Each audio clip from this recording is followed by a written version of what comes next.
Earth shake, chaos around me. So many enemies, they all surround me.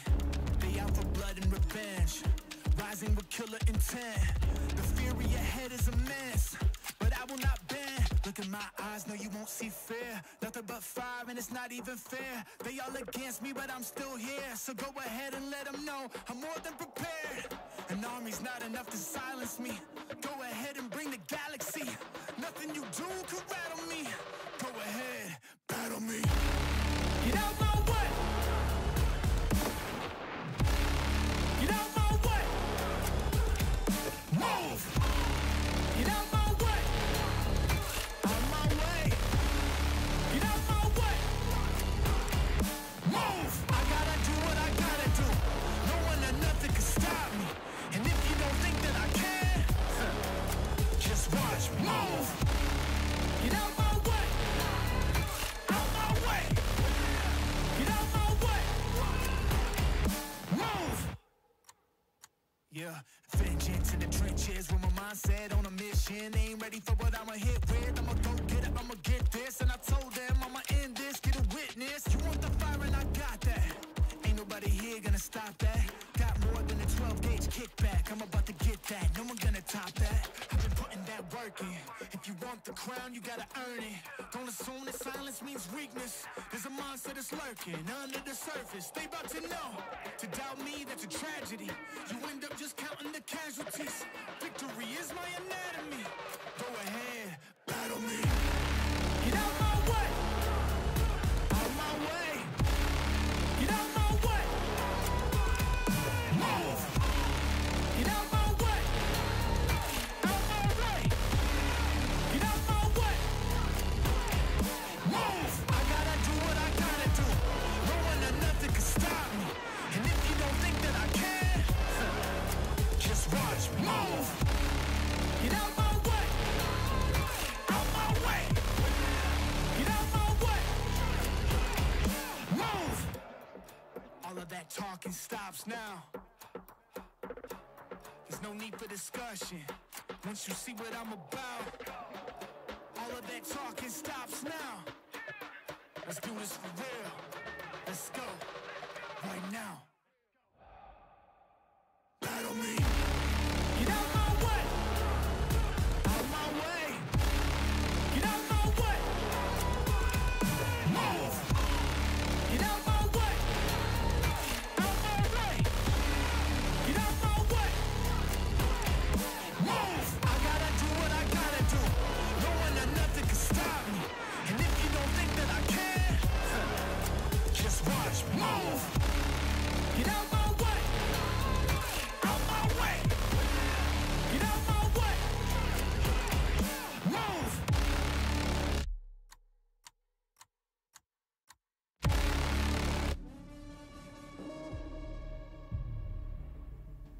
We gon' run it. We gon' run it. Yeah. We gon' run the road till we take it home. Turn the lights on and put on the show. Ain't nobody better, yeah, I got the glow. Pull up on the scene, do my thing and go. We gon' run the road till we take it home. Turn the lights on and put on the show. Ain't nobody better, yeah, I got the glow. Pull up on the scene, do my thing and go. City on blaze when I'm in the mix. Everybody tryna stop me, but I'm too legit. Showing up with a brand new bag of tricks. I'm at the top, y'all know me, y'all never slip. New grip on life, I live it right. Getting everything I said in my sight, I shine bright. Nobody understand what it took for me to lead. I woke up feeling like I reached a new speed. Clock ticking, I strive with no limits. Making waves without a blemish on my image. The people listen when I speak another sentence. I'm on go while you trying to replenish. We gon' run it. We gon' run it. Yeah. Push it to the limit with my heart is up. We gon' run the road till we take it home. Turn the lights on and put on a show. Ain't nobody better, yeah, I got the glow. Pull up on the scene, do my thing and go. We gon' run the road till we take it home. Turn the lights on and put on a show. Ain't nobody better, yeah, I got the glow. Pull up on the scene, do my thing and go. We gon' run the road. I'm in control. Where you wanna go? Push it to the limit with my heart is up. We gon' run the road. I'm in control. Push it to the limit with my heart is up. We gon' run the road till we take it home. Turn the lights on and put on a show. Ain't nobody better, yeah, I got the glow. Pull up on the scene, do my thing and go. We gon' run the road till we take it home. Turn the lights on and put on a show. Ain't nobody better, yeah, I got the glow. Pull up on the scene, do my thing and go.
should fear me. I'm not afraid of the battle. The battle should fear me. The only time is now. Jump into the unknown. I won't give up till victory is mine. I'm coming for it. I'm coming for it.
In my darkest hour, I can feel the power.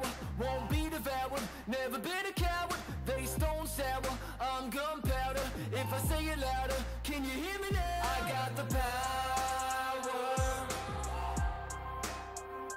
Counting down the hours till the whole world knows this is what it's like to be powerful. Never gonna settle, I'm on another level. I'm powerful, I'ma let them know I got the gold, I'm in control. I break the mold, I show the world just how powerful I can be. Powerful.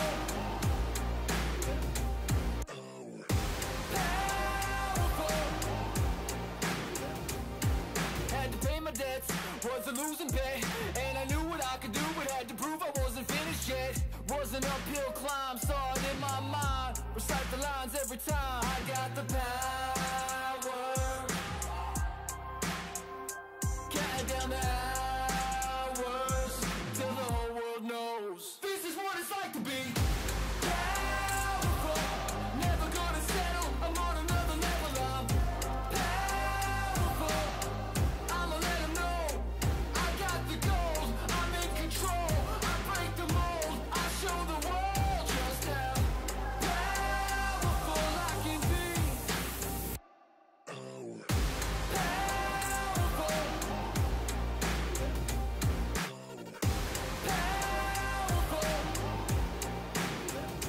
Had to fall so I could fly. Had to fail so I could rise. Had to break to feel alive. I'm alive, I'm alive, I'm alive. Powerful.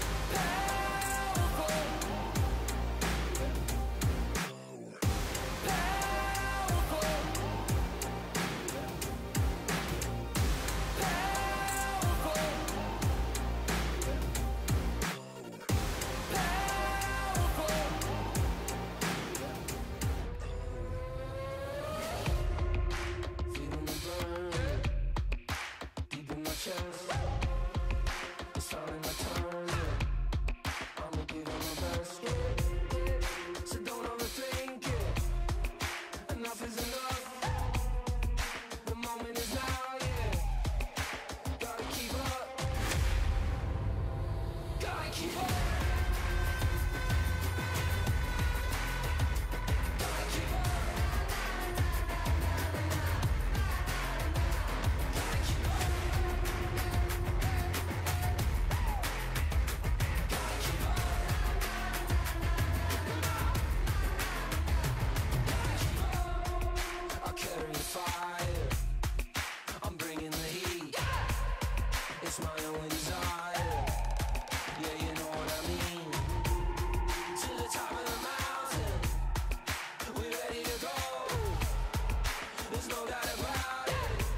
reflection of all my hard work.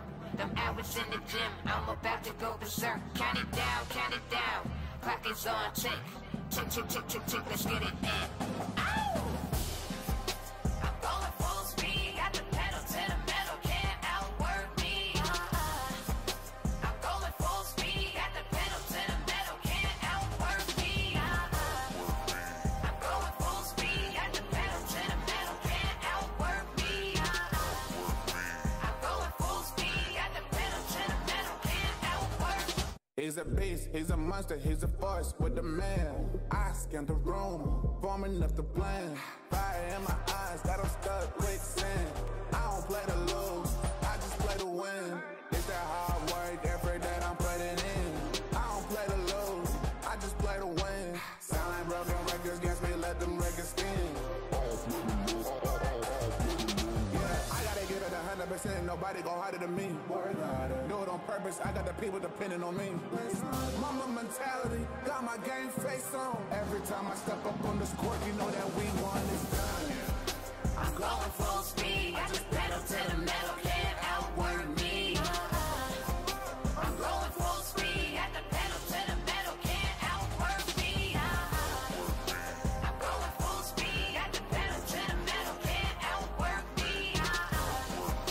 I'm going full speed, got the pedal to the metal, can't outwork me.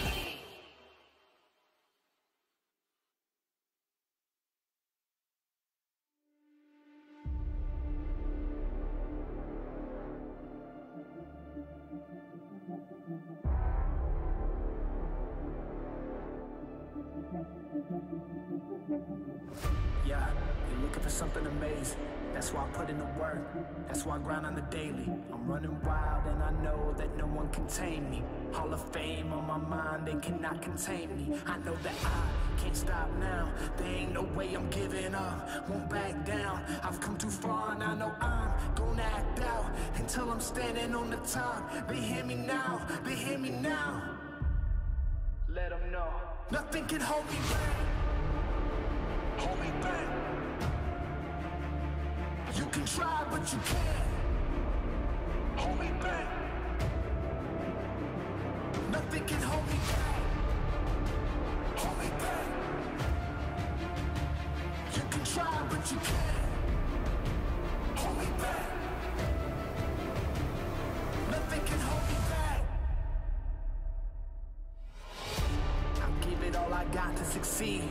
Ain't no way of stopping what I'm destined to be. I'm here for greatness, I was made for more. I got my focus sure, heart is ready, mind is right. Take flight, watch me soar. I won't stop now, there ain't no way I'll ever quit. My life loud, they try to hold me back, but I won't lie down. This is something they can't deny, the truth's out. I got that fire now.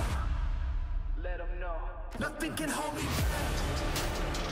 Hold me back. Try, but you can't hold me back. Nothing can hold me back. Hold me back. You can try, but you can't hold me back. Nothing can hold me back.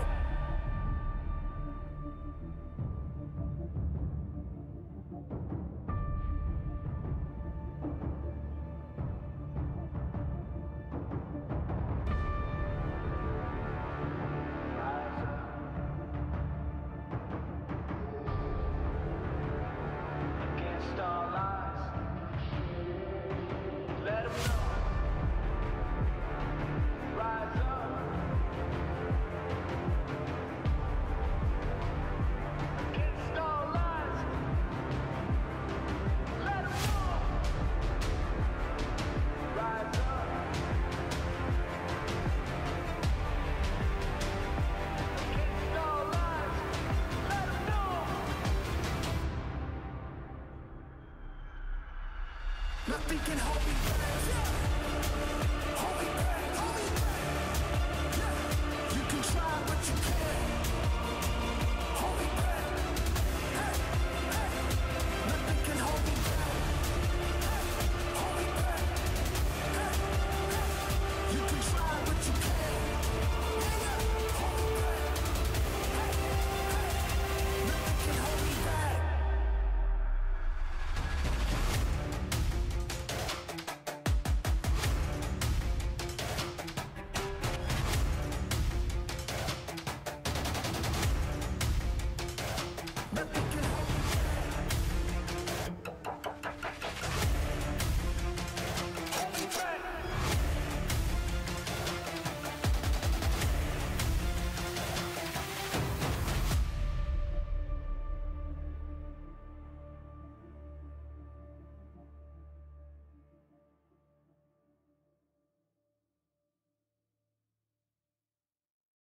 Man, this might be something lethal. Like a beast that can't be tamed. This the kind of rage you can't contain. Yeah, this might be something lethal. You can really see the flames. Feeling like it's borderline insane. Man, this might be something lethal. Something lethal. Yeah, this might be something lethal. Something lethal. Feel it coming. The pressure start thumping, ain't no running. It might cause a rave, all my people start jumping. You can feel the rush, it'll get your blood pumping. Okay, you better take a seat. Don't step inside the kitchen if you cannot take the heat. It's looking like a feast, guaranteed to flame the streets. It's a jungle outside, tell me who can tame a beast. Something lethal, like a beast that can't be tamed. This the kind of rage you can't contain. Yeah, this might be something lethal. You can really feel the flames, feeling like it's borderline insane. Man, this might be something lethal. Something lethal. Yeah, this might be something lethal. Something lethal. Welcome to the valley, it'll eat you alive. It'll hit you out of nowhere like a thief in the night. Ain't no way you can hide, it came seeking a fight. Push the pedal to the metal, better keep up the stride. Keep up the pace, this is a rage, we gon' light up this place. Please make some space, or move out the way. Come in with pressure, get smacked in the face. Something lethal, like a beast that can't be tamed. This the kind of rage you can't contain. Yeah, this might be something lethal. You can really feel the flames, feeling like it's borderline insane. Man, this might be something lethal. Something lethal. Yeah, this might be something lethal. Something lethal. Yeah, this might be something lethal. Something lethal. Yeah, this might be something lethal. Something lethal. Yeah, this might be something lethal.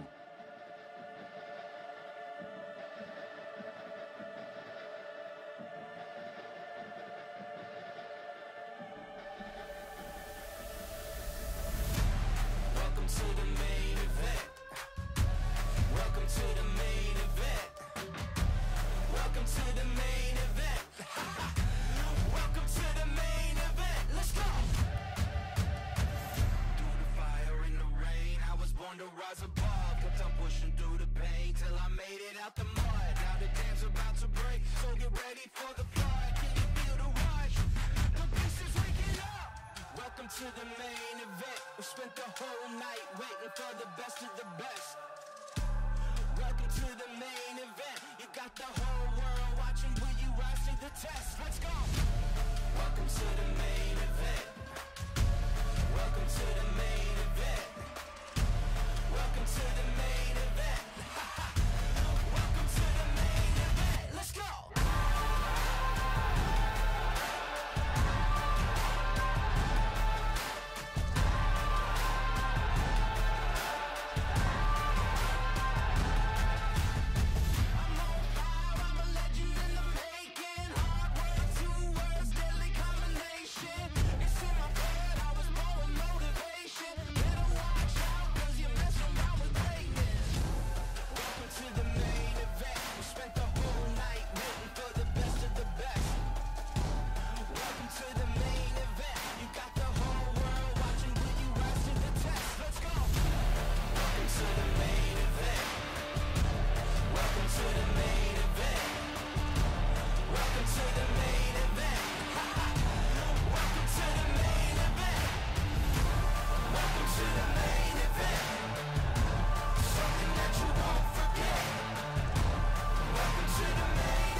earth shake. Chaos around me. So many enemies. They all surround me. They out for blood and revenge. Rising with killer intent.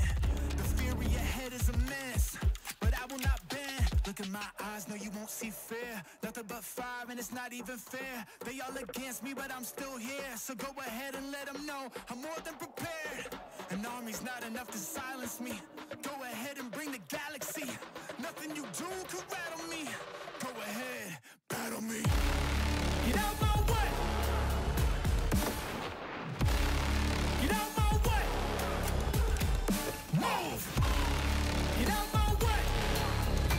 On my way. Get out my way. Move. I gotta do what I gotta do. No one or nothing can stop me. And if you don't think that I can, just watch me. Move. Get out my way. Out my way. Get out my way. Move. Yeah, vengeance in the trenches with my mindset on a mission. Ain't ready for what I'ma hit with. I'ma go get it, I'ma get this. And I told them I'ma end this, get a witness. You want the fire and I got that. Ain't nobody here gonna stop that. Got more than a 12 gauge kickback. I'm about to get that, no one gonna top that. I've been putting that work in. If you want the crown, you gotta earn it. Don't assume that silence means weakness. There's a monster that's lurking under the surface. They about to know. To doubt me, that's a tragedy. You end up just counting the casualties. Victory is my anatomy. Go ahead, battle me. Get out my way. Out my way. Get out my way. Move. Get out my way. Out my way. Get out my way. Move. I gotta do what I gotta do. No one or nothing can stop me. And if you don't think that I can, just watch me. Move. Get out my way. Out my way. Get out my way. Move. All of that talking stops now. There's no need for discussion. Once you see what I'm about, all of that talking stops now. Let's do this for real. Let's go. Right now. Battle me. Get out my way. Out my way. Get out my way. Move. Get out my way. Out my way. Get out my way. Move. I gotta do what I gotta do. No one or nothing can stop me. And if you don't think that I can, just watch me. Move. Get out my way. Out my way. Get out my way. Move.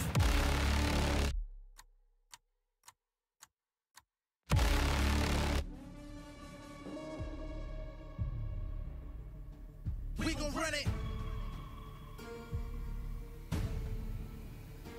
We gon' run it. Yeah. We gon' run the road till we take it home. Turn the lights on and put on the show. Ain't nobody better, yeah, I got the glow. Pull up on the scene, do my thing and go. We gon' run the road till we take it home. Turn the lights on and put on the show. Ain't nobody better, yeah, I got the glow. Pull up on the scene, do my thing and go. City on blaze when I'm in the mix. Everybody tryna stop me, but I'm too legit. Showing up with a brand new bag of tricks. I'm at the top, y'all know me, y'all never slip. No grip on life, I live it right. Getting everything I said in my sight, I shine bright. Nobody understand what it took for me to lead. I woke up feeling like I reached a new speed. Clock ticking, I strive with no limits. Making waves without a blemish on my image. The people listen when I speak another sentence. I'm on go while you're trying to replenish.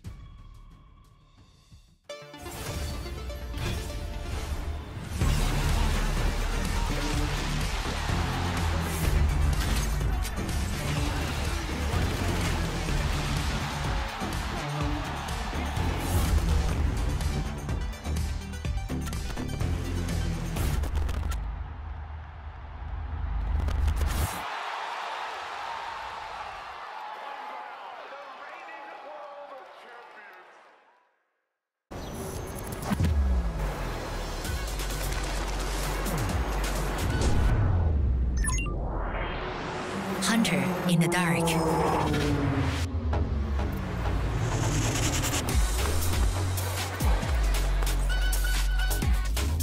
Master of night shots. Oppo Find XX series.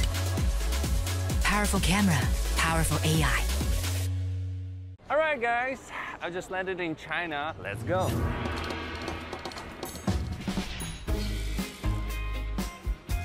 Play the local way, pay your way. Have you ever seen the Great Wall at night? Play the local way, pay your way.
Do it again. Watch me win. Then watch me do it again. What a car. Living the dream, huh? Sweet dreams are made of this. Who am I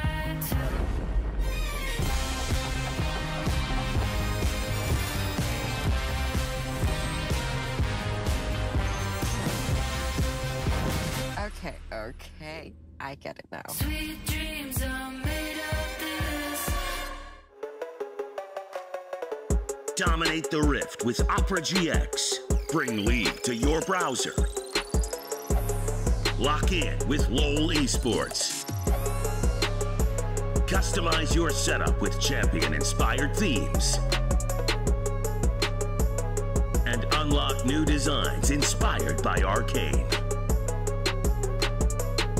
Only on the browser for legends. Download Opera GX.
In my darkest hour, I can feel the power.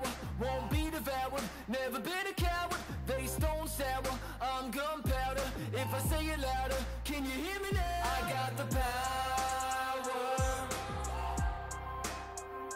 Counting down the hours till the whole world knows. This is what it's like to be powerful. Never gonna settle, I'm on another level. I'm powerful. I'ma let them know I got the gold. I'm in control. I break the mold. I show the world just how powerful I can be.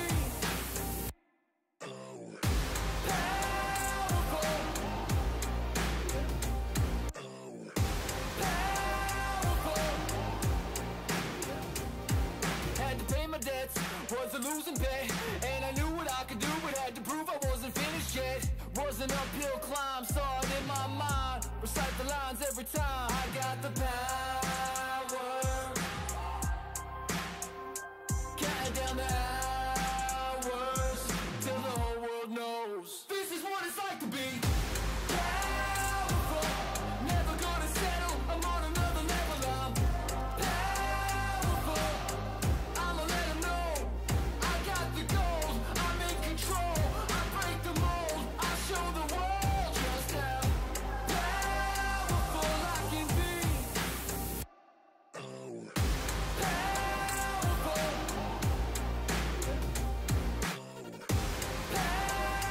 Powerful. Had to fall so I could fly. Had to fail so I could rise. Had to break to feel alive. I'm alive, I'm alive, I'm alive. Powerful.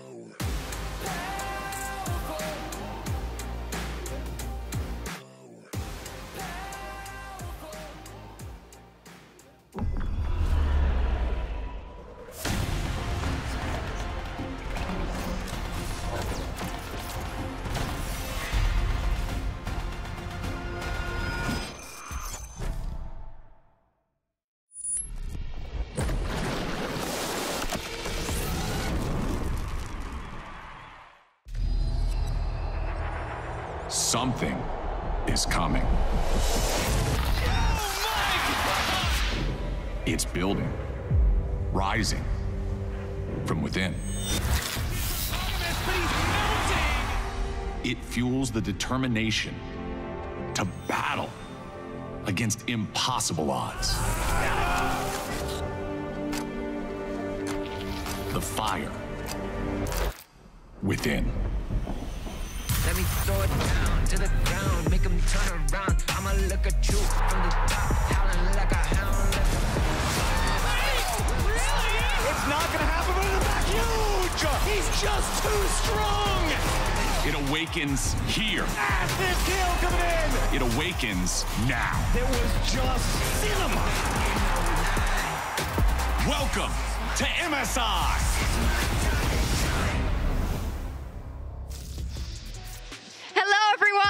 Welcome to MSI 2025, where we have an awesome crowd in Vancouver who can barely wait for the matchup today. T1 is taking to the stage to take on Gen G in a best of 5. It is a matchup that we were denied in the LCK Road to MSI, but we get it here, which is absolutely awesome.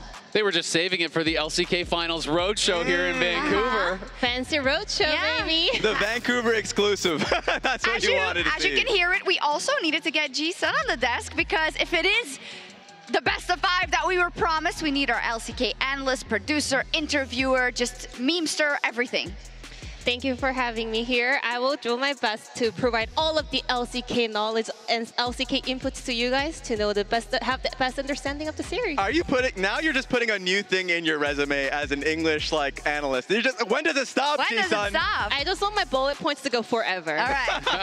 So, G-Sun, let me ask you this then. Are you happy with how the bracket has played out in terms of the LCK?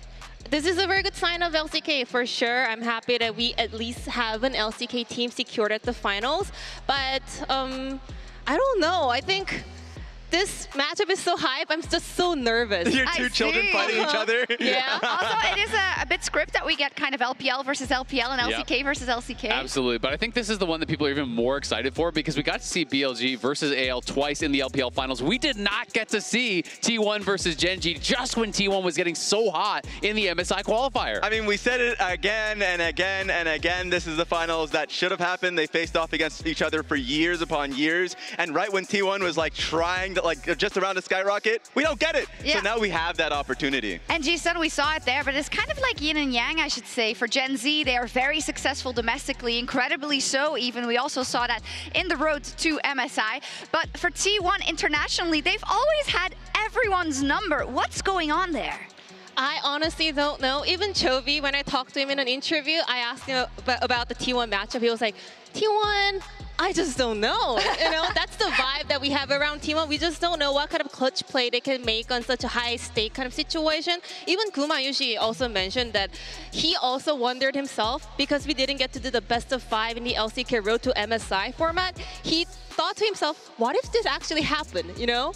Yeah, it's the T1 magic. Right when you think that they're down and out and it won't happen, suddenly some of the team fights go crazy. They might steal a little Baron here and there. Yeah. Like it's just crazy to watch them sometimes. Let's talk about that. The Barons, the enemies hate this little trick, Ji-Sun.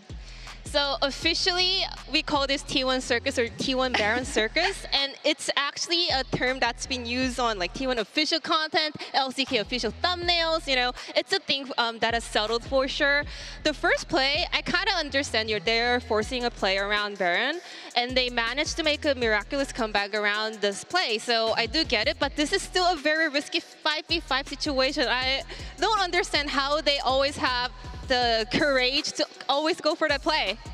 Like, I understand it because especially if you're behind in a game, you're like, all right, guys, we're pressing the button, the big purple button on the map to just force a situation. This one. And this is another situation. This is hilarious because they Rise ulted right in front of BLG players' eyes. I mean, how can they always pull this off? And I think this is actually very effective because every team knows how T1 made some crazy historic plays around Baron at War or something like that. So I think this is actually T1 winning the mental game. I think it's actually a great example of one of T1's strengths, which is how decisive they are as a team. Because they force you to go to Baron, and now instantaneously you have to decide, okay, are we going to go for 50-50? Are we going to try to play cross-map? Can we actually take a fight? How do we approach this? T1 has it all planned out, and they are ready for the fight, and that's how they make these miracles happen, because they have already thought a couple steps forward. Yes, and it must be very frustrating to play against. Now, of course, we saw Doran in that last fight also just going all in, and this is something we do need to talk about a little bit here, Keen versus Doran, but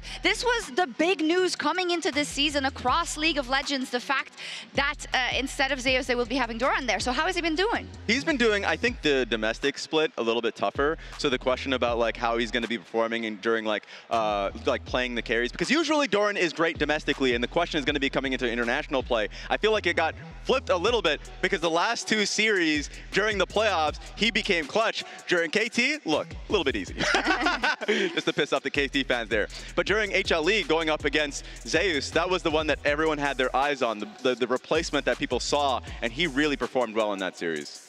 Doran for sure is a clutch player, but I also want to point out that Keen is solid plus clutch player. So I'm really curious to find out how this matchup going to turn out in the series today. Yeah, it's going to be exciting, but I got some faith in my boy Doran here. Yeah. This guy has been so good in the LCK for so long, but he has this reputation of not being able to live up to the moment internationally. But now being on T1, I feel like he's already shown his worth a number of times. You talked about it in the MSI qualifier. He crushed Zeus, and then against CFO here, when T1 really were struggling in that series, Doran played incredible. So I do feel like this is the tournament where Doran will finally wipe that reputation away. Yeah, I love that stage setting for sure, but I like the way you said it as well. Solid plus clutch. Maybe he has it all. We'll see in this matchup. But we cannot be talking about Gen G versus T1 without talking about the mid lane. Faker versus Chovy in our featured matchup presented by Mercedes-Benz.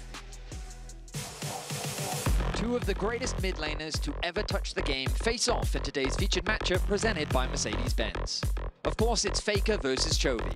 117 games between them, and the score is nearly dead even, 59-58 in favor of the GOAT himself. On one side, Faker, with more World Championship titles than any player alive. a trophy in this tournament would leave him tied for the most MSI titles as well.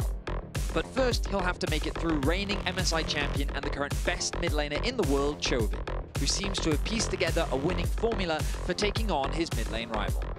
Today, another chapter will be written in one of the most storied rivalries in the history of League of Legends. An unbelievable rivalry, and at times it must be frustrating for Chovy because we're all calling him one of the greatest, maybe the greatest, but Faker is always there internationally. Just at Worlds, they lost 3-1 to Faker and T1, so it makes it hard to have that full faith. It really does, but Chovy, to me, is the best player in the world today. The problem is he's going up against the most clutch player in the world. This guy always seems to find the moment. Faker is always there at the right time to turn a game on its head, even when you are doubting him. When you're looking at it just on paper, Chovy absolutely has to be favored. He's better in lane. He makes less mistakes. They didn't lose a single series in the LCK. It should be a runaway favorite, but it never feels that way with T1. Especially if you just look at the accolades and you look at Faker's accolades. 10 LCK champions, 5 world champions. Like, he has it all, and I'm not even going to the individual accomplishments. But Chovy got the G-Sun resume. That's true. Keeps on going. Meanwhile, like, Chovy has just been dominant for a very long time within the LCK, and the question was about international play. Last MSI got that championship, and he's been killing it. He did. They only have the one. That's the big question, I think, for Gen G that we're following, because in your head, they should have won 2 world championships already, maybe a couple of MSIs, G-Sun. What does it come down to, you think, in this T1 versus Gen G? Is it really a question of mental fortitude, of resilience, of maybe being mind played a little bit? I want to say this is for sure the T1 factor, or maybe even the Faker factor, because he's so clutch. Chovy, he's an excellent player. He's so good. I recently caught up with Kenyon, and he also mentioned this way, like, Chovy is so good, and he used to believe that once a player hits a ceiling, you can't actually get better than that, but Chovy proved him wrong. After he's hit his peak performance, he becomes even better and better. But Faker also, he has done that before, and now he's super clutch. So that's so crazy. And this quote to me is so incredible because of what happened after it. So Chovy has played against Faker so many times. He says, because I've faced Faker so many times, I know how to play against him. It sounds, pretty kind of cut and dry. But then you look at the record since he said this, nearly 90% win rate in series against Faker, nearly 77% win rate in games domestically. But of course, even with that being said, it is still Faker, winning out internationally. How much of that percentage do you think he'd be willing to give up just to win that semifinal, though? All of it. Everything. You want the world's title. That is the only thing missing from Chovy's career. Everyone knows he is the current best player in the world. Everyone knows he is capable of winning worlds, but until you do it, that is going to be what he is chasing. That is what is so kind of disappointing in terms of the conversation, because Gen G, he himself won back-to-back LCK championships, and it was only HLE that came up recently that stopped them from getting 5. So they were so dominant domestically. The conversation should have ended there, but it didn't. 6 consecutive international tournaments as well for them. And earlier, G-Sun did catch up with Faker in our Verizon Game Day interview. And it's going to be an epic matchup between you and Gen G, and you versus Chovy, something that everyone has been waiting for in a best-of-5 series. We didn't really get to have it in the LCK Road to MSI because of the format. So what can people expect from the matchup, especially on the mid lane?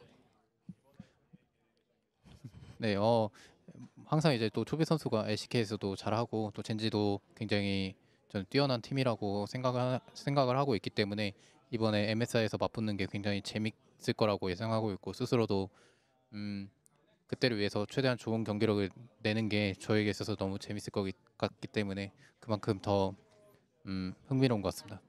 Awesome. Thank you very much, Faker, and wish you the best of luck in the upcoming match. And also, congratulations on your 200th internationals victory. Thank you. What's this? Our goat speaks English. Yeah, he actually speaks every language. He just doesn't want to make us feel bad because he's already so good at League. The Rosetta Stone is actually, it is Faker. I heard he has his own language as well. Oh, yeah. Oh, you're saying that you just teleported to do an interview while you're on the desk. What's happening here? I love it. I do think he's been a little more cheeky, Faker, in terms of the interviews. I mean, this was very measured, of course, but the stage interview, and I think you see it on the Rift as well. Yeah, absolutely. I mean, Faker's got some swaggy style on him a little bit. He's moving. Anyways, let's see how the fans have voted at MasterCard GG on X and who they're calling the match for. It's really hard to beat T1 in a fan vote, and it hasn't happened today. 67.8%. So yeah, and the fans, I think they brought up their level a little bit. Their track record is 70% correct currently. You can vote every day at MasterCard GG on X to lock in your predictions. What do you think about that? Well, yesterday they were one game off of being wrong, so okay, they are. That's true. At least they were. We just got to check them a little bit. But for me, is this fair? It is not fair at all. Percentage-wise, is not fair. It is just not fair. I'm just asking. Not at all. I mean, I'm just going to start with my own. Like, if you want to do a close-up, you can. I have it as a 3-2 for Gen G. I think it's going to get really close. And yesterday, I did say that I would not flip-flop again, and I will keep to it. I have Gen G as the favorites slightly. Okay, Jisa? So this is what happened to me in the road to MSI in the LCK. I was so close to going 3-2 T1 with the Hana Life matchup, and I was like, but still Hana Life, they stomped the regular season, so I went for Hana Life 3-2, and then T1 just T1'd me. So I was like really close to going for Gen G. Yeah. Of course. Yeah. But now I want T1. Okay. There's a lot of people that support it. Do you have a score line along with it? 3-2. Okay, there it is. Azil has been having something cooking at the end of these, so I'm going to do mine first. I'm just going to go T1. Internationally, I cannot not go for T1. It just, is there something in me that says, even though my brain says this should be a Gen G all the way, so. I mean, Gen G hasn't lost a single series, this whole split in the LCK. They have the best player in the world. They are looking incredibly dominant. They just took down AL. It feels like they're completely unstoppable, and that is how you know it is a guaranteed T1 victory. I don't trust this man anymore. It's just the T1 magic, man. It feels like every time you count them out, it feels just like Worlds last year. They had the rocky regular season. They have these struggles. They have roster swaps, but yet they come out on top. It's crazy. I never really counted myself in kind of the fandom, but seeing 2023 Worlds live, 2024 Worlds live against all odds every single time, I'm sorry. Can you at least understand why we make that choice? A little bit. A little bit. Just a tiny bit. Okay. Just a tiny bit. Okay. But I'm still holding firm. I will not flop. Faker. You're not going to flop all day? I will not do it. I will not do it. I promise you. What an absolute treat we have here today. We get to see Faker versus Chovy, but honestly, if you go down the match on every single lane, it is so incredibly stacked. It is time, finally, for Gen G versus T1 in a best of 5 here at MSI.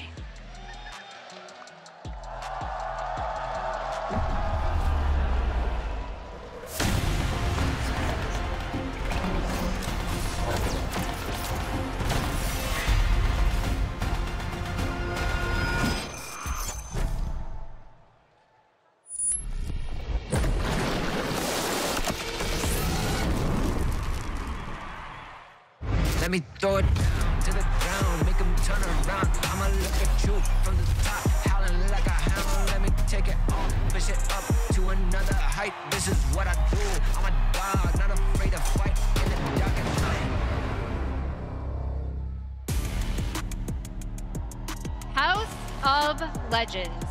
전설이 시작되는 곳. LCK. Gen G. LCK 일광 Gen G. MSI defending champion. T1 world champion. 수많은 전설이 태어난 곳. 여러분의 환호, 함성과 함께 LCK Road to MSI Grand Finals 시작하겠습니다!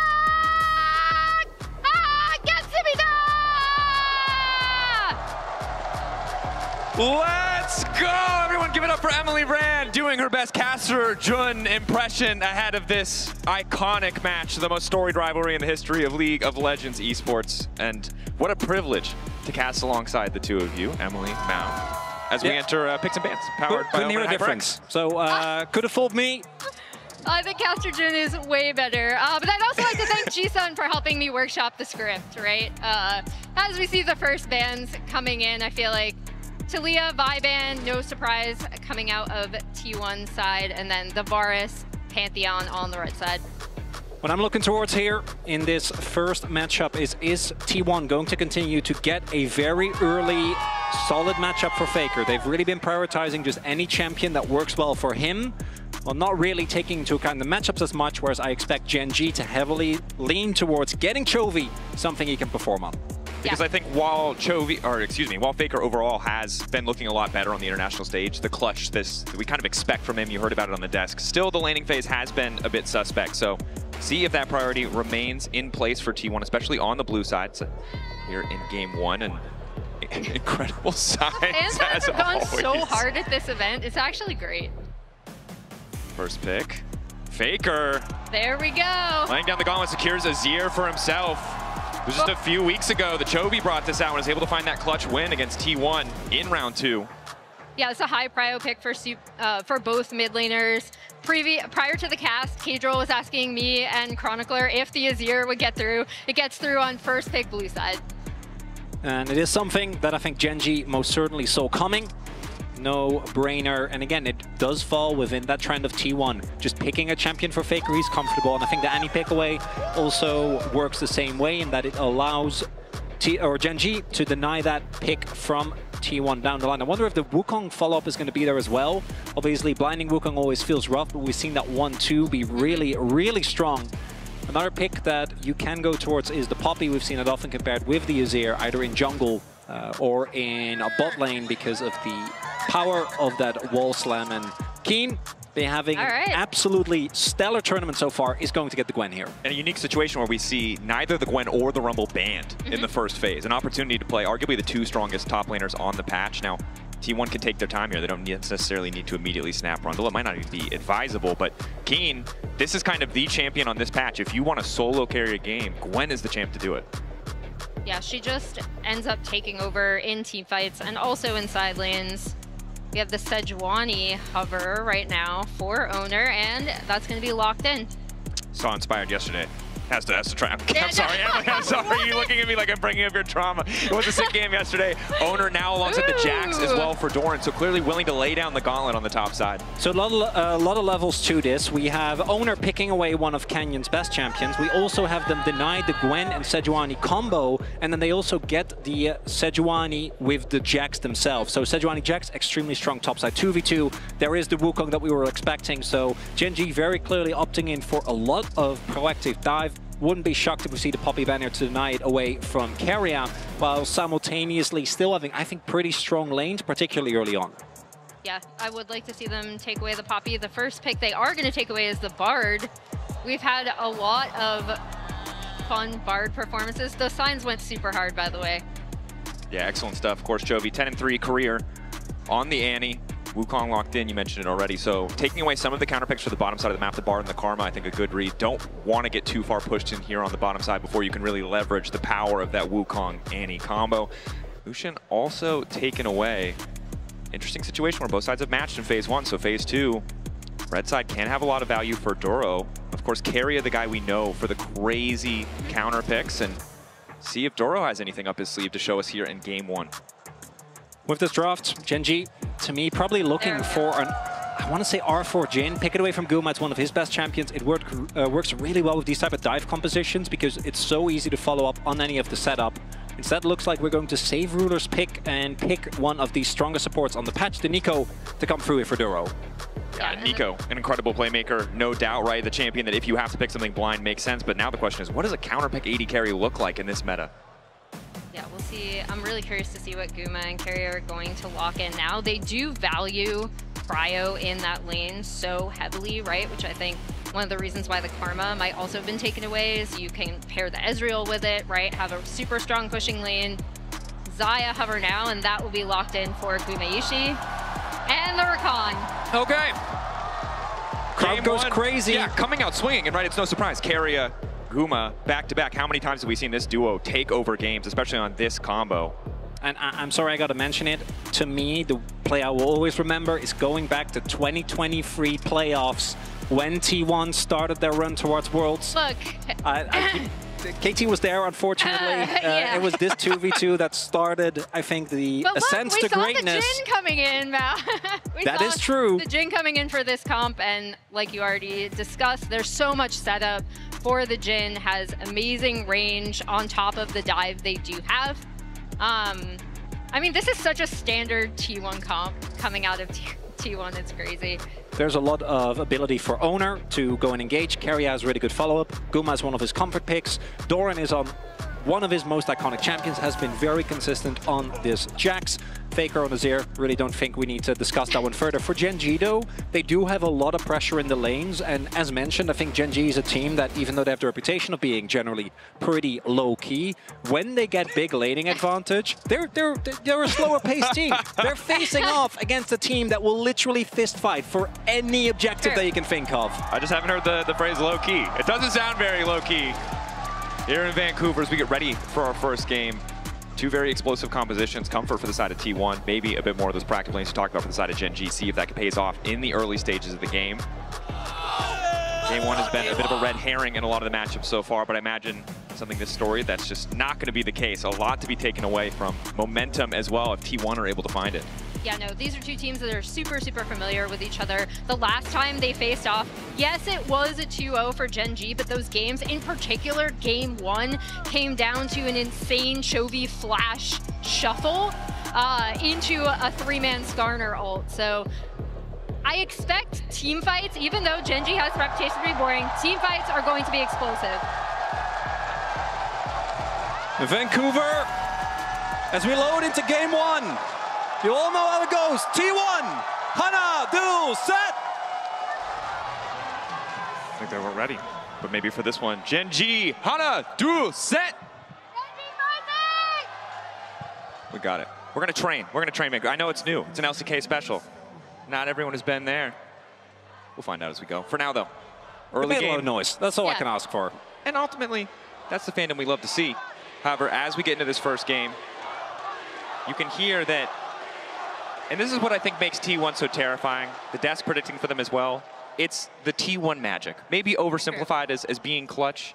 But again, every stage they play on feels like a home stage. And it's something that the Gen G players cannot let get to them in such a high-stakes match. It was really interesting to hear from Doran in his stage interview where they were like, what's been the difference being on this T1 team? And he talked a lot just about their preparation, both in and out of game, as something he's like, oh, now I see it, right? Like now I see why and how this team has been so successful. Looking at the early laning phases, gonna see if T1 can keep it together. I think we do, when we get to the level 6 spikes, obviously have a lot for T1 to play for. There is the Sejuani in particular. Do note that Owner has also gone for the Unsealed Spellbook, which for Sejuani's we've really generally only seen into Trundles, but the rune has just been on a tear here. Will allow Owner to join very easily with TP if he so chooses to as well, later down the line. I love that the spell is back in particular for Keria, just because I feel like he's such a demon and he can be so creative with a lot of his spell choices that makes him an even more well-rounded threat all over the map. Yeah, the surprise exhaust or smite when you're suddenly getting contested by the Rakan, maybe not what you expect, but look, Rakan going in with smite goes hard. And that it does, as apparently does Doran Jax, and of course the history between these two teams. I think important to call out, you heard it from the desk, but just a reminder of how many times these teams have played against each other. It has been such a close-fought rivalry. It is historic, essentially since the dawn of LoL Esports, just about, right? Across name changes and org changes, player changes, roster changes, Faker really the only consistent. And with the return of Ruler, that much more history across, yeah, 10, 12, 13-year rivalry. And it really wasn't until Chovy joined Gen G that this matchup became even remotely close, right? We saw Gen G struggle as recently as 2021. Good run, sure, close to making the World Finals, but losing to the eventual world champion. As here we see closer, ever inching forward, but as I think the desk highlighted, if you're Chovy, and you see all those wins you're able to find, would you not rather have won that World Finals last year? It's something that I think always warrants discussion. Early laning phase here, thus far, not going too crazy one way or another, as we do have both junglers potentially looking for a gank. Canyon paying some attention top side, but was spotted out on a bit of vision. His owner is just trying to keep the ball rolling on the bottom side. Quick stun, cleanse out. So nice summoner spell picked up there. Gets the heal too from Doro. So overall, pretty effective gank from essentially just owner by himself. Yeah, this will be able to, T1 should be able to set the wave in a spot where they'll be a little bit more comfortable. They were getting kind of pushed in by the Jhin Nico, so now they will be able to back, and we're going to see Canyon backing after taking that topside Scuttle Crab. For me, this mid lane matchup, something that we're going to keep a very close eye on, because I don't think we've seen domestic Chovy yet. Last year, we saw him a lot during MSI. Had a couple of extremely high-stakes, high-pressure games. Even in the finals, was heavily targeted. Didn't end up mattering. Had an incredible tournament. I don't really think we've seen that thus far. Doran and Keen finding here towards top, but Keen obviously looking for a base as the lane swap does come through here. T1 going to be pretty even with Guma being there earlier, but Duro now looking for a cancel on Doran, not letting him back for free. Continuing to get aggressive on the top lane in the 1v1 is Guma. Now there to back up. Lane reset coming through Duro. Guma out for blood. He knows he has to use the flash. There was no heal from earlier. The level 3 Xayah rush camp solo? I thought Doro was dead there. I don't think that works in solo queue. How the heck did that work in this level of play? Credit to Guma, found the angle. Duro overconfident, definitely did not anticipate him being there, and that's going to cost him pretty heavily. Yeah, Duro was just looking to try and, again, deny Doran, try and get Keen ahead. Didn't end up working out, and now his flash down on Nico, that is a big summoner gone, could end up being a big difference maker when it comes to those early fights. Nico not having the ultimate available, or the flash rather available to combine with the Pop Blossom is a big deal as Faker sees Canyon walk up, and let's be real, Canyon is Wukong pre-6. A little bit of damage would have been nice, but not even going to get that, as Faker just shrugs it off. The goal to walk up and look menacing, it would seem. Get a bit more space for Chovy to take over to 6 before he starts dropping bears in the mid lane just to get a little bit of prio. Although, I think when we were coming into this, we're like, oh gosh, Chovy versus Faker, all-time greats. I think this early lane matchup, probably not where we're going to see that spice. I think we might have to wait another 10 or so minutes. No, we have a Sejuani and a Wukong. Look, the Wukong is like halfway to 6.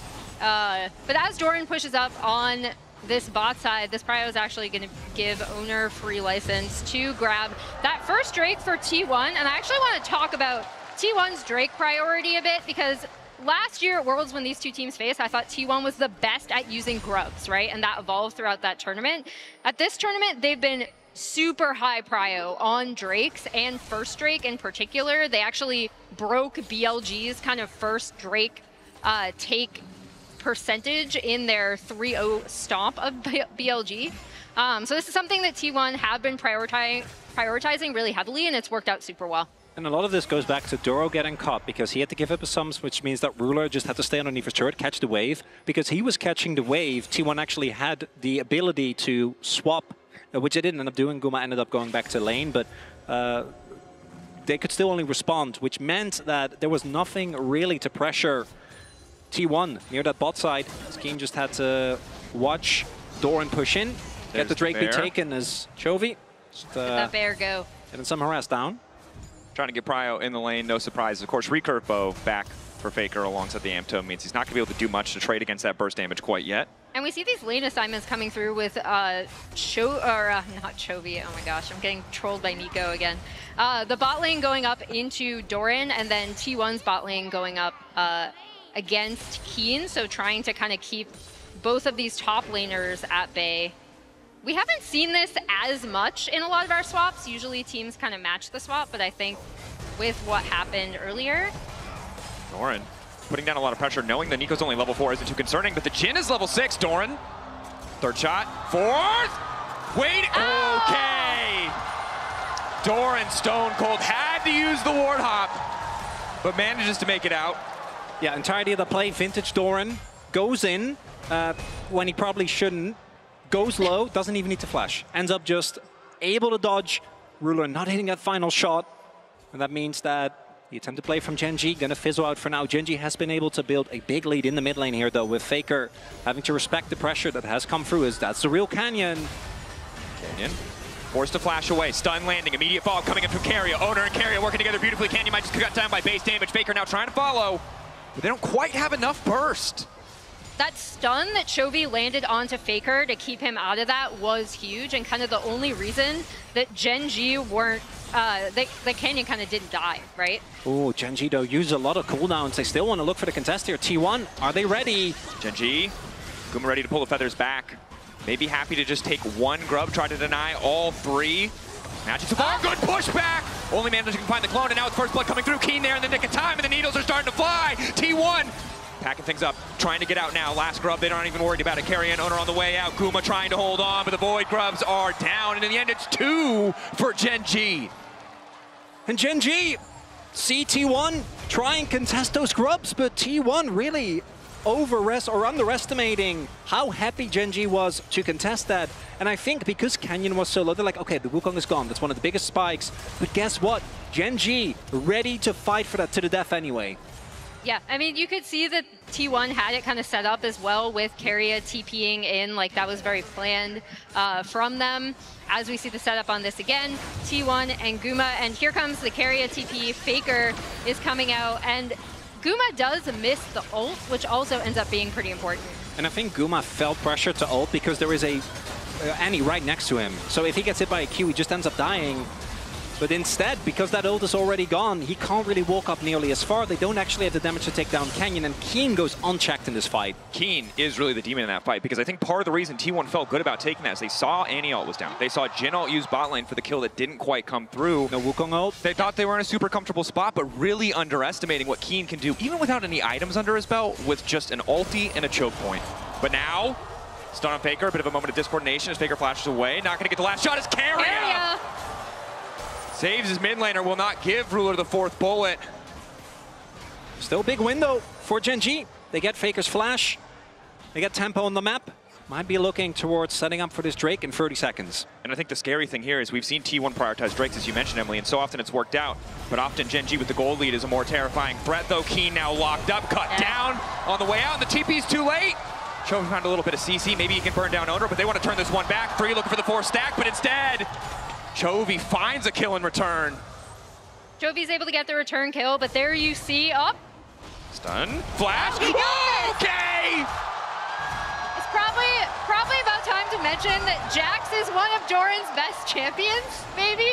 I was gonna talk about the 1-for-1 because there you saw the power of the Jax and the Sedge working together to dive. Chovy got one back, but then steps too far forward and Doran's just able to take advantage. And Chovy, of all people, should know, having played with Doran for a good amount of time on DRX, on Gen G, don't fall for the Doran trap. Did he almost die for no reason earlier in battle? Yes. Does that matter? No! At any point, Doran can strike. Beautifully played there, and that means that the trade goes a lot better. Gen G did still get the Drake, but the gold lead that they had built up, now gone. That was almost 1,000 gold for the Drake, and again, starts off so positively here for the side of T1. Chovy is able to get something back, but a little overconfident. We're not going to get to see the rest of the replay because Chovy's been locked up once again. All of T1 descend upon mid lane. This is what happens if you don't have your flash. If you are an immobile carry into Azir, there's a reason why this champion has been at the forefront of the meta for what feels like the beginning of League. And this T1 team in particular is so aggressive with punishing mistakes like that, or not even mistakes, but just punishing sums, forcing you to make some sort of decision on the map that leaves them in an advantage. We saw these kind of minor moves when Gen G and T1 faced each other last, again, specifically in that game 1 when T1 were in such a winning position. So yeah, they're punching back really well. Oh, Doran, he goes in. Needle work used. Duro on the way. Doran counter trying to get a bit of damage back, but he should just fall here. Should be an easy kill pickup. Starting to retreat now. Will finally get cut down through the ultimate. A nice side lane pick for Gen G, and there's not really a counterpunch for T1. Really big deal. Doran striking with overconfidence. He is his Triforce. Keen doesn't even have a first item finished, so wants to try and push as hard as possible. Duro finds a nice punish. Yeah, and this should set up Keen to be able to back and buy, so he should be in a much better position in those side lanes as well. Faker walking up. Yep. Not afraid to contest here, but again, it's just, yeah. The item completion, Nashor's Tooth, able to just win on these trades so effortlessly. Yeah, there's some Merc treads there for Chovy, but it's not for Faker. That's for the rest of the team.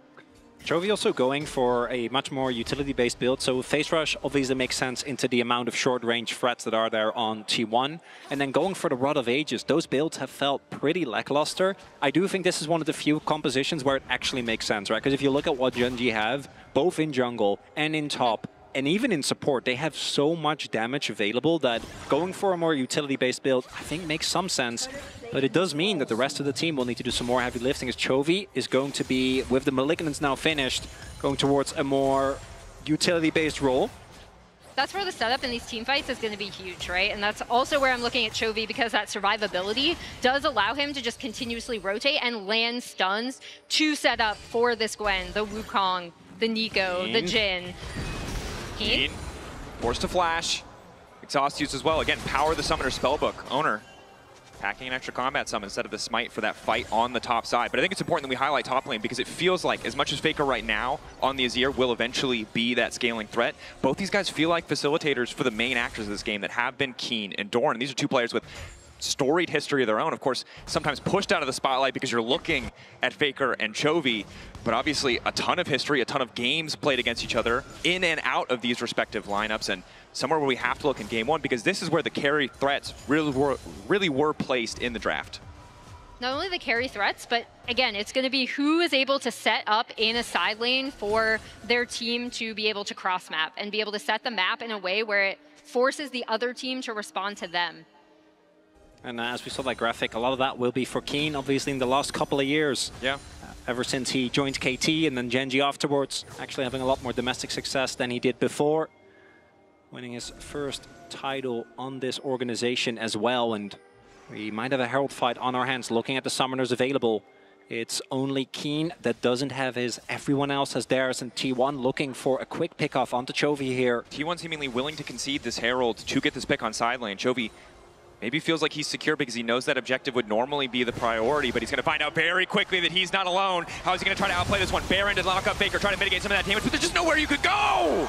The Annie does not have the tools to escape! Does the three-man dive, works out for T1. And that's first turret to T1, as Gen G will be able to take down this Herald, as that should give them feats, yeah. But it's T1 getting that bot tier 1. Doran might be in some trouble. Doran locked up here, Counter-Strike, mitigating some of that damage. They don't really have enough to push further, but now it's the TP topside from Faker. He has Flash, he has ulti. Probably just needs to glide out, Canyon. Ooh. And we've seen the exact play happen with Faker about 1 million times. It's never actually a pick.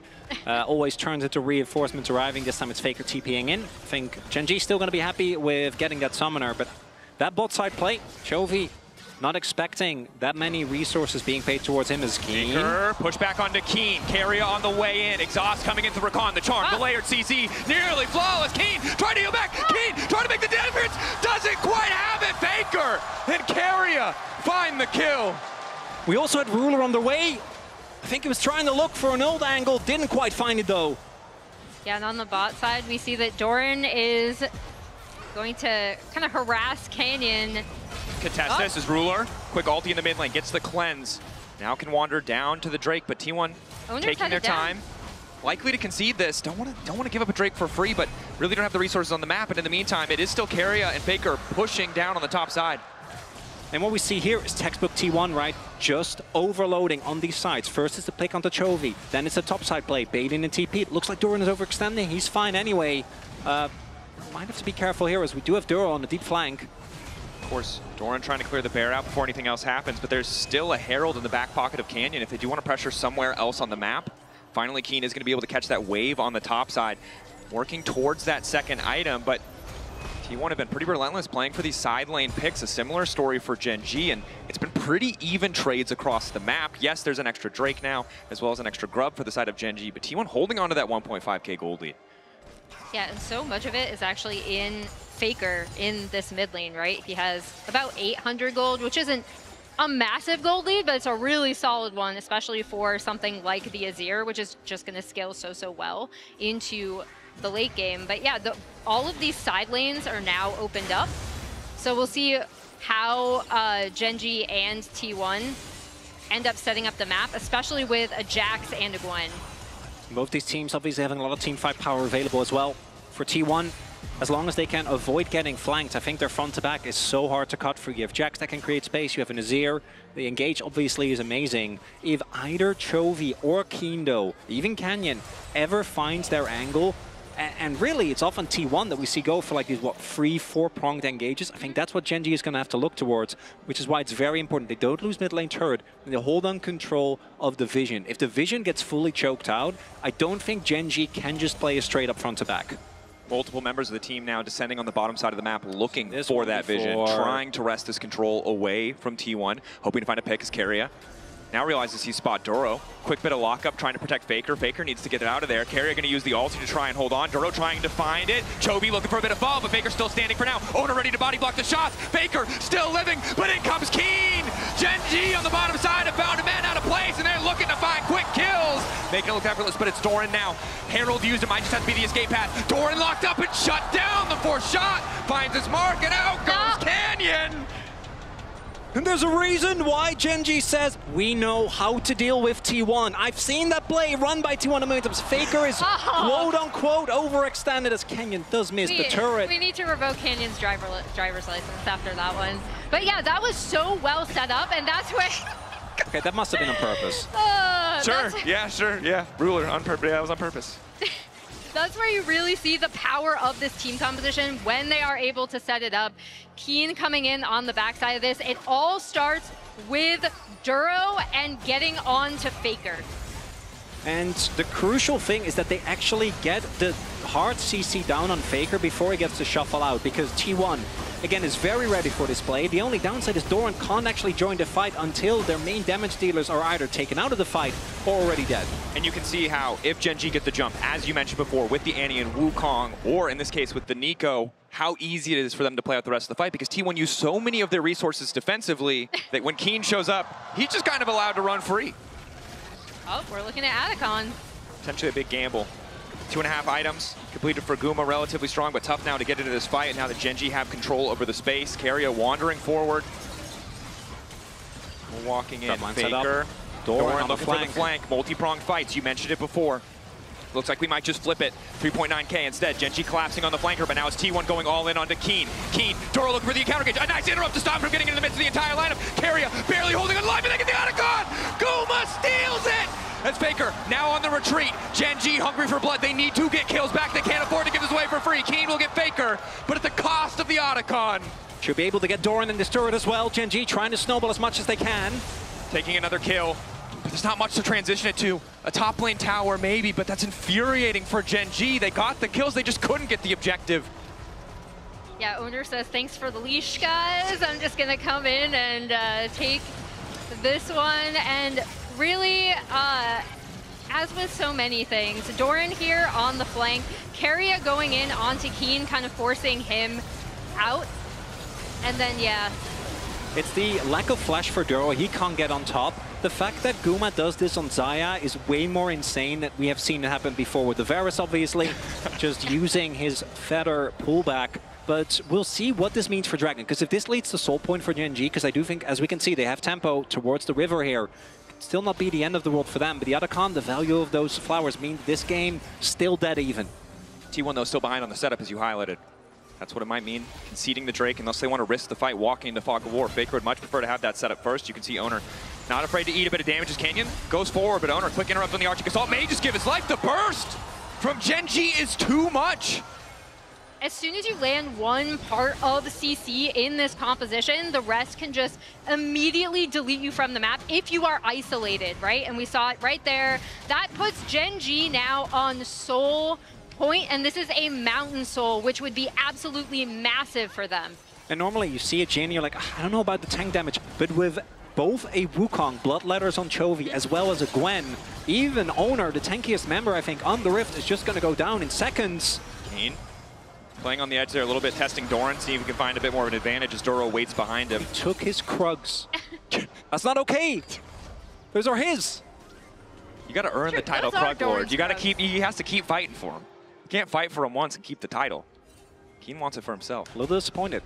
Yeah, I mean, fair enough. I will also say that while I really love the spellbook Sejuani, I think one of the downsides, as you can see there, is normally he would have procced Aftershock. He'd be a bit tankier. You are very squishy. The upside is, in the fights to come, as we keep our eye on Keria, Ruler pushed back!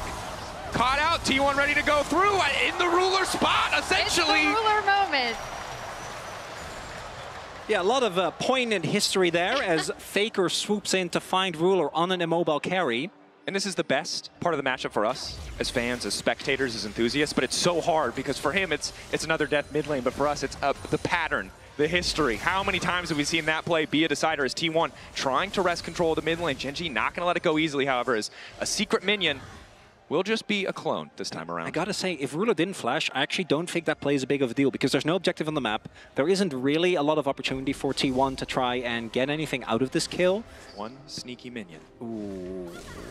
Doro gets the cancel. But because he flashed, it means that any subsequent play from both Doran and Faker is going to be way more oppressive. So I do think this is the type of composition we have a lot of threats. So just gunning for Ruler might not be the be-all end-all for T1.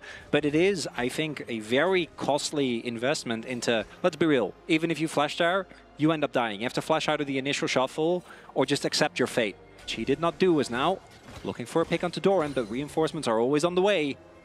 Gen.G walking forward with confidence, knowing how much burst damage they can lay down if needed. T1 forced to respond. It's only Faker providing them a pressure point on the top side of the map. 30 seconds till Baron. We heard it from the analyst desk, the T1 Baron Circus may be an angle, but Gen.G not a team who you would expect to fall for it, although we said that in semifinals last year, and T1 still managed to get away with a surprise Baron, so still need to be on their toes. Their Baron damage is also insane this game. Looking at both Faker, Gumayushi, as well as Doran, so Gen.G need to be very careful, very deliberate with this. Yeah, and you see both teams setting up their side lanes before that Baron. That top wave was pushed out. Chovy just responded to it. And then we have both top laners in the bot side for now. But no TPs Yep. for the side of Gen.G. No flash on their AD carry, although no flash for Guma either. So difficult for Gen.G to play the entire map. Keen may end up being late to the play if T1 do want to force this. Not a bad situation for T1 at all, despite, you know, the 3K gold deficit and Gen.G being at sole point. Carrier's just gonna get stunned up, go out. And yeah, if they keep Doran on this bot side, it's actually a great pressure setup for T1 because they can kind of dance around this Baron. Spotted on bot side jungle though, gives Canyon a lot of leeway to just walk in, contest some of this vision. Some of the deep ward around Drake from earlier is paying off. When highlight item finishes, Gumayushi has his Infinity Edge done. Faker approaching third item. 2 items basically done across the board here. Ruler getting close to his IE as well. It's going to be a big spike for him, but obviously as long as that flash isn't available, he needs to be very careful about how far he walks up. As we have now a stalemate. And Gen.G, because they have Soul Point, they could also just trade Soul for Nash. I think that's a great trade. I think getting Mountain Soul is so insanely powerful when you have the ability to just dive into the enemy backline with reckless abandon. Especially against this composition too, right? Because this team really wants these kind of longer, sustained front-to-back team fights. Mountain Soul helps Gen.G's composition deal with that so much better. Definitely a strong point. Ruler tries to find a route. T1 looking to get aggressive as Carrier manages to catch out Chovy. Quick 1-2 punch. Chovy flashing, gets the bear down. Sprinting as fast as his little leg should go, but it's Owner to finish the job. Now Keen looking to follow up. Doro looking to find a 3-man knockup. And in goes to Gwen, trying to snip away through the T1 mid laner. Carrier catching, trying to defend. It's just not enough. They're too powerful. Doran, though, looking to take down Ruler. He knows he has no flash. He wants desperately to finish the job. They're too forward. The leap strike. Doro can't find the route. It's a mess across the fight, but it looks like Keen should just be able to chase this one down. Doran taking his time, ward over the wall, quick hop to safety. Multiple members lost on both sides. 2 down for the side of Gen.G, 3 down for the side of T1. Guma needs to make the difference. 3 items on this carry, but it's Duro and Canyon on the chase. Feathers go up, the pullback, he can't find the angle, and down goes Guma. And Chovy survives for just a second longer, meaning that Duro can find a beautiful counter engage, which sets up for Keen. Allows Gen.G to still find these big fight wins. Look at the Drake timer. T1 tried to go for the big fight there, just wanting to blow up Chovy, who doesn't have a defensive item, but it ended up failing and backfiring. And now instead of being able to leverage that Baron, right? Gen.G, well, are we contesting? Oh, okay, they are going for the Baron, which is smart. Sometimes you need the circus. Gen.G, though, appear to be ready for this one as Faker's just waiting over the wall. This is the power of Azir. Let's go. This mid laner can shred through the objective. T1, I think they believe that they're unspotted, but Doro's on the way in, so they'll know they're in trouble now. Oh, Canyon's here. Willing to flip it, willing to bet it. Canyon stepping up, T1 now retreating. Is this just going to be a massive leash? Gen.G. They found Faker. No reason to take the risk, and now it's Faker who has been caught out, wants to slide back, but there's Ruler waiting, looking for the finish, the kill. Faker gonna go down. T1 over eager, too comfortable in the idea that Gen.G would be fully committed to that Drake. And this is why Gen G have been T1's nightmare domestically. They know this team so well. They read the play like a book. Go towards the Dragon. Know that T1 is going to look for a heavy play towards Nash. End up getting off. T1 might just try again, but this time I don't think they're going to be able to do anything. Yeah, without the Azir damage, this Baron looks a lot different. Keria has Smite and is waiting around the pit. Oh. He's 3K. He's wandering in. He's looking for the Miracle Steal. Junglers are hating Summoner Spellbook right now, but Gen G have the discipline. They don't knock it low. They don't risk the 50-50. They zone off Keria, and they get the soul for themselves. Yeah, that's Mountain Soul to Gen G. That's absolutely huge. I will reiterate, I love seeing Keria with Unsealed Spellbook. It's so unhinged. You know he's looking for that Smite steal. And when do you need to be ready for the Rakan to come check you? Exactly. Because normally you'd put one person there and be happy. Luckily, as Mal mentioned before, Gen G are ready for this kind of play. Didn't feel like they were here, but in the extended fight, it does look good in this priceless moment of the game. As Chovy ends up getting caught here, very nice pick, but then this Freeman ultimate plus the damage from Keen means that even though Faker can delay for a little bit longer, Kenyon gets on the back line, and if it isn't the front to back, it's a messy fight. Gen G can run amok. Yeah, and Guma was not able to get into that, as well as when Doran tried to jump onto Ruler, right? You saw them kind of all pivot onto him, and yeah, this is looking like a really nice setup for Gen G now. They should be able to clear out vision. Ooh, that's an aura exhaust right there. Once normal Walk it off, Canyon. Wait, it worked! Out briefly. No, Mao, it did not work. He fell for it. A little bit of bait. Oh. Now the retreat will be fine. Body block there. Makes it look easy as the ulti is going to be used by Owner. Major tool now missing. Are you saying you didn't feel the aura from that? I do. Obviously, I feel the aura, but I assume that they have a different relationship. Well, clearly, you know? Owner thought it did as well, because he went for the ult on the clone. Which, as far as Sejuani angles go, trying to play into both Wukong and Nico clone, not a great time. Definitely not. And the thing I want to call back to is that previous fight. You brought it up. Guma wasn't in position. This is the big thing. We favored T1 in an extended fight, but that hinges on one of these two carries able to freely auto-attack. Neither were able to do that in the previous fight. And with Mountain Soul, the Wukong sustained in these scrappy exchanges, it can be really tricky for T1 if they don't get that front to back. It's also, if you kill Chovy, that alone is not enough. If you kill Ruler, that alone is not enough. This isn't the type of comp where you can take out one member and then play off that. You need to actually be able to get good fight angles and make sure that both Faker and Guma can do damage in these extended fights. Another thing to point out, Keen is going to have his Zonias as well, so that just makes his flanks so much more powerful when Gen G are able to set up these team fights how they want. Definitely can be tricky. Bit of poke coming out from the side of Gen G. There's a Seekers for Doran trying to match what he can, as well as the QSS for Gumayushi to stop some of that upfront CC coming from Doro or from Chovy. But Gen G, 4K gold lead, 5K gold lead, Soul. This is their comfort position. This is a team that knows how to choke teams out, regardless of if it's T1 or anyone else. And T1 need to find a way to break this. Or you know T1 are going to go for a Hail Mary in one way or another.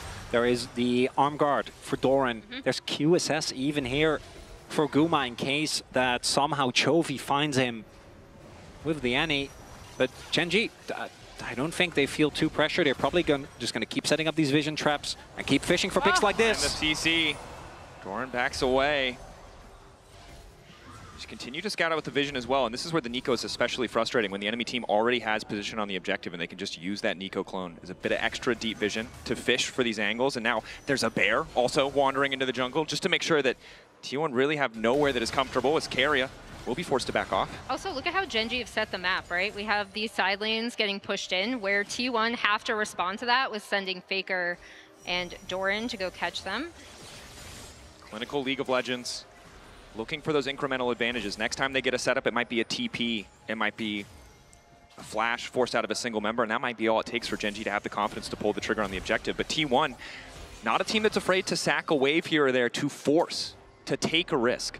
Also, Duro, Frozen Heart now finished into the amount of auto-attackers on the enemy team. Actually going to get a crazy amount of value from that item. Doran, Faker, Guma, all going to be a little annoyed by that item existing. And I think Gen G is going to keep playing it slow and steady. Catch the side waves, push it out, and then look for someone on T1 to walk in. Now, I don't think T1 are actually going to think that Gen G is really doing it, because Gen G aren't necessarily as crazy when it comes to these Barons, which is why we've seen the game kind of stall out. I think Gen G keep waiting for someone on T1 to walk in or make a positioning error, but I think they're going to have to do more. They're going to have to actually start up this Nash. As I say that, though, Doran taking a lot of poke. That might be the starting sign. Taking another chunk. Doesn't have any natural sustain in the kit outside of when he's in combat from the Sundering Sky. Thundered Sky, excuse me, as he's closer now to the full hourglass. And Gen G going to start the objective. Feel like they have good position. TP coming in from Doran and Gen G. Looks like they're going to immediately back off instead. Happy to play for the pick. And again, it's just death by 1,000 cuts. They got what they came for. T1 thought it was Baron, but they were just happy with the TP. Start it again. TP used. All sums basically available here. Gen G. Chovy, CC onto Doran. Instant combo. There's nothing he could do about it, but he goes golden. He buys an extra moment, and it's Guma and Faker on the backline for now, uncontested. Trying to fire back, but the objective in the sights of Gen G, keeping the pressure there. Terry has smite. And he does. As does Owner, and they're trying to lock him out of the pit. Canyon, nice backstep with the clone. The chunks onto both clones, massive, but not the real champions. Gen G poking. Using the mountain shield. Yeah. Just waiting for it to regen. Chovy on the flank. Ruler trying to find the angle. Bit of CC down on a Faker. The flash forward. He goes golden. Can they try to turn this one back? A multi-man push into the waiting arms of Guma. Guma free firing, but Chovy flashes forward. Finds the CC. Quick QSS. Ulti out. The fight is so damn close. Ruler, one more bullet. Into the ulti. And it might just be curtains for T1 because Gen G. What a fight. The quadra for Ruler. Ruler quadra kill cleans up a fight that was so close. At Baron, they'll be able to take down this mid tier 2, and I think they might try to push to end here. Lore accurate Jin right there. Ruler with the quadra. Look at that damage. This man was one of the weak spots on this team coming into MSI. He was the one, together with Duro, that was most criticized, but his Jin performance this tournament has been insane. Incredible stuff from Gen G. They got the advantage. They gave T1 no quarter, no angle, no way of attack back into that one as they take game 1 with confidence. A fantastic setup from Gen G, from a team that knows this T1 team so well, right? They set up their side waves. They have the Mountain Soul. They're like, we know you need to come into us to get this Baron and then end up getting the pick they need. And somewhat of a reversal in mid lane, where it was actually, I think, Faker did a really good job in the early game, both solid in lane, but when it comes to the impact, even though it felt like a lot of fights were Chovy getting caught, he still was able to deliver that CC that the rest of his team followed up on. And in the end, the wins, all that matters, and Gen G are the ones to take it. Let's send it over to the analyst desk to break down game 1. Thank you very much. We always have the question if it will be more reminiscent of the domestic or the international matchup between T1 and Gen G. And this time in game 1, it goes firmly in Gen G's favor. That feeling you have that they know that they're not going to be caught off guard, that they can see a little bit what T1's game plan is all along. Yeah, they're playing it pretty safe as they had their lead, as they should, but they just had control for the vast majority of this game. Yeah, absolutely. But the early stages, I think, were pretty darn good for T1, but it was more about objectives for Gen G. I want to jump right into it, though. And thanks to the reliable Cisco network, Gen G get a 3 for 0 on the bot side. This felt like where the game really swung.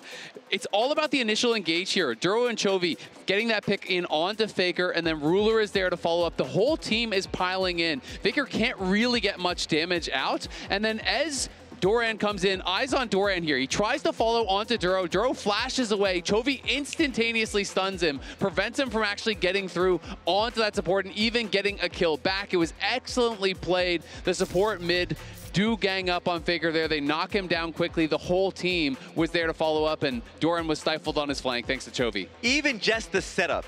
Because the moment Azir took that wave, was walking into the wave, and Gen G had push mid, instantly it clicks in for Gen G to walk down bot lane. Sure, T1 has a ward that saw Annie walk towards the lane, but that was everyone colliding to a play just to save Private Faker. Yeah, and I do like what you said there, Azale. It was not like it was a complete kind of wipeout in the early game. So you did feel that at some points in the game, Gen.G were under pressure.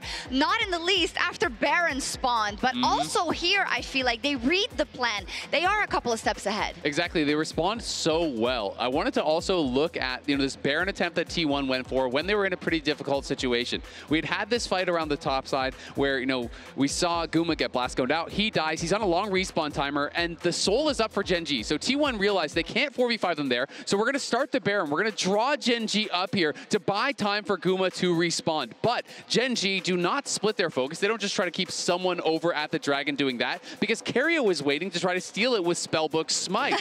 Gen.G, though, read the play perfectly. They send 5 over to the Baron. They pick off Faker. So even though I think it was incredibly intelligent from T1 to buy time there for Guma, it's stifled because Gen.G know this team like the back of their hand. And Guma was quite strong, I want to say, in the game at that point, but this guy here, and I feel like this is something we need to talk about a little bit, because if you'd ask anyone, yes, Gen.G is great, but is there anywhere where there might be a caveat? They would have probably said it could be bot. We also have an international rookie in Duro and paired up with Ruler, but this game, none of that. This game, there was literally none of it. The fact that we got to see Ruler on his Jhin just perform so well, got the lead off of like a double kill off that play that we saw, the first replay. But for me, it was the fact that they played incredibly well around Grubs. They got the lead on that one. They played well around Jakes. I felt like this team, when they got the lead, they recognized, to your point, Azael, they recognized to play away from or play around T1's trickery. And this is that bot lane fight, we had the goal difference over time there. You could see that it was actually swinging over towards their favor. It is fun to actually look at how much they were able to get out. As I don't know what I did there, my mistake. Who knows?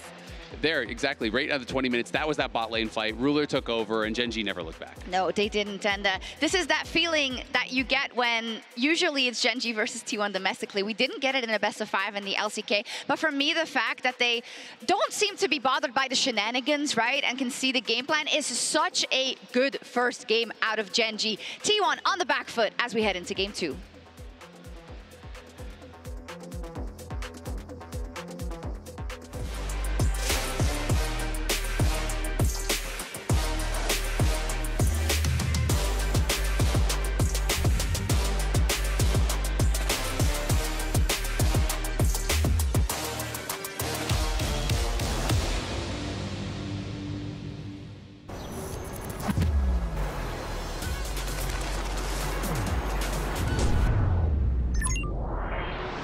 Hunter in the dark.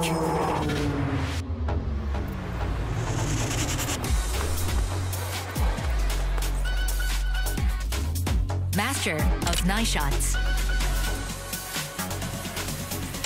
Oppo Find XX series. Powerful camera, powerful AI.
What a car. Living the dream, huh? Sweet dreams are made of this. Who am I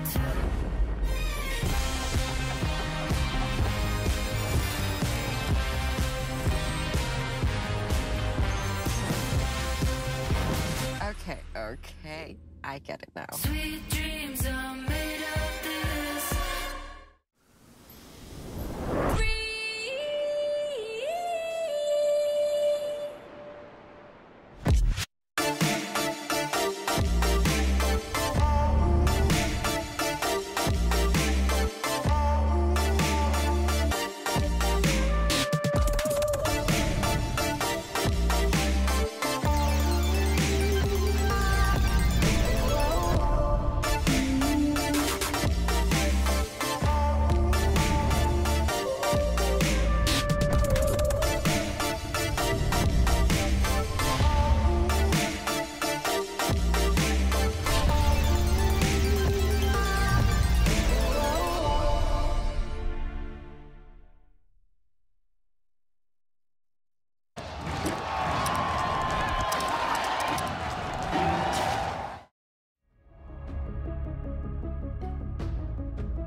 Let me throw it down to the ground, make them turn around in the dark at night. Genji poking, keeping them in the fight. Chovy on the flank. Ruler trying to find the angle. Bit of CC down on a Faker. The flash forward, he goes golden. Can they try to turn this one back? A multi-man push into the waiting arms of Guma. Guma free firing, but Chovy flashes forward, finds the CC. Quick QSS. Ulti out. The fight is so damn close. Ruler, one more bullet into the ulti. And it might just be curtains for T1 because Genji, what a fight. The quadra for Ruler. Welcome back to MSI 2025. Genji finding that first win. Now, again, it's been a bit of a red herring here at the tournament thus far. I'm sure the T1 fans feel as such, but could it be that there's something in the water? The tides mayhaps turning. I feel like I've said this every single year, and every single year I've been wrong, but maybe today is a different day. We're not at Worlds, that's all I'll say. When it comes to Genji, their performance, I think they have been, at least over the last year, still extremely consistent. And I think in that game one, we saw T1 really reach back to a very specific strategy that I think they have more to offer than just that, right? Like, I think they played really heavy on the plays we saw work against BLG, trying to kind of get Genji off their tempo, trying to go for these big Baron plays. Genji said that's not enough. Yeah, and that's where the difference maker was just how well Genji knows this T1 core and kind of can expect the moves they are going to do, especially with a composition like this. And in particular, that Baron fight that we just watched back is, as soon as that comp from Genji caught on to someone, in that case it was Doran, right? They were able to just kind of go forward, pick off the targets. Oh. Wow! That's a T1 fan, by the way. I'm telling you right now. It is the circus. It's fair. That's we did see great. the Baron circus. That's amazing. Genji were paired. Genji bought the tickets to the circus. Not every team does. You know, you got to be ready to contest. BLG did not buy tickets to the circus. BLG did not. It is definitely too early to say whether Genji owns the circuit. I think that's what this series is about. Yeah. Because in game number one, felt like they read them very well. And going into MSI, these two members were the most criticized, Ruler and Duro. Duro, in definitely the most high-stakes games he's played so far, had an amazing Nico, right? Got the blind pick, which into carry really can sometimes backfire. And then Ruler, that gym performance was insane. It was incredible, right? And even for a game that started with Doro giving up some sums, Ruler giving up some sums, the fact that they held on and managed to find their form in those crucial fights, in those picks, is big. Because you've also now taken the Nico away, which is a champion that Carry is no stranger to. One of the big playmakers where Carry often can be the difference maker in the context of these two teams going toe-to-toe. One less option available to do that. A reminder, of course, T1 on blue side, they get selection as the team that lost the previous game. No surprise that they have chosen blue and need to see now that adaptation. You mentioned before, hey, this is classic T1, but they have a lot more to offer. There's a lot more going on in the compositions. The question for me, to both of you, and I guess the T1 is, do they continue to prioritize these safer blind picks for Faker? It felt like it worked out in the early stages of the game. They didn't have that weaker lane phase that we were concerned about, but they also didn't convert it to that win. I'm actually looking at bot lane again. I feel like T1, like the platonic ideal of this T1 team is still if this bot is able to get a really early push and either unlock it so they can initiate swaps if they want to, or just generally unlock Kyria on the map because he can be such a menace on such a wide variety of different picks, right? As we see the Sion, Vi, and Galio banned on blue. And then the Varus is going to stay off the table for Guma. We all know why. And if they don't ban Rumble here, I think it's very easily telegraphed by T1 with that Galio ban that that's what they're going to be looking towards. I expect that Genji will ban it away unless Keen has something else. The Ornn for Keen has not been great. He's had a couple of really rough games on it, even going back to last year. But it looks like Genji is still not going to be bothered, and instead targeting Faker's champion pool. That does mean that the Taliyah this time around is open. Yeah, the Taliyah is up, and then I fully expect Genji to potentially take that Rumble away, right? Because that is also still up in this draft for Keen. It does mean that they basically have to pick Xin Zhao here, right? So I think Rumble 100%. Xin Zhao is the big opener. Giving over both Taliyah and Xin Zhao when it's both one of Owner's best champions plus an incredible 2-2. Can't do that. Yeah, you absolutely can. Owner is, I think, the best Xin Zhao in the entire world. Giving him that just gives him license to basically do whatever he wants in the game, whenever he wants. So we'll see if we end up getting that through from Canyon, because otherwise, yeah, that could spell a really nice early rotation for T1. The question is, they know it, we know it. Xin is the pick. If they don't pick it here, Owner will pick it. Is there something that Canyon wants to counter pick with? I don't think such a thing is... Okay. Double solo lanes. We have the Ryze, we have the Rumble. The short range Ryze, we know how impactful the champion could be overall. We've got Rumble, one of the strongest top laners on the patch, but it means giving Owner that Xin. And you talked about it, right? The way that the platonic ideal of this T1 team is when they get going early, and such a big part of that is aggressive picks like the Lucian or aggressive junglers like the Xin Zhao. Yeah, also Lucian, something that they do not want to give over to Ruler specifically, but yeah, we have the Lucian Braum coming in. And we'll see if Gen.G do decide to round their comp off with, or their first 3 picks with the Xin Zhao, or if they want to... Yeah, I was looking towards the Skarner. Maybe that's also why they didn't. Canyon has been super consistent on the Skarner. Also one of the few champions that I think recently has been able to actually have early game impact on. Obviously with something like Wukong, you're not really expecting that, but he has really stepped it up in terms of early effectiveness, and it specifically with the Rumble makes for some disgusting teamfights. If you look at T1, they're all short range. If you're ever in range of an Impale, you are getting toasted. Yeah, I was going to say, I'm glad you brought up the early pressure, but it's also these team fights. So many clutch Gen.G team fight moments actually have been from Canyon being able to get some insane suppresses off onto the team, and then the Rumble ult coming on top, the Ryze able to join whenever. Now we see the Xin taken off the board. Makes perfect sense, and you highlight it, right? I think a lot of people look at this matchup recently, they know that Gen.G are the expected favorite, they see all the co-streamers, pretty much everyone put Gen.G at the top of the list, but we look back to the last time they played, that game 1. It came down to Gen.G being clutch. It wasn't just total dominance. Game 2, of course, was, but it's something that's important to remember is that players on the side of Gen.G can be clutch, and now we're seeing a lot of these picks limited. Bot lane, going to be who suffers on the side of Gen.G. Jungle, of course, going to see 2 bans taken away there, the Xin and the Trundle. Wonder what the Gen.G bot lane is going to go towards. Gen.G have been picking with this exact pattern now. The Nico, one of the stronger picks, of course, taken away from Duro. There's a decent amount of engage you can still run into Braum. You just kind of have to accept it in lane. You can't do too much. But thus far, the Gen.G comp doesn't have too much hard CC outside of just that Skarner. Unless, you know, obviously, Chovy is able to get on top of someone. The Alistar is also going to get taken off the board. What does Gen.G want to go towards here, and what are the counter picks going to be? I'm leaning towards an Ornn for Doran here. That has been one of the more consistent counter picks into this Rumble. And what is Owner going to go towards? I think one of the big things we have to look at with the culling, with the Taliyah, pretty effective range advantage outside of that equalizer. Can keep these champions at arm's reach. So how did Gen.G shake that up? Skarner, one tool, but a bit telegraphed in his engages without a flash. Now, pairing it with that much more aggressive hard engage options in the Rel. But of course, into the Braum, it can be tricky. Yeah, and they're going to wait to see what T1 end up locking in before they pick Ruler and a bot lane for him to go up against this super strong Lucian.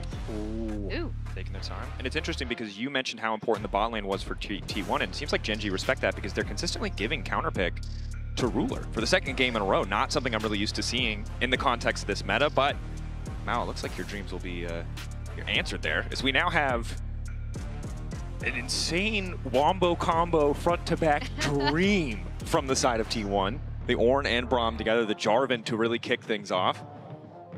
And this would be obviously comfort for Ruler going way back. I think this is a lot more within the current meta. As long as you get an AD carry that has a way out of a Cataclysm and out of an Ornn, that's really all you're looking for, right? Even being able to not have to deal with the culling is a big win for Ruler here. Yeah, and I think that's why they kind of wanted to wait to see the full composition, right? But Ezreal does deal with a lot of things that T1 kind of want to throw at the AD carry because he is so slippery. And he does kind of give you some pushback in that bottom lane as well. Do expect this time around to see Guma and Keria have a much better time in the 2v2. There's also the power of this Jarvan. When it comes to early ganks, there are a lot of juicy targets on the enemy team. Both Rumble and Ryze don't have an easy way out of EQ combos. So I'm gonna kind of see if Owner is going to look to have a very early impact here to try and throw Gen.G off their game. Because I think we saw in game number 1 as well, if Gen.G don't fully lose control of a game, actually playing the game becomes so insanely hard. Yeah, and I'm also looking at what goes on in mid, right? Because I think Faker really excels when he is on these picks, like Taliyah, that really showcase what a mind he has for the game. And give him the ability to affect other lanes really easily. So in watching some of Owner's early pathing, I'm super curious to see where he's going to decide to go and potentially maybe affect his lanes early. Importance of that J4, right? Can have the early impact. Level 2, level 3 ganks, not uncommon. Often a champion that's deprioritized. I'd like to see a little 3-camp gank. I'm always a fan. I'm always talking about this in LTA too, where it's like, can we please just see some early action, you know? Look, we were around in Season 3. So was Faker. He's no stranger to a 3-camp gank. It's been a long time since we've had that meta. Let's see if the level 1 has any blood for us. Looking at the rune setups, we have Keen with the first strike, which is not something we've seen more recently, but into Ornn I do think makes a ton of sense because you are looking at a matchup where you're not really going to be threatened too much. Gumayushi going for the PTA, not the electrocute as we have seen before in this tournament. Keria obviously is a spellbook man. Well, I have just been told that Lore is standing by with Cadril. So you've heard from us. Let's hear what Mark has to say about this particular matchup. I am indeed with the Rat King here once again. Cadril, tell me about the atmosphere here at MSI. T1 versus any team is always different. How has it been so far? The crowd is crazy. The noise is insane.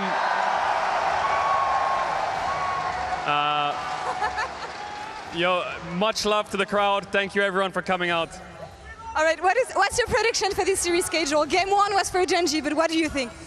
It's looking tough for T1. They really need to win this game. They need to win this game early because they could run out of damage very quick. So I'm hoping T1 wins so we get 5 games. Do you like the draft? What are we looking at in the early game? You're going to look at Owner and you're going to look at if the Lucian Braum can take over the map. I think Ryze having no flash is really important in this game. All right, Rat King, thank you so much. And casters, back to you. Well said, Mr. Cadril, Mr. Rat King. Thank you, Lore, as well. Of course, Flash, going to be a big deal. Still there for both respective mid laners as some phase rushers are being traded as these guys go really fast, despite not having boots. But for now, there's some trades, but no kills. No 3-camp gank yet. It can still happen. He's on his third camp now. Yeah. We do have an early invade though. Owner did go in. The level 1 for T1 is obviously way stronger, so there wasn't really too much that Gen.G could do. I am not sure when it comes to the pings, whether they spotted this. Based on Canyon's pathing, I'm gonna say maybe not. We'll be able to pick up his chickens, but his red buff and his Krugs are already gone. Yeah, he definitely doesn't know. So nice little sneak away here from Owner. Gonna be able to build up a pretty substantial CS lead. And you see, yeah, Owner backing and already returning to his own side of the jungle, should be able to clear out those camps pretty easily. Oh. No, really nice. He knows! He knows we're all watching! Okay! Well, and on the bright side, while we look away from a Canyon's slight embarrassment, Keria, 149 international games played, passes perks for 5th all time. So shout out, much love to Keria. Obviously a ton of milestones this particular MSI, but always good to celebrate when a player has this much tenure. But might be celebrating something else here on the bottom side as Doro's already going to be locked up, but Canyon's going in mid lane. That's the flash out for Faker, and he still finds the knockback into the wall. Faker cut down. First blood for Gen.G. And I wanted to look at this mid lane. It's actually Gen.G that strike first, attacking Faker after Canyon got invaded, right? It was looking really good setup from T1. Great response from Canyon. It's a big mistake from Faker as Canyon. Still emoting, by the way. Look, he has a lot of emotions. That is the only thing that he could do, right? Like, you can't, you're Skarner into J4, you can't invade. All you can do is look for a gank. So the fact that Faker dies, gives up his flash, is now down a TP, is a really, really big deal. And we'll see Owner as he's pathing down towards this bot side. Gen.G's lane is actually backing, so he's not going to find anything there. Should just be able to return to his own camps and clear those up. Of course, difficult situation in the early game. Heard Cadril already, but that flash being down makes things so much easier for any repeat ganks. Jarvan, of course, a lot more immediate target access. The Skarner normally a bit slower, but against a flashless champion, it can just be so easy. Ooh, looking at the bot lane though, it looks like Guma and Keria have been able to at least continuously generate that prio that we wanted to see, right? Lucian Braum picked early in the draft. Faker knows that Doro is here. Routed out, and so much attention paid to the mid lane in this game. Chovy kind of left on an island in the Annie game. This time around, they are not letting Faker play whatsoever. Really trying to capitalize and punish Faker in the earlier stages. The flick back doesn't quite hit, but Owner's here to cover as well. And I think not surprising, given how well Faker did in the first game, they don't want to give him any room to breathe here in the second. Yeah, and setting Chovy up in a good position ahead on this rise is actually also going to be great for Gen G. Accelerates kind of one of the scaling options in their composition, as we do see Ezreal now on that bot side. And T1 again, we talked about their early Drake prio. They're getting it off that bot lane. Yep. Talked about the history of the matchup as well. You can see Chovy relatively favored, but it might not matter in the face of this fight as Chovy's going to get locked up and cut down. Guma and Faker finding the kill. Owner with the setup, and now it's Canyon in trouble. The Skarner was good early, but he hasn't been able to get anything else. Carry is still standing. Multiple members marked up. Concussive blows! Everybody's getting knocked out! Instant feat of warfare for T1, but they're not done. Doran on the top side. Bonks him with the hammer, taking his sweet time, fishing for the knock-up, but he's not going to finish the job. Ruler uses the barrier, but holds on. I'm pretty sure T1 kept that Drake damage the entire time during that fight as well. Massive value from that Braum coming out from Keria, able to deal with anything Gen G threw at them. That's the explosiveness of T1. Many team has fallen towards, and you can see Owner stays hidden here, but the flash flag and drag, you should know that he's in the area. Chovy doesn't really have that much damage, and then Canyon is a level 4 Skarner just amongst all these people.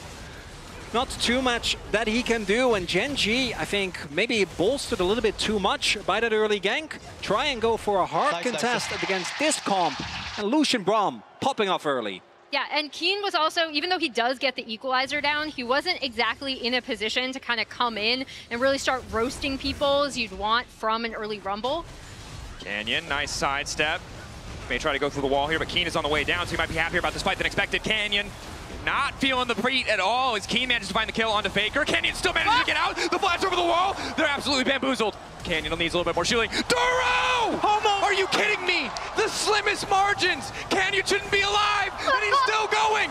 Q forward, Shattering Strike, buying a bit more time. Oh, the Flame Spitter, it just keeps coming. Canyon lives. It's a jungle Canyon. As Gen G fight back in this fight. T1 thought that after the great start early on, Canyon overextended. Little did they know it was all an elaborate trap as the sidesteps early on dodges the damage. And the big thing is Keen is here, and then Chovy, shout out to him, right? Like he does his jungler a solid. Canyon able to flash out, survive this entire thing, and then Duro coming in, locking down Owner, and then they're immediately on to Keria.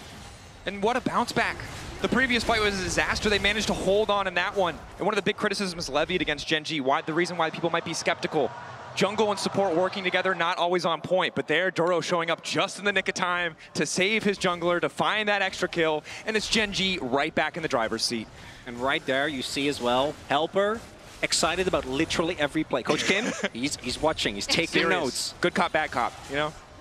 I gotta make sure, you know, it can't just let T1 get away with it, and Helper, we have seen even in backstage, really big for the Gen G mental, and really every single clip.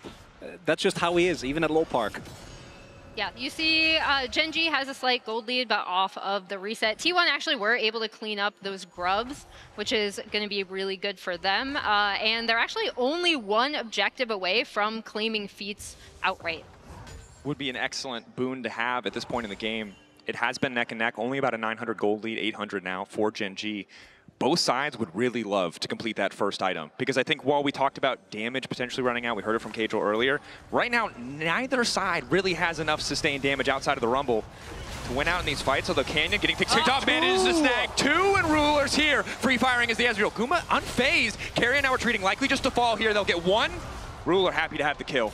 And that's the playmaking Skarner we've come to expect from Canyon. That's why he is so dangerous on this champion, and Guma might be in trouble. Owner spotted. Dashing through, Mystic Shot sidestepped, TP on the way down, Owner on the way in, flash out from Guma is good, Shattering Strike still hits, and down he goes. Owner's finally here, but it's too late. Faker just tells him to back off, there's no play left. And that is a TP invested by Faker, that is Guma's flash now down, and that's the second game in a row where it feels like Gen G is just straight up running away with this early game.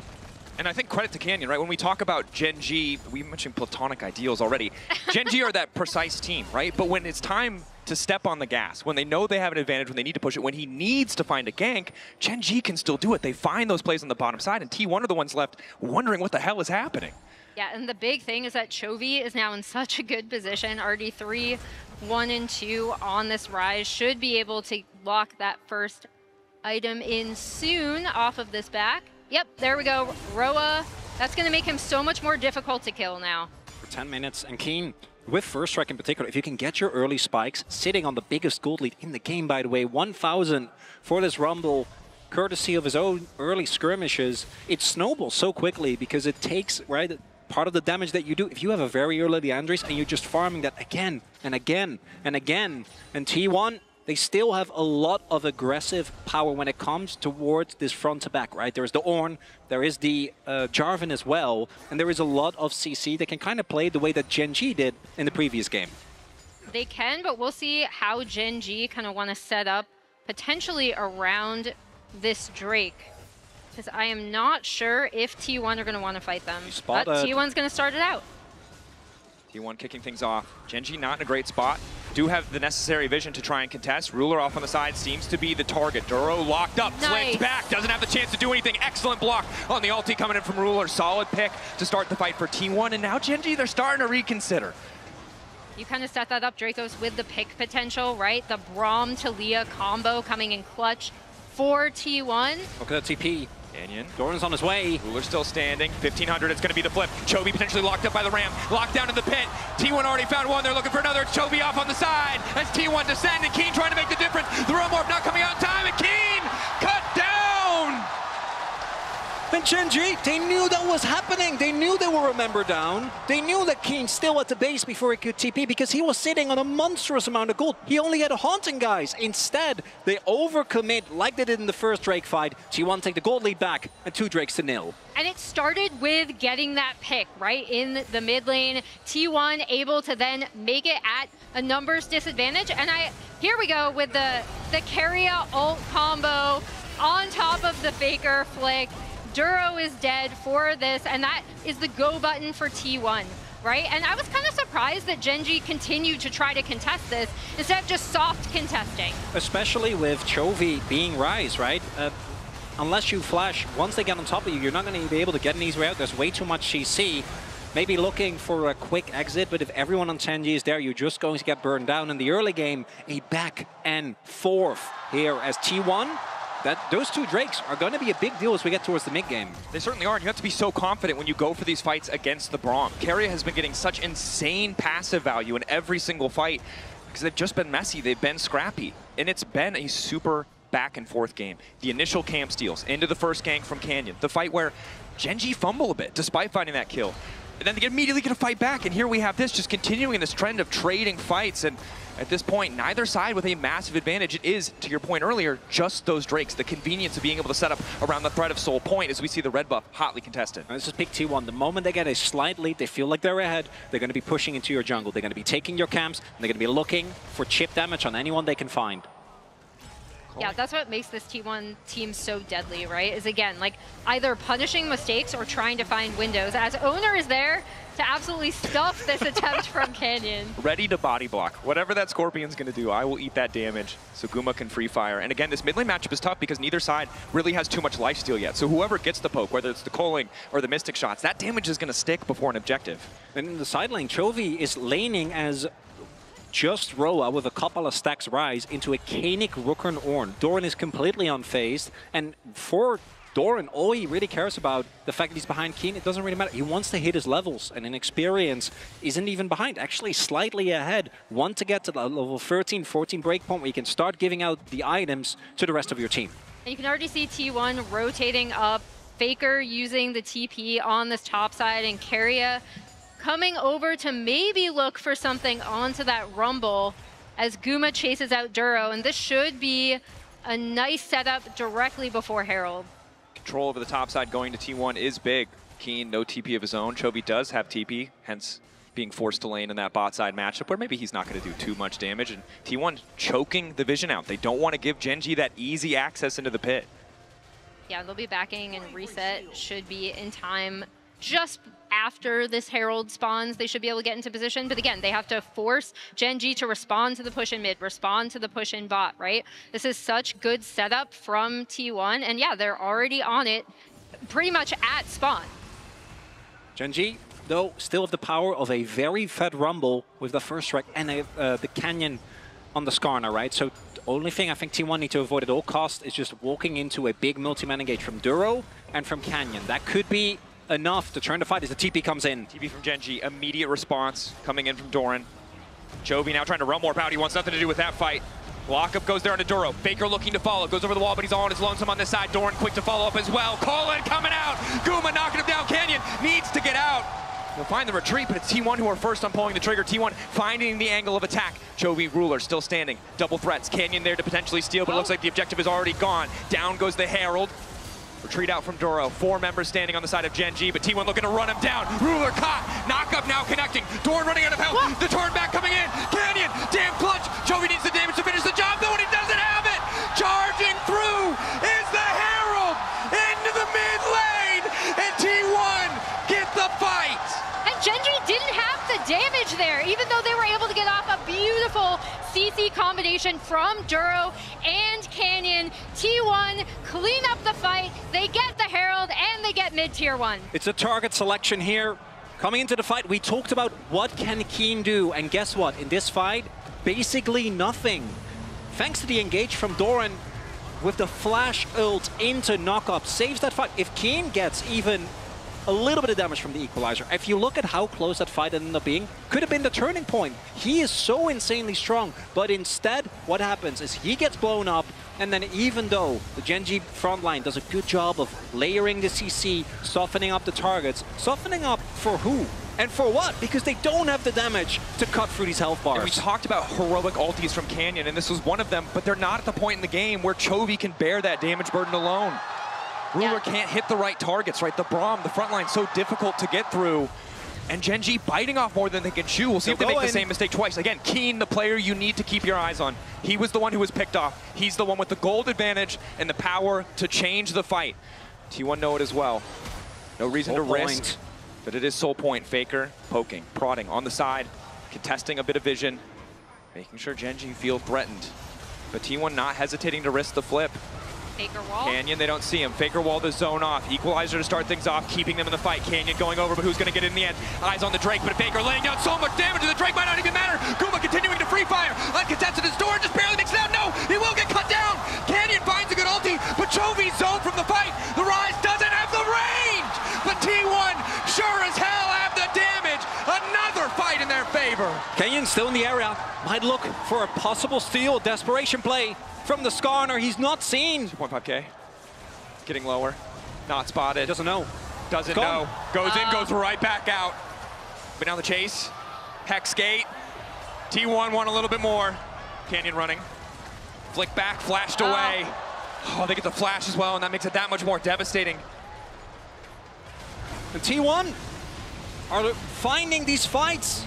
That CC isn't layered with the equalizer, so it just doesn't do enough damage. And again, a crucial member of Gen G gets blown up in the fight as Doran again hits the mark. Yeah, I was gonna say the Doran and Faker combo coming out from this fight to immediately get onto Ruler, kind of take him out. And even though Keen is still doing a really solid amount of damage, there's still just not enough damage coming out of this team to clean up T1. And that's Soul Point. That is 26 kill in 18 minutes. I was really excited to just have a nice chat with you guys. You know, our LCK games, sometimes we have the opportunity for that. Not today, not today. Not today, not in this game. Not with T1 in control of the tempo. Definitely not. And one thing that I will say, Guma looking powerful, but may have been picked off. Carrier here to body block and try to cover. Guma sidestepping as best he can, but they're moving their way around the Unbreakable. Down goes the Equalizer, and Guma cut out of the fight. Ezreal ulti from Ruler is good. The fight's still coming through for Gen G. They found the angle, and they're taking it. Quick double for Ruler. We talked about Ruler being taken out of the last fight. Guess what? He just is now back in the game off of a really crucial pick from Gen G. Closer to the 2-item spike. Both Chovy and Ruler, tiers fully stacked. Once they get that, it's going to be a nice influx of power for the coming fight. We're still far away from Baron. It's a breakneck speed. You highlighted it beautifully, Mao, but Baron not on the table. Otacon 20 seconds away, though, may be the angle of attack for Gen G. Yeah, the big two things we have to watch out for are that Otacon and the fact that they need to contest T1 on this Hextech Soul. You do not want to give this team composition, especially Guma Lucian, a Hextech Soul. As stroke of irony, as it's Guma that kind of gets caught in a spot where Ruler often has been found. Really good immediate collapse, and you see T1 try and maybe salvage the fight, but the moment that Doran also gets slammed into the wall, decide the better of it is Ruler knows that they are not out of this game yet as Otacon has been started up. Doran trying to get in, ready to blow the horn if he has to. Owner, it's so hard to deny him access to the pit. Doran getting chunked out, still 5K, they can't really afford. Instead, the turning.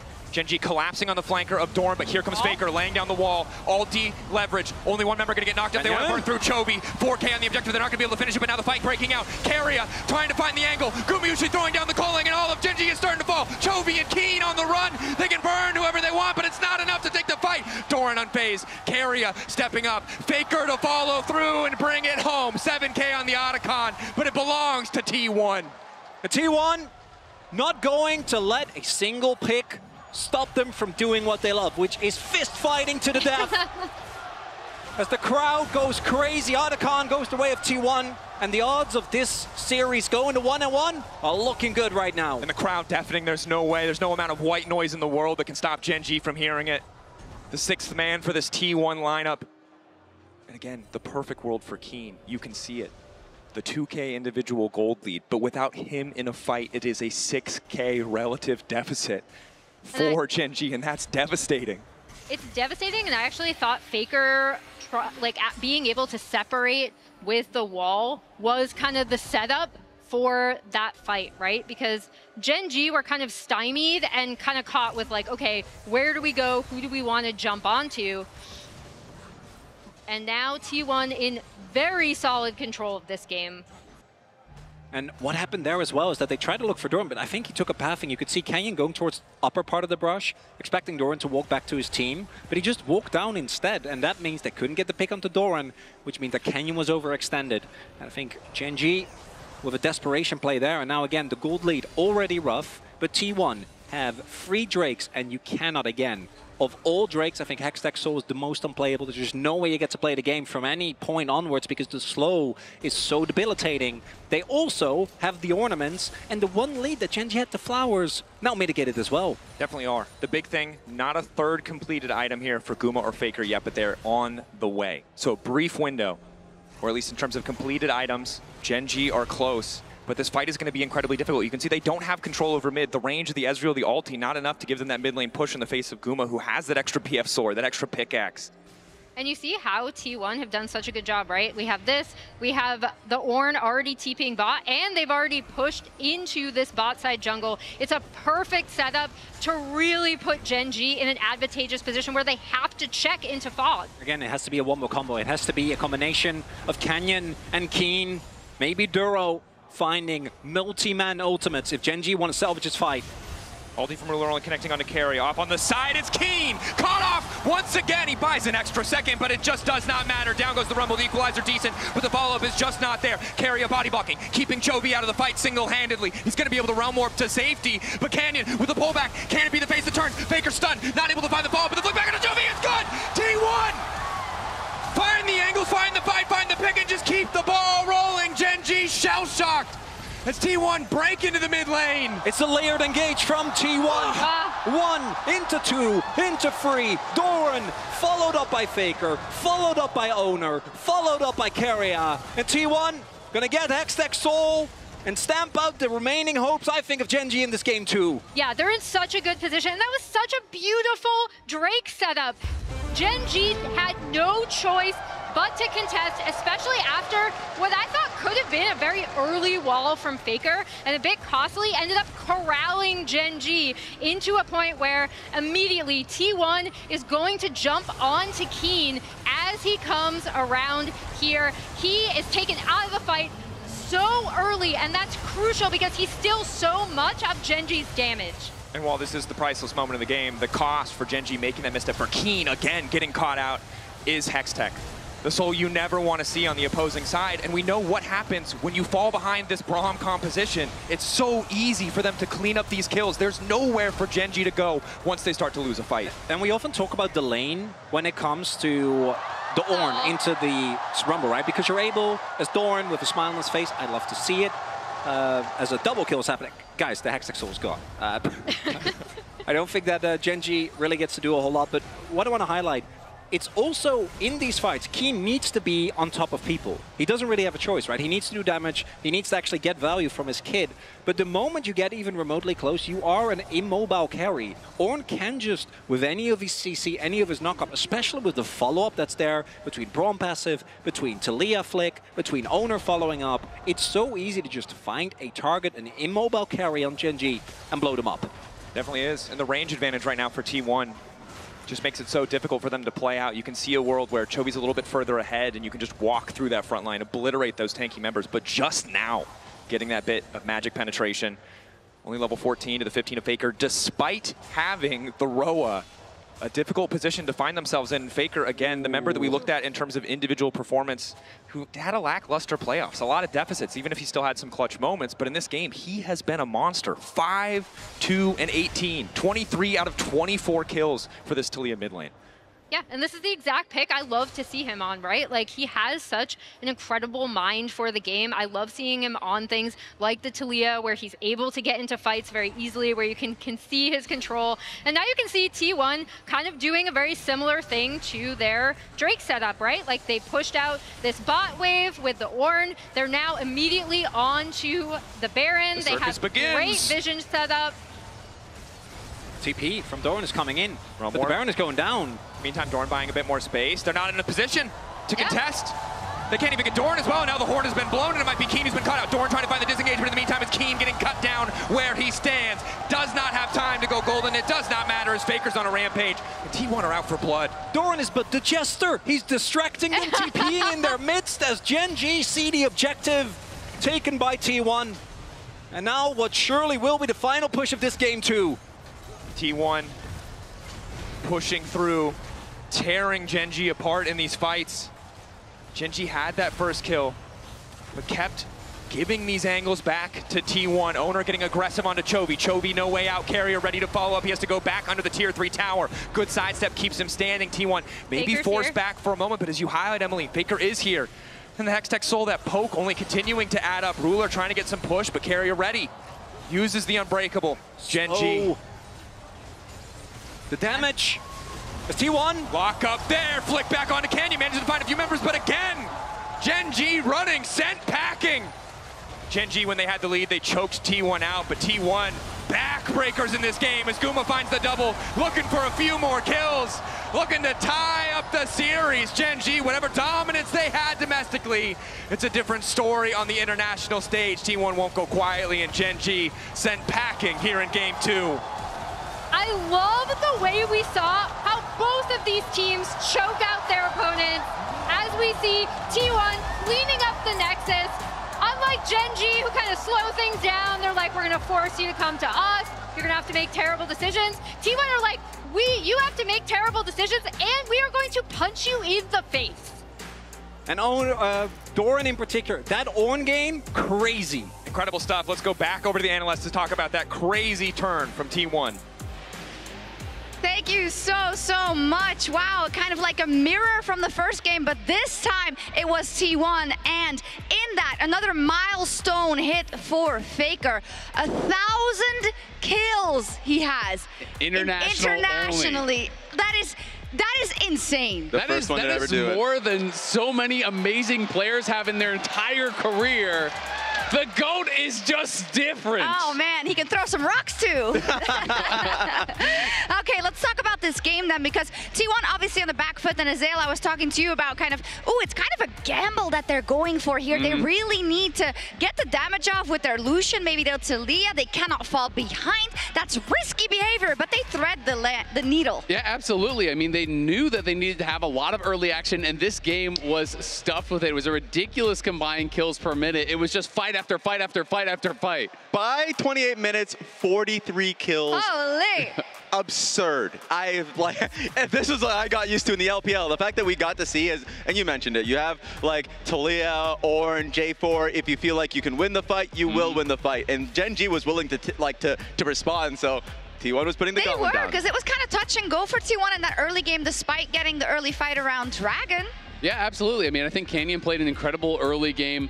This guy was involved in all of their early plays. He was everywhere. So it was not just smooth sailing here for T1. They did not just run over Gen G. Canyon is involved in the first blood, and he is involved in everything that they do. Beautiful sidestep there on the engage. He's able to turn around so many plays, and it was 7 out of 7 KP to start the game for Gen G. Why doesn't my mid do that for me? Sends him out so he can flash towards the blue pit, and then also is able to get the pick on towards the support. That is so tilting to not kill him there. It's insane. And all of this with the context of his early game, he was cooked. Like you saw in the level 1, Owner gets his blue buff, goes and takes his camps. So like the only play that he could go for is the gank. He ends up getting the gank towards mid lane and it works out. So like it was looking pretty good for Gen G in the early portions of this game. Yeah, absolutely, especially when you take it in context, the fact that they have this 1,000 gold lead with a comp that outscales, you know, they needed to kind of sit back, but though T1 was low on damage, they were very heavy on ability to start fights, on ability to be proactive, and that's what kind of led to this big Otacon fight.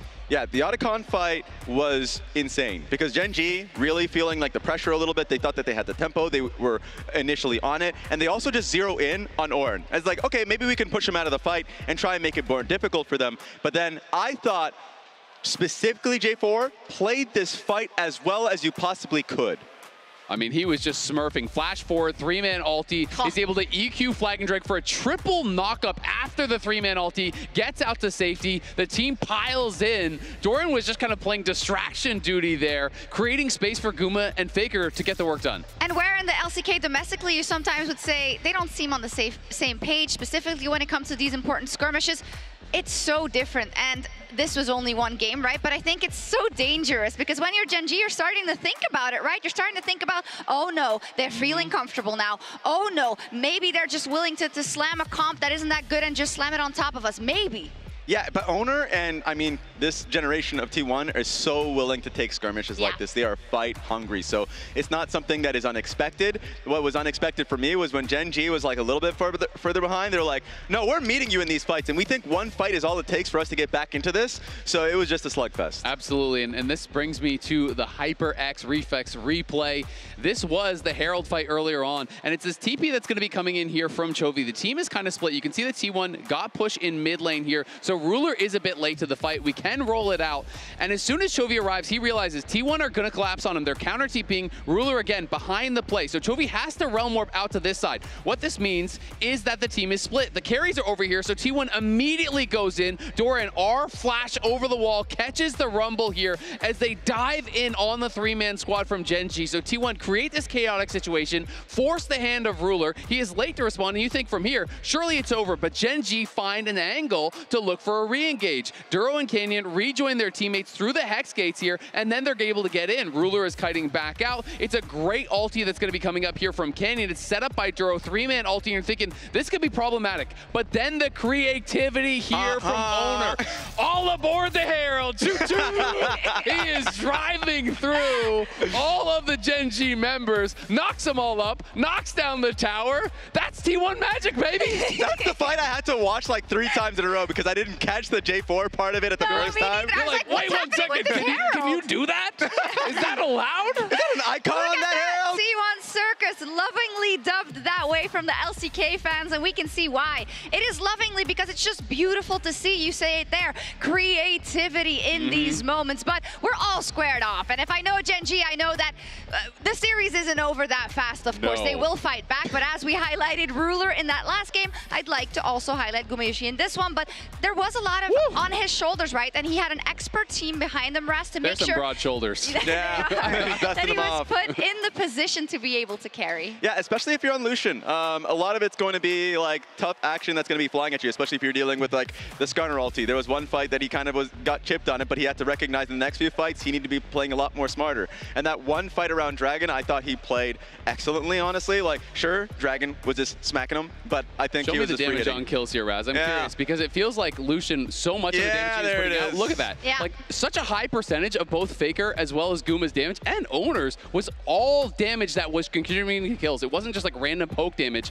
They were hard committing to fights, finding the angle, getting the kill, and that's how they did it. It was a life-sized go button, and they hit it every single time, which means we are at 1-1 in this series in the match that will decide who gets their ticket to the grand final directly. We'll be back with Game 3.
Alright guys, I just landed in China. Let's go.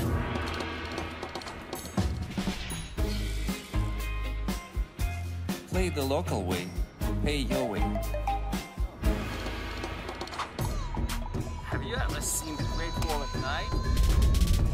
Play the local way, pay your way.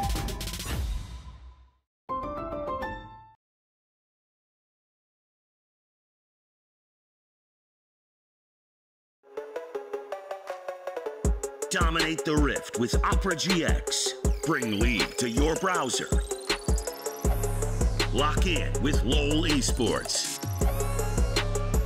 Customize your setup with champion-inspired themes. And unlock new designs inspired by Arcane. Only on the browser for Legends. Download Opera GX.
In my darkest hour, I can feel the power. Won't be devoured, never been a coward. Let me throw it down to the ground, make them turn around in the dark and light. Hey, great game today. Oh, Owner, you dropped this.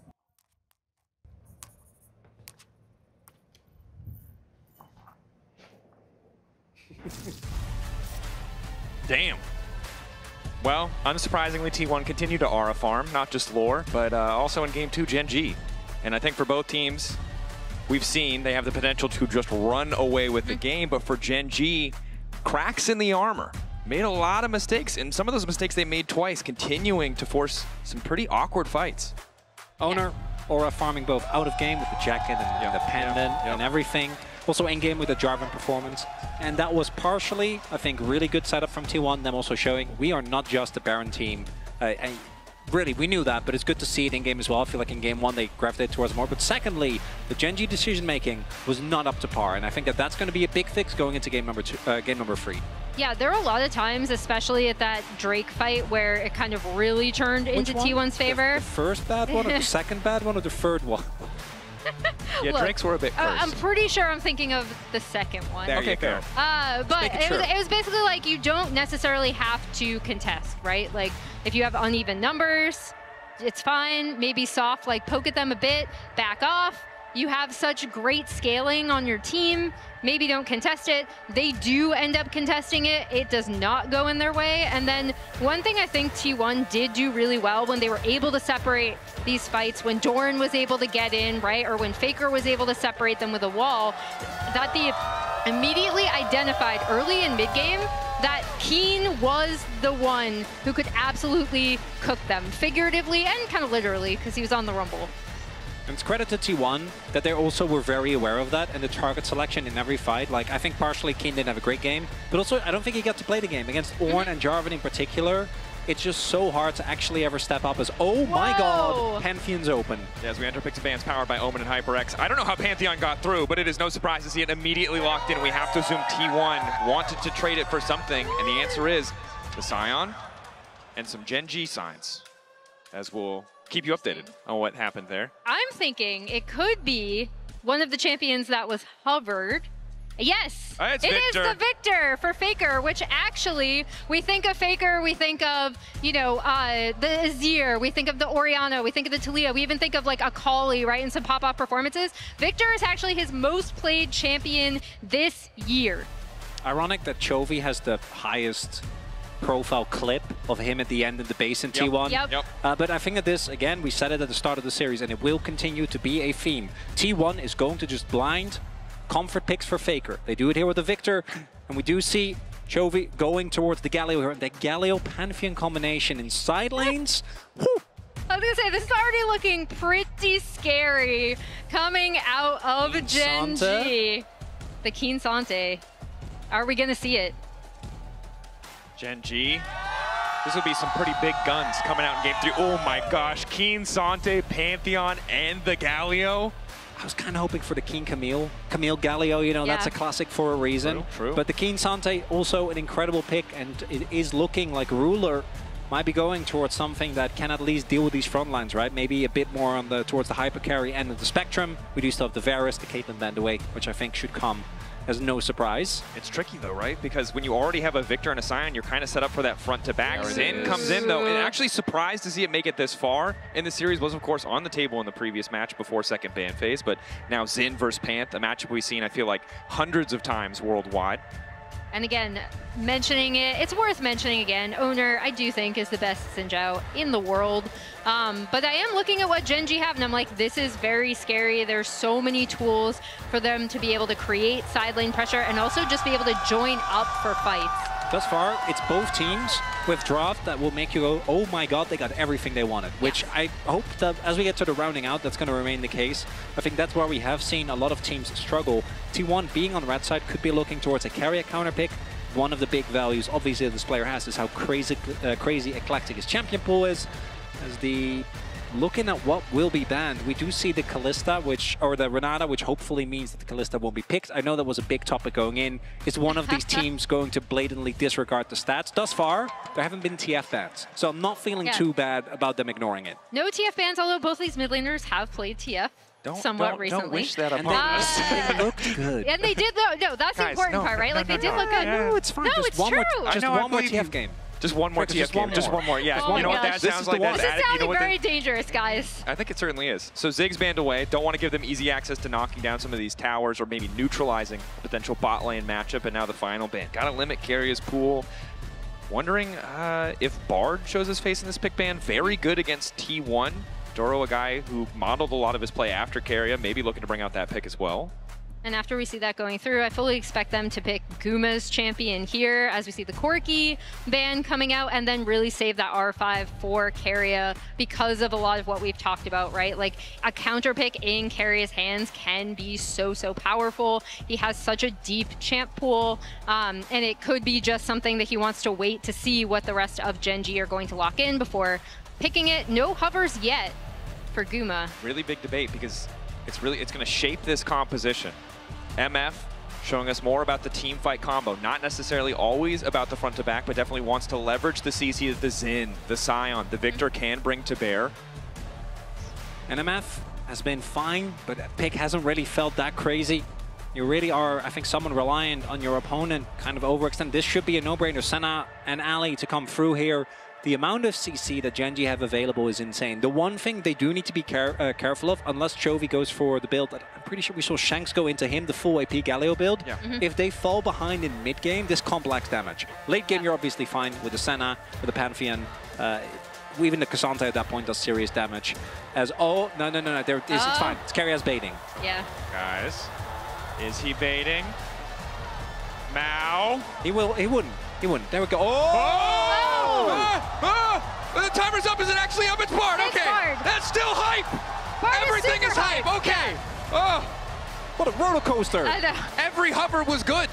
The Pike would have been kind of insane just because that was his pick, right? Yeah. On which he eliminated Gen G from last year's Worlds. But it is the Bard coming through.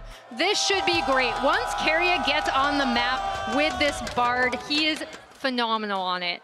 And we need to see Canyon run the early game. The side lane pressure from Gen G needs to be great, because I think that when it comes to actual even number fights, I don't think they're going to have the best of time. I think there's a lot more power for T1. There is also the fact that both Senna and the Pantheon can really struggle into the Bard because they don't have an easy way of getting out of that ultimate.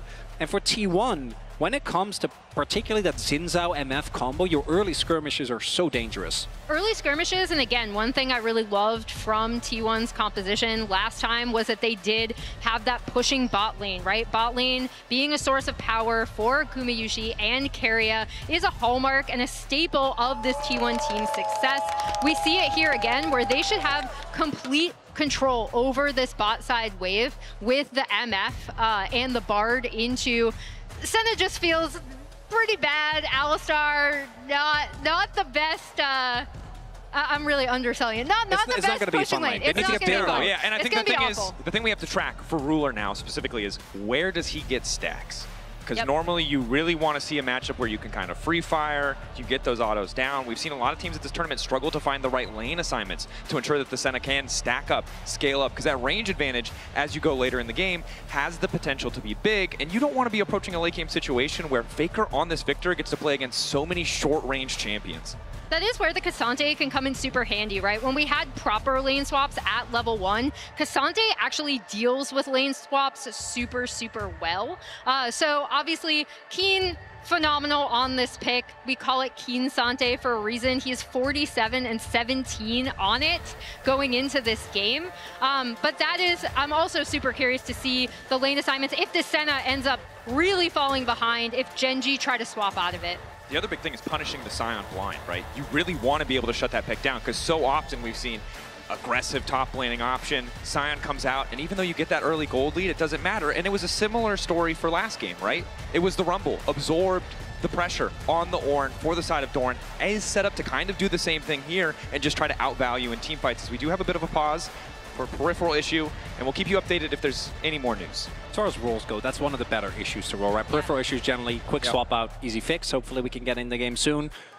The decision-making of Gen.G in that game number 2 was below what they have shown domestically, right? This is a team that is very often, more so than any other team, given all the praise for their ability to identify, is this a good fight? No, we trade on the cross map. I think that in the previous game, T1 really pulled them into, if you want to phrase it that way, the circus, but just a T1 playstyle, right? Very high tempo, continuous fights.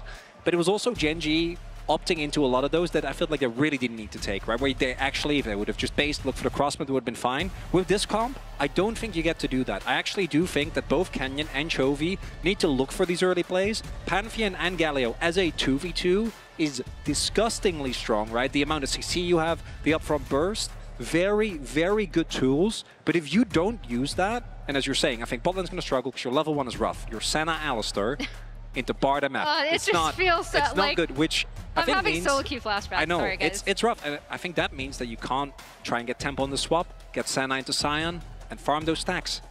Yeah, can be a tricky proposition though. We've seen how successful T1 have been when they play around those drakes, when they focus around those drakes. And when you have pushing lanes, it's really easy to see how that setup's going to work. The issue has now been resolved.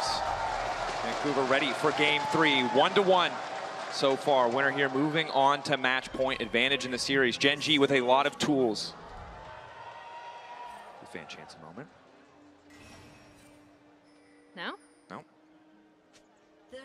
This is a very heavily T1 Yeah, I think crowd, I think. But we did hear the T1 fighting. That's never happened. Underdogs, I think it's safe to say. When it comes to the crowd, every time. Yeah. He is aura farming. He dodged a Q. The crowd went wild. Of course, Keria. It's just a constant barrage of stats and record breaking when either of these teams play on stage. Faker passing 1,000 kills at international events, though, that's just, like, no one's ever gonna... Against Chovy.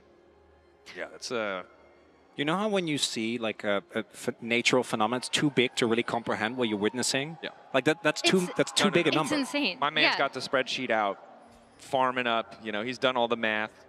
He made sure he hit it Stardew in that Valley game. levels of aura farming right here. Owner has, yep, I'm Owner with you. does have aura. And this is, as we expect, the early pressure here towards his bot lane. Guma and Keria are going to be fighting as much as they can. The only other thing I want to note is that Faker did go for Grasp, which we see a lot on Victor into melee matchups, ensuring that he will be able to farm up as much as possible, and basically for free, of the Galio, who, without having help in the lane, shouldn't really be able to do too much against him.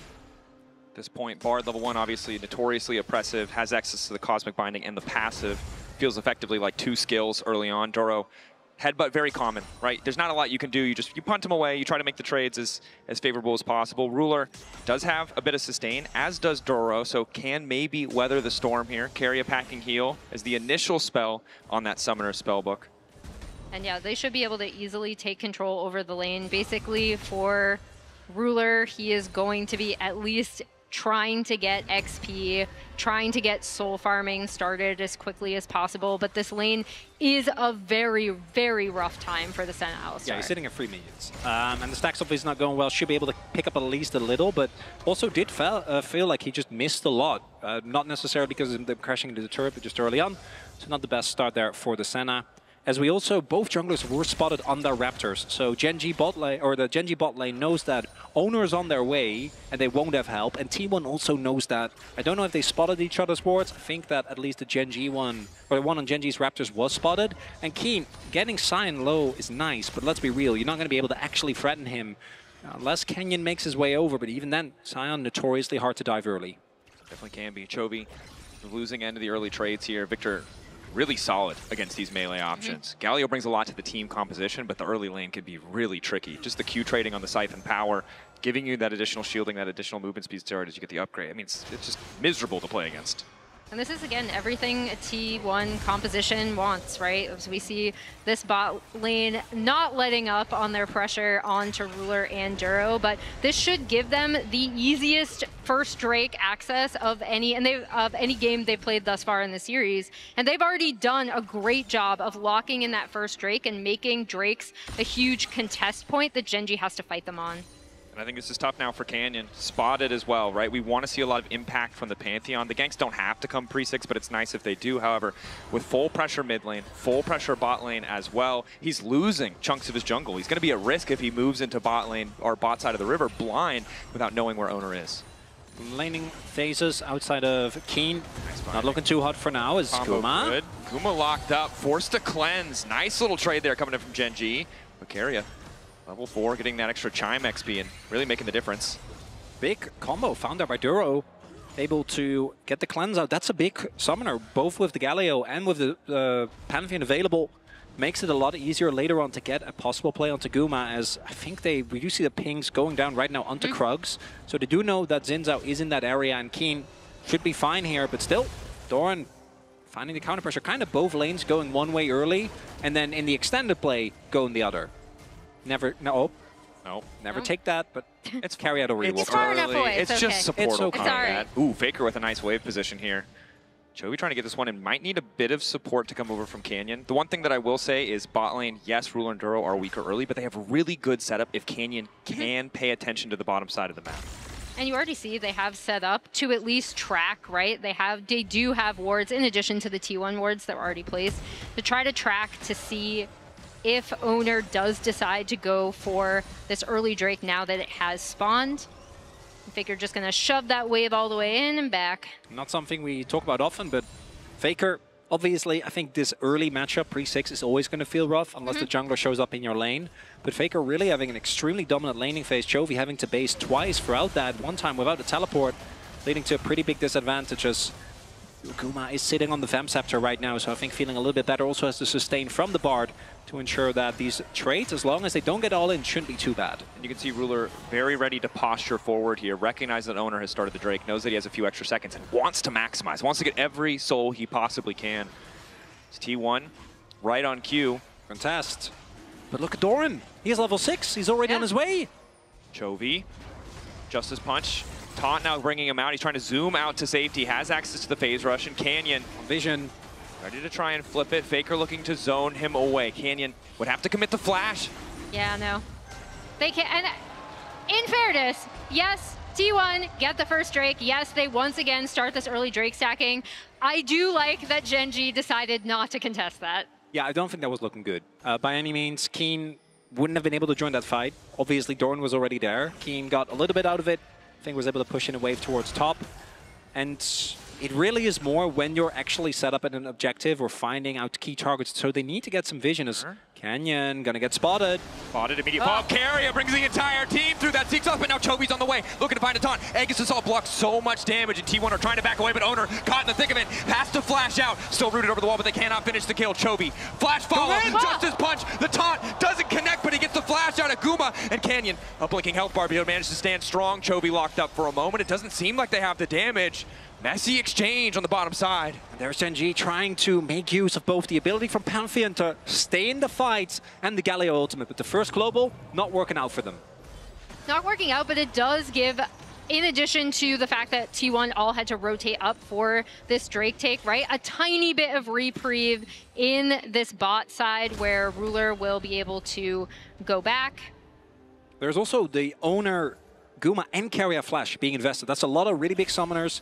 It might end up being big in the follow-up fight, where possibly Gen G could be looking again. The ability to find a single target or even multiple, CC them and blow them up in seconds is what I think this comp is going to rely on. They need to contest for grubs, though. I think if you're also giving up grubs with your at least 1-4 comp, where you want to try and really maintain some side lane pressure, will be quite rough. And T1, not going to give that one up for free, I'm pretty sure. But Duro has been able to get to that pit, set up some vision.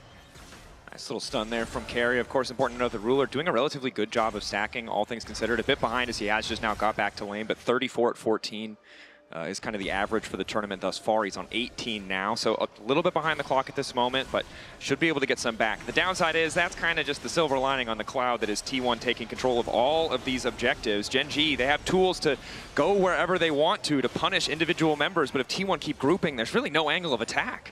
There's no angle of attack, and it's just another... Walk up there. Punt back into the tower. Tower turned off. Guma caught out, stunned. He'll be able to run out thanks to the Bardal. It's a little bit awkward, but Doran waiting over the wall. Now the bomb coming in for Canyon. It's just a little bit weird on the top side, wasn't it?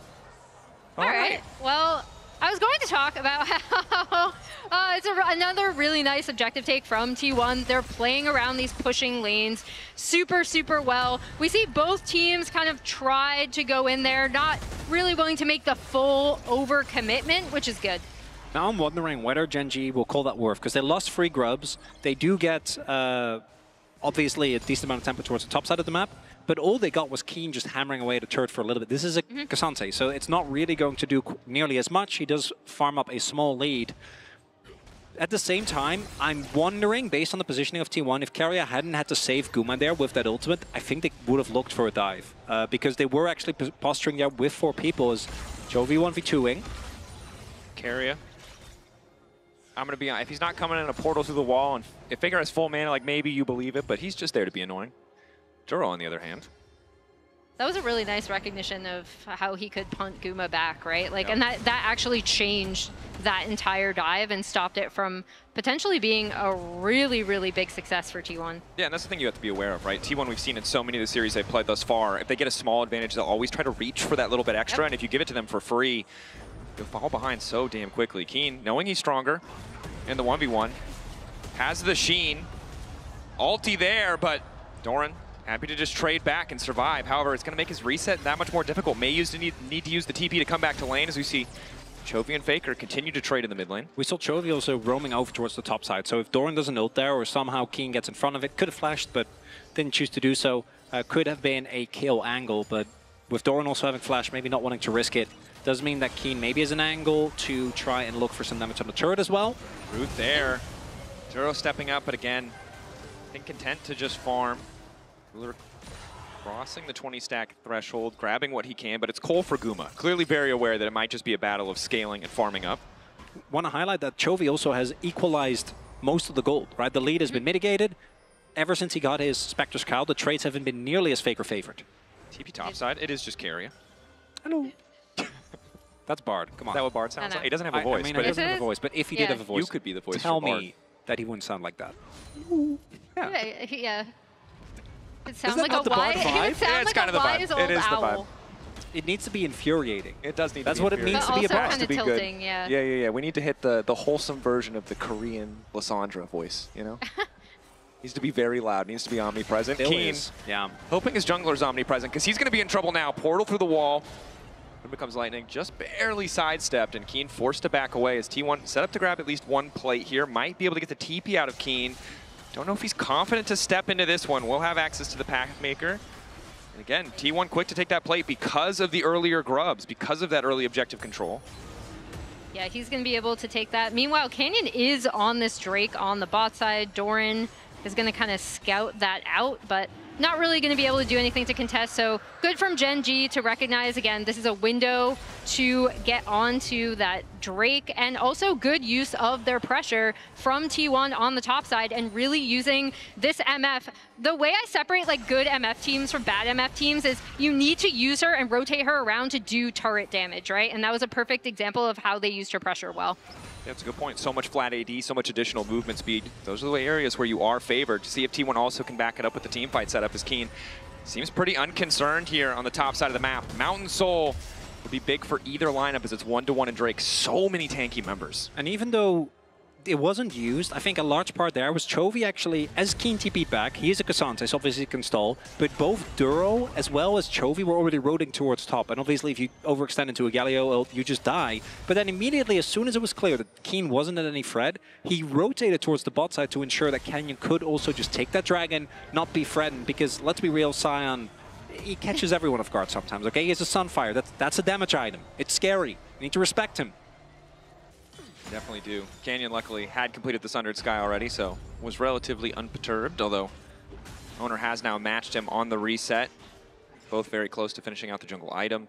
And Duro continuing to roam around looking for these picks, has opted for the Swifties. Really wants to be able to get on top of those key targets.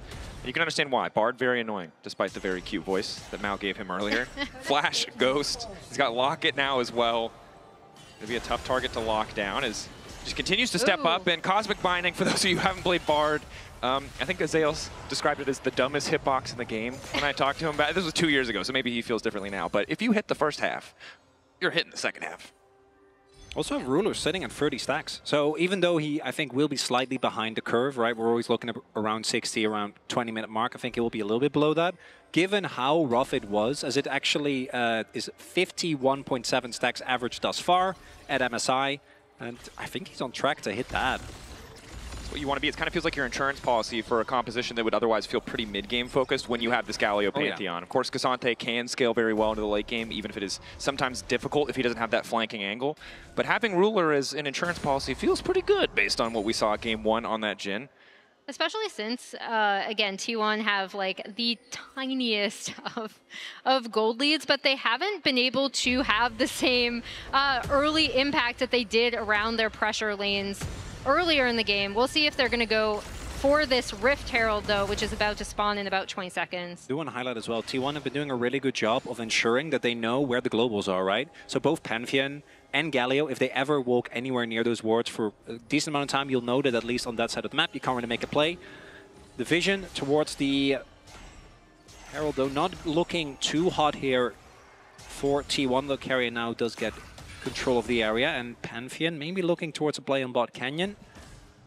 On his way, I think there's still a ward on Krugs. Should spot him, and maybe that is what prompts T1 to go for this objective towards top. Yep, they've already pinged him out.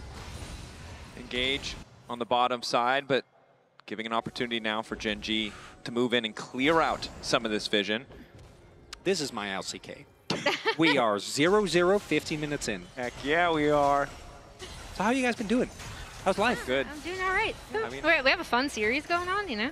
Oh, it's good. I'm having a good time. We have the time, so we should check in. Yeah. Crowd doing well? Okay. Oh, nice. Maybe Crowd they want some doing action, very good. which I do respect. We might get some here at this Herald. We're all sitting here. You might as well put monocles on us. We're all thinking, we're all enjoying. It's like a beautiful game of chess. You know. Yes. I think you two would both look great with monocles. Well, thank you. For the record. Okay. I don't know about that. We're gonna need a monocle. You did the mustache last year, but you're unwilling to wear a monocle. Duro wants blood. Never mind. No blood for Duro. Duro will back away. Okay, I might be a little bit eager for action. That was maybe a bit premature. I don't think that Emily, was going to go Emily, get out of the way, he's anywhere. going in! Okay, yeah, all right. It's going to be slower. It's a bit more calm, a bit more reserved. And again, I think if you're looking at the Pantheon Galio, you would kind of want more, but at the same time, because you have Ruler sitting there very comfortably farming. So, T1 definitely isn't going to be sad about it either, though. Owner in team fights, I think, has been the standout. Both his ability to split up fights and create space for his carries, while simultaneously being a very big backline threat, something that T1 have relied on for a very long time, to the point where we saw specific counter picks come out just to try and mitigate the impact that this man had. Canyon pulling out things like from real league deep cuts. I think it was Kha'Zix last year in spring, just to try and have something going. As still, no action. No action, and it looks like T1 have agreed for a trade deal. They said, you can have one thing, we'll take the other, as Dragon has now spawned, and T1 will be first on that objective. But Gen G may have something to say about it. Yeah, they have tools to get on this Drake if they want to. Also, Carrier, despite the capacity to take Smite, is still very bad at finishing objectives from... That bar damage. Guma really, I think, hasn't beat there. And he doesn't even need Smite. It's true. So, we take a look at the total damage dealt to champions this game. You can see that it has been a thrilling 1v1 in the jungle. The strongest jungler on the patch, Pantheon, versus the best Xin in the world, as you said earlier, Emily. And what we've learned is that you don't always need to go fast with these picks. Okay, surely now we'll have action. No. No, we're getting it. They're contesting. They're fighting. All sums up. Ready to go. Eyes on Gumayusi on the side. Ulti from Carrier also has the potential to be big. No cleanse, but there's a barrier for Ruler. T1 have opted out. They are not interested. There will be no blood today. I take back my earlier statement. Take a breath, Vancouver. Calm down. There will be blood against the Drake, and I don't know, turrets can't really bleed. But Doran's going to get some nice damage on this top tier one, right? They can crumble. Yeah, exactly. He's going to get first turn for T1. Let's go! It's the little things. Crowd not impressed by the turret. Yeah, come on. That side just took down that turret. He's doing great. He's pushing Doran's out living this his wave. best life. I love minions and side waves. Come on, guys. I think that this is one of those games where you can understand both teams in comms are like, we skill. We don't have to actually do anything. Yeah. Gen.G, just because of who they are as a team, I think their team fighting has been something that they've relied on to always get them out of rough situations in late games. They have one of the best scaling hyper carries in the game. Obviously, at some point, Ruler is just going to be able to auto everyone, standing behind his army of stalwart defenders between Keen and Canyon and Chovy. And on the flip side, we have Faker with this Victor, and then also the Cyan, who obviously eventually in the late game just is a complete menace. It does mean, though, that because both teams feel like they cannot do anything, they're not doing anything. It also means that whenever First Blood does happen, it will be the latest First Blood of the tournament. We've crossed the threshold. It's going to be great. Yeah. The build-up The crowd after is all going this. to explode. Anticipation. This is how it works. Killing me. This is great. I'm glad you guys are really getting the authentic LCK experience. I was going to say something really inappropriate. Well, I'm not going to. I'm just we going to were let not- people okay, all imagine right, yeah, what it well, was. okay, all right. If you have a good imagination, you'll be able to figure it out, Okay, guys. Emily. All right, you're out of control. this is what it In does. this We need game? action. This is how we're losing our mind. Where is? All right, Carrier, come on. I know you have a good ult in you. All right. Duro, they're not going to engage, Square right? up. Because we're We are waiting. We're waiting killing for, and also First Doran. as I know that this is Wet two noodle tanks. fight. Don't be fooled by this. The wet noodles this are isn't fighting. real. No. Max, I need a fix. Dracos? Okay, I need a little Dracos, bit. it's not real. I need a little I'm bit. telling you. Little bit of fighting. Because of the globals, T1 also doesn't feel incentivized to go for fights unless they are actually 5v5ing. Okay, because so who is this better for?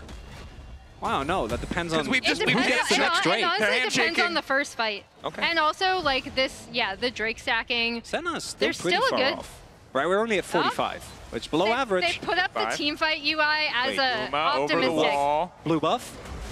No. Blue buff there. Chovy looking for the engage. Carry ready to disrupt if he can, but they may have just been able to find the pick. That's a two-man, but the ulti's already coming over for Guma. Faker ready to get in the midst. Double flash out. They're going to fire that first bubble. Who's going to get it there? Because Doran's still alive. Down he goes.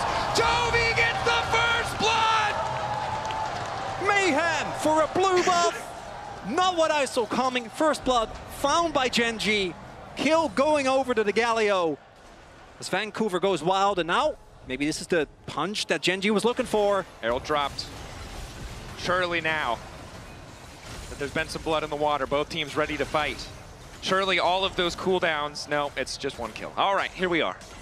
The tension Got your one kill, right? continues to grow. We got some damage on mid-tier 1. Yep.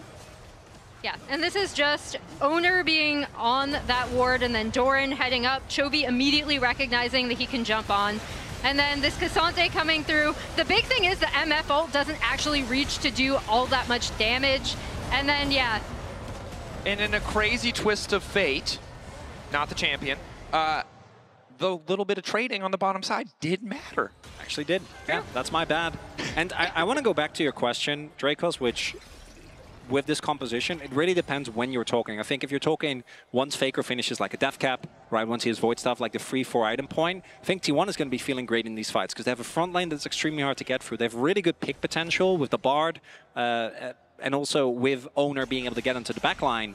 But if Ruler reaches like 100 plus 120 stacks, I think that Senna, with the comp that Gen.G has, just doesn't die. Because I want you to, again, look at how much CC, disengage, peel, and protection there is to set up the Senna to succeed. It's definitely a threat, a force to be reckoned with. It's a hypothetical. What happens, you're like third, fourth item, now he's on 2. Emily, what are we doing until then? Is it just as simple as objective contesting? Look, Otacon is up. We're a few minutes away from Baron. 45 seconds on the Drake. It would be soul point for Gen.G. Surely we then you're have going to do fist Otacon, fight. and then we go 2 and 2 in Drakes. Then you just trade. Just trade. This stalemate can go on for a very long time. And you know what's going to happen? We're going to get one team fight. 35 minutes, game's done. I've seen both these teams do it. I've seen T1 do it. It's very charitable. I'll take the rest. Multiple international games where I'm like, oh, I don't know about T1. And then they win one fight. It's a clean ace. Game's done. Gen.G have a habit of this as well as TP comes in. Drake, 10 seconds away.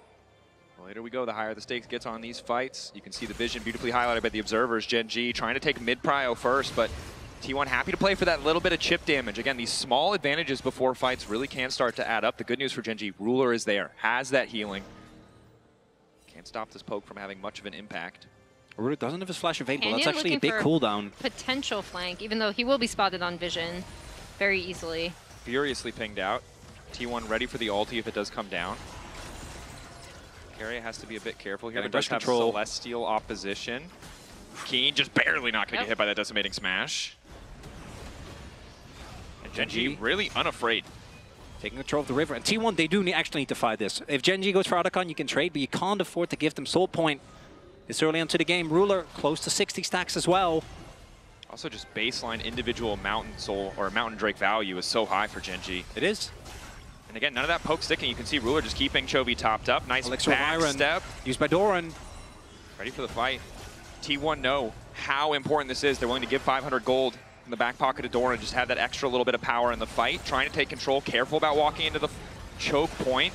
Eyes on Guma and the ulti here. Excellent interrupt from Keria to stop Chovy from getting that taunted, and now they're stepping forward. Ulti, fantastic follow, and now there's going to be no way out for Ruler. He doesn't have anything left. There's just enough shielding to keep him standing. Ruler lives, and now the fight breaks out. Keen in the midst of the entire team. The Cassante ready to pop off. Guma can't get any damage down, and Gen.G weather the storm of T1. Ruler stays standing, and Faker and Guma are not enough to turn the fight back. They keep most of their members, but they'll lose the Drake. And on the back half of that fight, Duro with the Alistar coming up clutch, right? Really stymies Gumayushi, and he's unable to get that like really fat MFO across. The bodyguards do their job, because despite a great ultimate with no flash available there, as hold that thought. They found another. It's just the Canyon ult. Yeah. He's not ready for it. That's the Pantheon Galio combo. I hate that was right, but we're currently sitting at 3.4k gold lead, Soul Point for Gen.G. Ruler has hit his stack break point, and I'm pretty sure he's going to get the next item soon as well. You can see Canyon could have reset. He opted not to. He walks right in that bush because he's ready for the potential 25-minute instantaneous start of the objective. Admittedly, the T1 composition not the best at burning it down quickly. They don't have that attack speed 80 carry. They don't have the Azir as Duro may be forced back, but Gen.G giving that respect and yeah, wow, I think you nailed it. That single fight feels like has put Gen.G in firm control of the game, and it's on T1 to try to outplay or find a unique angle to get out of this. This game is kind of a microcosm for what we've seen all series, right? When one team is able to set the map in their favor, it then becomes, because they know each other so well, really difficult for the other team to be able to counter. We saw it in the last game where T1 were just attack, attack, attack anytime Gen.G would try to contest for anything. They really punished them hard for it. Now Gen.G have the potential to just really set up the map how they want, continue to get this Senna kind of scaling infinitely, and be able to force T1 to face check them when it comes to objectives. Keria on the retreat. Faker getting closer to a third item, maybe where that damage starts to get a little bit stronger. And he needs to go towards what I imagine will be a Void Staff, because he needs a form of Shred, because otherwise you're not going to get through Gen.G already, but let alone when they're able to actually get this Mountain Soul. And I'm telling you, Mountain Soul Cassante, particularly on Keen, that's not something that's going to be fun to play into. And again, to me, the fact that Gen.G have 2 semi-globals, I think, is such a big deterrent for T1 not trying to go aggro in this game the way we've seen them do in basically any other game in the series, right? Even though it didn't work in game 1, they were still really aggressively trying to set that pace. I think they have the tool with the Bard and the Xin Zhao, but if you make one misstep into this Pantheon, into this Galio, as we could see, game becomes so hard to play. And credit to Canyon finding that mid lane pick, playing well in the previous fight, right? The game from Pantheon in general was so quiet early on because of the lane prio that T1 had put together in draft, because of Gumayushi and Keria and Faker really all having that push out, but managed to weather that storm, managed to find the angle. Did take a bit of time, but now that they've got that fight, very much favored in gold. You can see a little bit of vision in the Otacon pit, also making sure that they feel comfortable that T1 isn't going for some kind of crazy steal. Yeah, and we see both teams kind of fighting around this line of vision in the river. Kian has kind of been continuously pushing on this bot side. Gen.G have slowly been chipping away at that mid tier 1. I think they definitely like to get that down potentially before contesting this Otacon, but also Drake is going to be up in 2 minutes, and that's going to be massive because that's something that T1 have to contest them for. I want to highlight with Ruler, as long as he has his flash, I think making plays becomes so hard, unless he massively missteps. And on the Senna, obviously that's always going to be more punishing than with any other character, but now with the RFC, can just hit turrets, right? You can see right there the siege is going to be relentless. Keen looking for a possible play onto Guma, and this mid lane turret I don't think is going to be standing for much longer. Keen just showing his face is enough. Guma can't defend. That's mid lane turret, third turret of the game, by the way. Finally falling here. And Gen.G, their only job is keep Ruler safe, because I do think that if you do lose Ruler, this composition just doesn't have the damage to actually go toe-to-toe with T1. You're not going to be able to kill Owner. You're not going to be able to kill Doran. As long as Ruler lives, though, and T1's backline access isn't that great. Yeah, it's true. So you need a flank from, what, Owner or Doran to somehow get on top of this Senna. T1 now posturing around Otacon at the very least. They've done their diligence on clearing vision out of the pit, even if there is that stray ward over the wall. Gen.G forced to stick around. Keen in bottom lane with TP. T1 may be happy to just get that teleport out. Again, playing for those small advantages, but also it's T1, so maybe instead they're willing to bet it all on this Otacon. TP coming in from Keen. Ulti from Keria. The combo potential, what we have to keep our eye on. But Keen doesn't want to give them the space to set up. Doran trying to respond. Flash out of the gravity field. Keria going back over the wall. Canyon trying to zone away as best he can as Doran gets that health bar chunked. But not too much effective damage yet. And again, it could be Ruler just continuing to heal, continuing to top up Gen.G in the extended fight. It looks like it might be the 50-50. Guma waiting over the wall, but Chovy there, ready to deny the MF ultimate. Owner in the midst of the pit. Canyon locked up, but T1 don't have the burst damage objective. Yes, they do! It's Otacon down! A beautiful ult! Keria and Owner together securing the objective.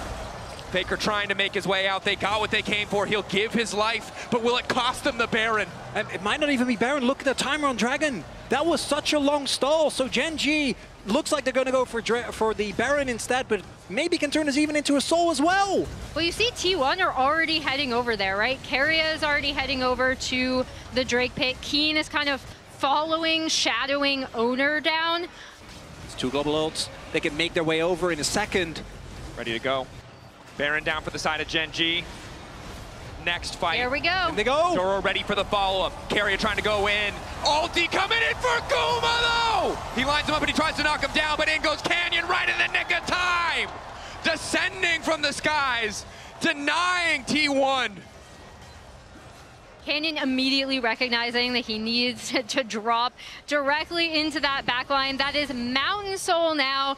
It is a Baron. This game is looking really tough for T1. And despite that fight towards Otacon, the play with Keria taking out the enemy jungler, Owner being able to secure the smite, the stalling from Gen.G was the big factor there. The fact that Senna kept them top, and that even though the objective went down, I think Gen.G are going to take that trade any day of the week. Gen.G, the masters of these wars of attrition, playing for those little sums. Obviously not ideal to give up the Otacon, but recognize that those health bars are low, that the advantage is theirs, and push it to the fullest extent. 8K gold lead, Baron power play. Yeah, Keria can stop it back here, but there's no threat. Can't even do that. Can't even get through the mountain shield. Mountain shield blocking it there. And Gen.G's patience is second to none, as the priceless moment of the game is Gen.G have already gotten themselves a fight lead, were able to take down the enemy jungler at the beginning here. There's no Faker. They just don't have the necessary damage. And with that soul, I think Gen.G is about to go up to match point here in game number 3. Yeah, and there you saw, again, Canyon really recognizing, okay, the one damage dealer that can potentially cause us problems is Guma. Jumps immediately onto him in the backline. That's what we talked about with this composition. The backline access coming out from this Galio Pantheon combo in tandem with the Cassante, with the Alistar. Pretty much every champion in this composition has the ability to dive either Faker or Guma on the backline of a fight. Area. Set up a portal there. Gen.G ready to maybe take it. We'll let cooler heads prevail as they just continue the siege on tier 2s, and this is where it gets difficult. I think just 5 minutes ago, Chronicler, you mentioned the ability for Ruler to siege solo, but now has the entire team there to back him up. Only 50 seconds left on the Baron, so just this wave and the next. But T1 need to hold on. Lockdown onto Keen. Exhaust there, he's unstoppable. Just a use of the Pathmaker. Decent damage, but again, the ulti over the top from Ruler. They just don't have the damage.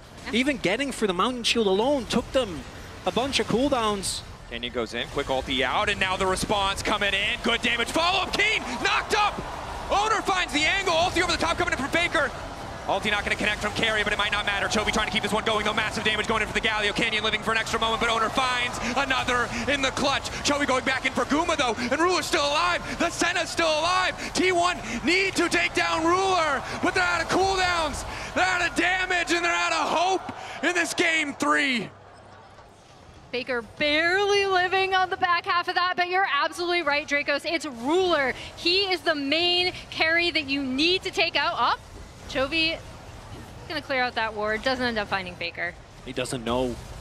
Doesn't actually get it. Gen.G, I think, have actually lost games right there in that earlier spot as Duro and Ruler decide not today. They did get the flash onto Ruler. This was a big overextension from Gen.G, and this is, I think, with T1, another reminder, cannot underestimate them, cannot give them an opening. The damage is still there. Death cap is about to be done for Faker. Guma's sitting on free items.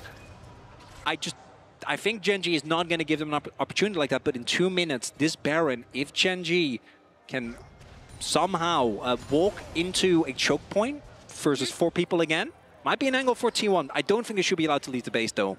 I don't think so either. But again, you highlight the death cap. Guma starting to really hurt in the context of these fights. Carry with the Bard ult is the perfect setup. While everyone on the team on the side of Gen.G can do what they want to try and disrupt T1 from getting onto Ruler, if he gets caught by that ulti and anyone on T1 is in a position to follow, he is very, very squishy, very vulnerable. The locket will not be enough, nor will the barrier. And those are the kind of picks that T1 are going to have to look at, because if they take out Ruler, then Faker takes over, right? Then Guma takes over. We just saw how much damage can come out of these carries when they are able to actually get any sort of access. Over the wall. Again, don't want to give them the chance to breathe. Canyon stepping pretty far forward, but Karius still has access to his ultimate. We do have Chovy rather also finishing his death cap himself, so isn't just Faker that's sitting on that item right now, 4 items for him. And this is the real issue for T1. Outside of a Bard ult, you're engaged. Pretty telegraphed, Owner jumping in, Doran going in, even as a sound cue as desperately trying to hold on. TP in from Doran. Owner kicking things off. Third auto primed and ready to go. We'll just back away. T1 want to hold on to as much of their base as they can. As long as that inhibitor doesn't fall, they're in an okay spot to potentially contest the next objective. Owner trading blows, tries to make his way out of the taunt. Duro on the way into the mid lane. Finds the lockup, and Owner in trouble now. Forced to flash back into safety. Keen immediately into the back line. Gumayushi has a decent angle to get things kicked off, but it might not matter. Keen doing so much work. 2v1 against the T1 carries. Doran dies in the blink of an eye, and Gen.G go for the throat. And that's the exact backline access we were talking about with this composition. This should be the backbreaker. This should be game. After this, Gen.G are going to be on match point. Slow, steady suffocation from Gen.G. A single fight is all they need to turn this game into not a lot of opportunities for T1. The T1 gonna have to watch their Nexus falls as Gen.G go up 2-1. Locked up, knocked down. Gen.G slow, controlled, confident, move on to match point. Love the little cheeky Samsung flash from Ruler at the Nexus. That was fun. 2017, yeah. Well, at the end of the day, we've talked a lot, we've shouted a lot. We spent some quiet time in the middle there. Let's Quality see what time. Yeah, quality quiet time. Let's see what the desk has to say about that game 3. Well, we'll gladly take over for a bit. Immaculate job, of course, and from Gen.G, the same. Fantastic control once they did get it firmly. I feel like, I don't know, with 30 stacks, Ruler does more than I do in any game ever. I think we're often when Senna's in a game, you are so hyper-focused on how important that is for the power spike of that team, but Gen.G didn't really care. It's a force multiplier on the stacks. Ruler stats at 100. Yeah. I mean, the juxtaposition between the last game was well above a kill a minute into this one that was just like, yeah, we're just not fighting you at all.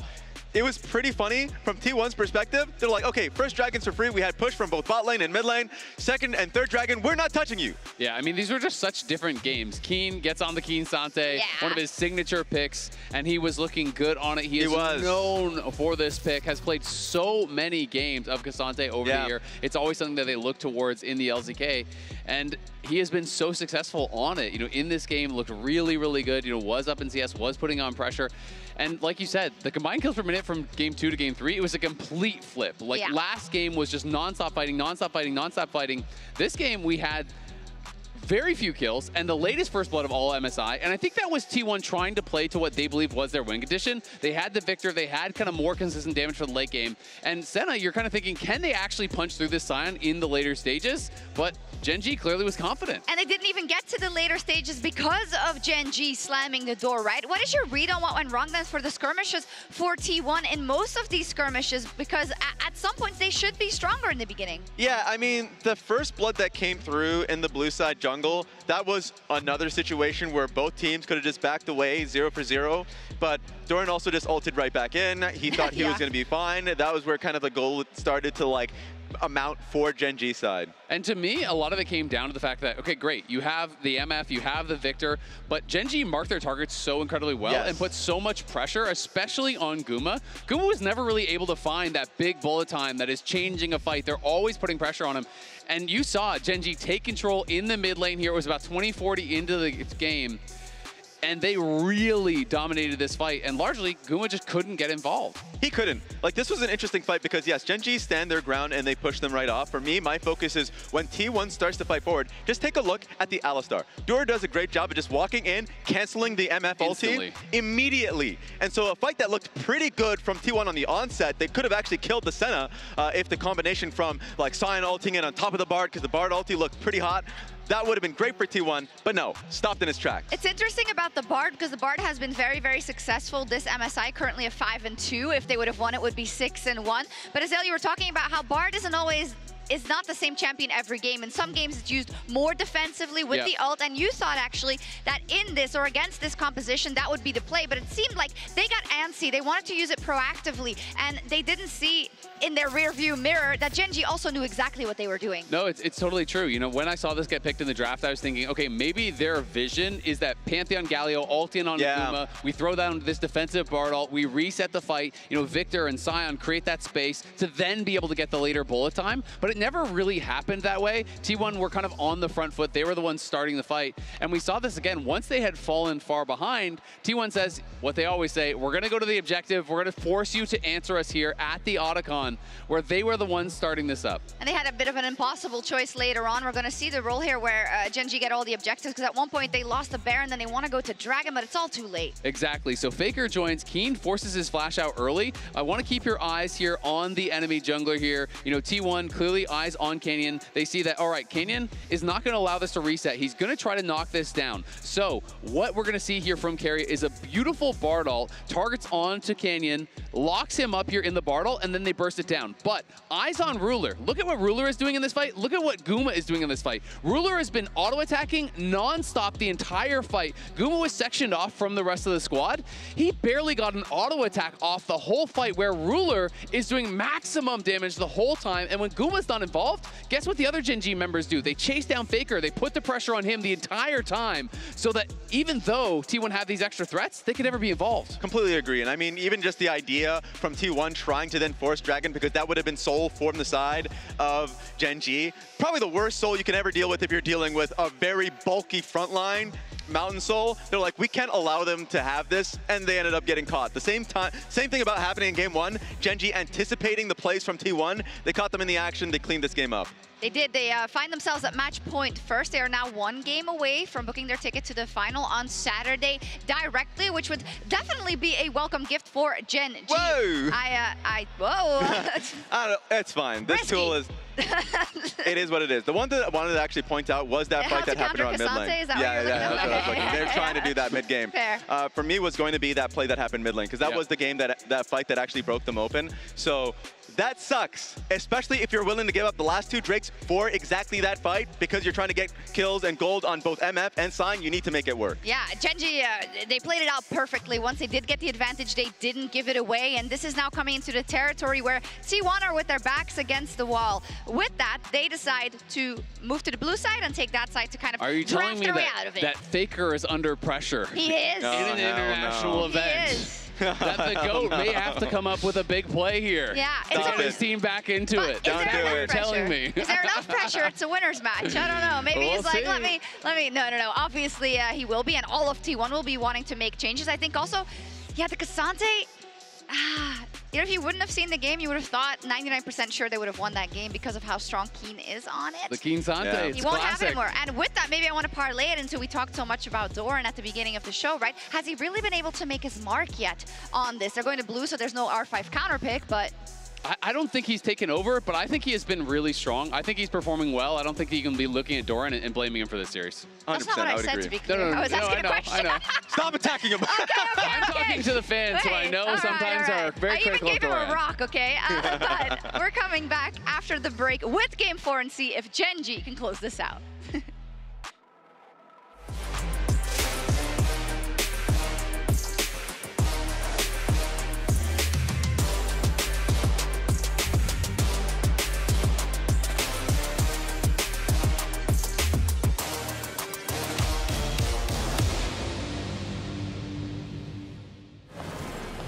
What a car. Living the dream, huh?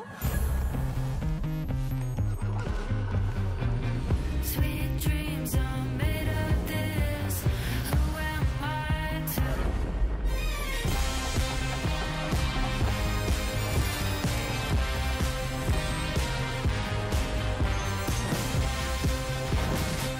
Okay. I get it now. Sweet dreams are made of this. 传奇该如何铸就？ The prophecy has been fulfilled. Never doubt Uzi. He changed the meta. He pushed the limits of the game.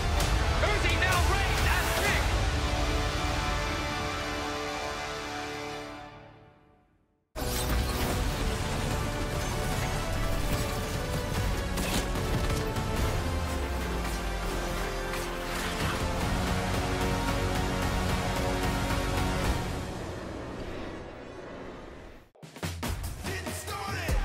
Level up, start my engine and I rev it up. Once I get the green light, gotta go, let them know they better step on up. Yeah, dog, I'm in that zone. While I grind hard while you at home. You talk about it, but I be about it, cause you all talk, no backbone. I'm on a 10, I'm on a level 10. I wanna win, then I wanna win again. You thought it was done? I'm hoping it never ends. If you wanna win, then I'm on a level 10.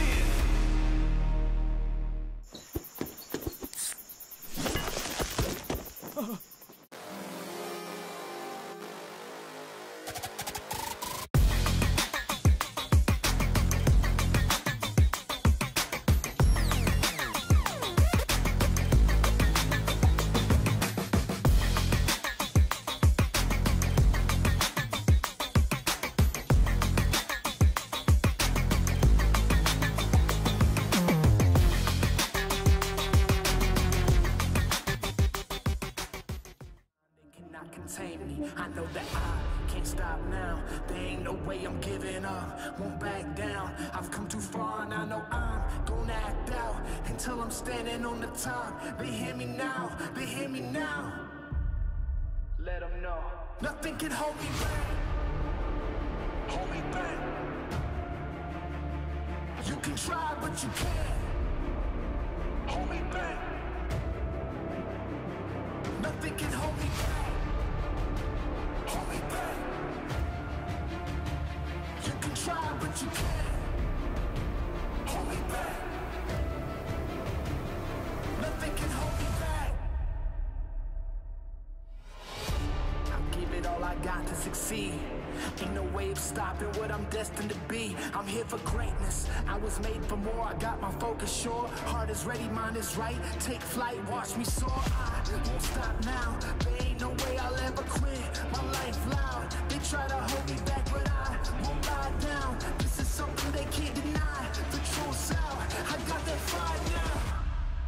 Let them know. Nothing can hold me back. Hold me back. You can try, but you can't. Hold me back. Nothing can hold me back. Hold me back. You can try, but you can't. Hold me back. Nothing can hold me back.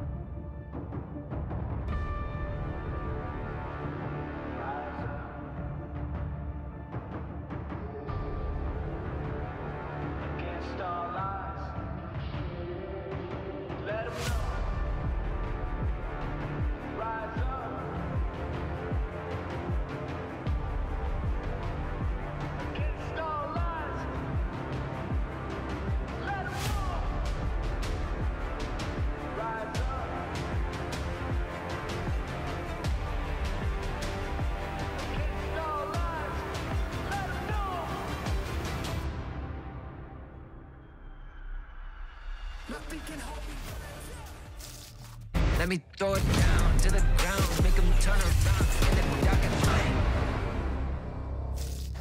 Baron down for the side of Gen G. Next fight. Doro ready for the follow-up. Carrier trying to go in. Ulti coming in for Kuma, though! He lines him up and he tries to knock him down, but in goes Canyon right in the nick of time! Descending from the skies, denying T1. Gen G go for the throat. Vancouver comes alive as we get ready for the next game in the series. Match point for Gen G. Can T1 rally? Can T1 bounce back? You know, for Gen G, feels a little personal after last year, World Semis. Close to forcing that Game 5, but weren't able to do it. We'll see if T1 can step up where they were not able to. T1 definitely going to try. I'm not, as any LCK fan will know, the biggest believer in, you know, our impact as casters on the game. Sure. But yeah. I do want to highlight, outside of Gen G, getting a free 1 against G2, only at free 2s. You've only gone the distance. Yeah, so we've only had Silver Scrapes and you've been casting. Well, except, again, Gen G G2. I mean, same. Which means that the sample size, but it's free to 1. It's a one series. So if that has any value to you, that's a big Would deal. I be any kind of League of Legends fan if I wasn't a fan of confirmation bias? That sounds like we're getting 5 games. Yeah. Well, I hope so. Same. Because I think that this was the most Gen G game that we have ever seen. And I think even, and obviously people talk about and meme about this, even for Gen G, this was slow. Let's be real. Right? Like, I've seen Gen G take comps like this and really snowball for the Pantheon Gallo. They didn't do so whatsoever. They were just like, Ruler, carry us, we'll keep you safe. They kept Ruler safe, and he did carry them. And it was also really difficult for T1 That's a great fan sign. Again, these fan signs are like absolutely kicking butt here in Vancouver. They've been amazing. It was so difficult because the threat of those globals is almost as powerful as the globals themselves, right? And you saw, even though T1 were able to get prio, and I thought they played around that prio really, really well early, it got to a point where they felt really hesitant to try to contest Gen G, especially if Gen G were able to get something off of a reset or get a small trade on the opposite side of the map. You'll be happy to know, Dracos, that the TF has been eliminated. We found the answer. It didn't show up earlier in the series, but now that we're into Game 4 and 30 champions are off the board, 36 now that we've exited the first phase of bans, T1 will finally hit the bench as an instant quirky pickup here. Wanting more power early on, maybe playing for a prio bot lane, perhaps a flex option. Yeah, could be mid for Faker as well. He has played it a little bit more recently than a few of our other mid laners. Yeah, I feel like Quirky mid just hasn't really hit me. Hasn't felt good back when it was one of the strongest lane bullies. As T1 fans are, I'm pretty sure, cheering for this one. As there was, as it locked in. 0 and 9, you can read it on the bottom of your screen. I'm going out on a limb here. There was a large period of time, I'm talking years, where no matter what the state of this champion was, against Ruler, it was bad. It didn't matter if Gen G didn't look great at that point in time. Didn't matter if she wasn't in the meta, but this champion was permat against this man for a very, very long time. I love the Poppy pick up here, insanely strong, and a flex pick.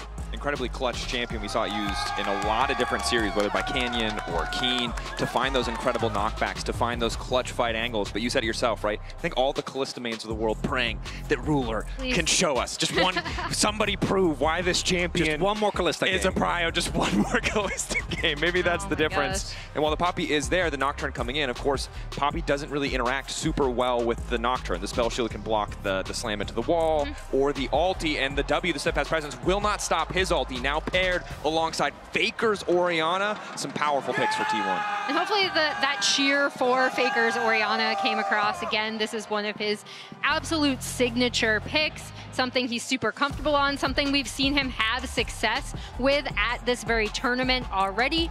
And then there's the Renata coming in to partner with the Kalista.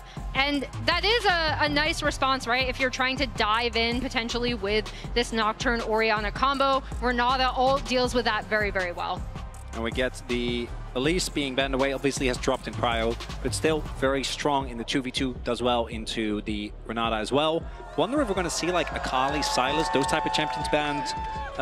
Akali obviously is one of the picks that if you can get to 6 and you ever get an Ian Orianna, she just does get blown up. makes it really hard to play the game. The other option is if Gen G is willing to be a bit more creative. There is already so much dive on the enemy team. They basically are gonna have to go in. You can look towards things like the Swain is a champion that even in this tournament we have seen actually used into these style of compositions as the Lee from Canyon. If you watched him play this tournament, you know. Yep. Shout out to that baby! Woo! I'm glad that baby has headphones in this crowd. That's good parenting. Shout out to you guys, parents of said child. That was a big Simba moment for us here in Vancouver. The Pyke respect ban coming out from Gen G. They do not want to deal with Keria on that pick. Again, Keria he not only has such a wide champion pool, but he excels on these things where he can get out on the map and really cause havoc as well as place down vision. The Aurora ban coming through against Chovy. Just limiting some of the tools he has to kick fights off. Don't want to give something with that much mobility against the Nocturne too. Good timing obviously can mitigate so much of that upfront CC, even if the damage is hard to deal with. Now the debate from the side of Gen G. They need solo lanes. This feels like a logical place to go. Chovy's Yone. Or Chovy's Akali. I'm not going to be mad either way. This is the matchup What are we getting? We see more often. Ahri? All right. It's going to be the Ahri instead. Pick has really been struggling. Even some of the players known for their impact on it, not able to quite hit the mark. It is good with the Poppy, but it is, I think, not quite what we were expecting. I was really looking at that Akali. Again, the pre-6 is really rough, but Nocturne doesn't have the biggest ganking pressure. And once you get to a first item, you can really take over inside. It seems like Gen G want another pressure point on the map in the earlier stages of the game, maybe afraid about the Kalista Renata being targeted too much. Now an immediate Karma going to be locked in. So you've mentioned it so many times already today, Emily, but just highlighting it again. Bot lane Prio, clearly #1 priority for T1 alongside getting Faker something he's comfortable on.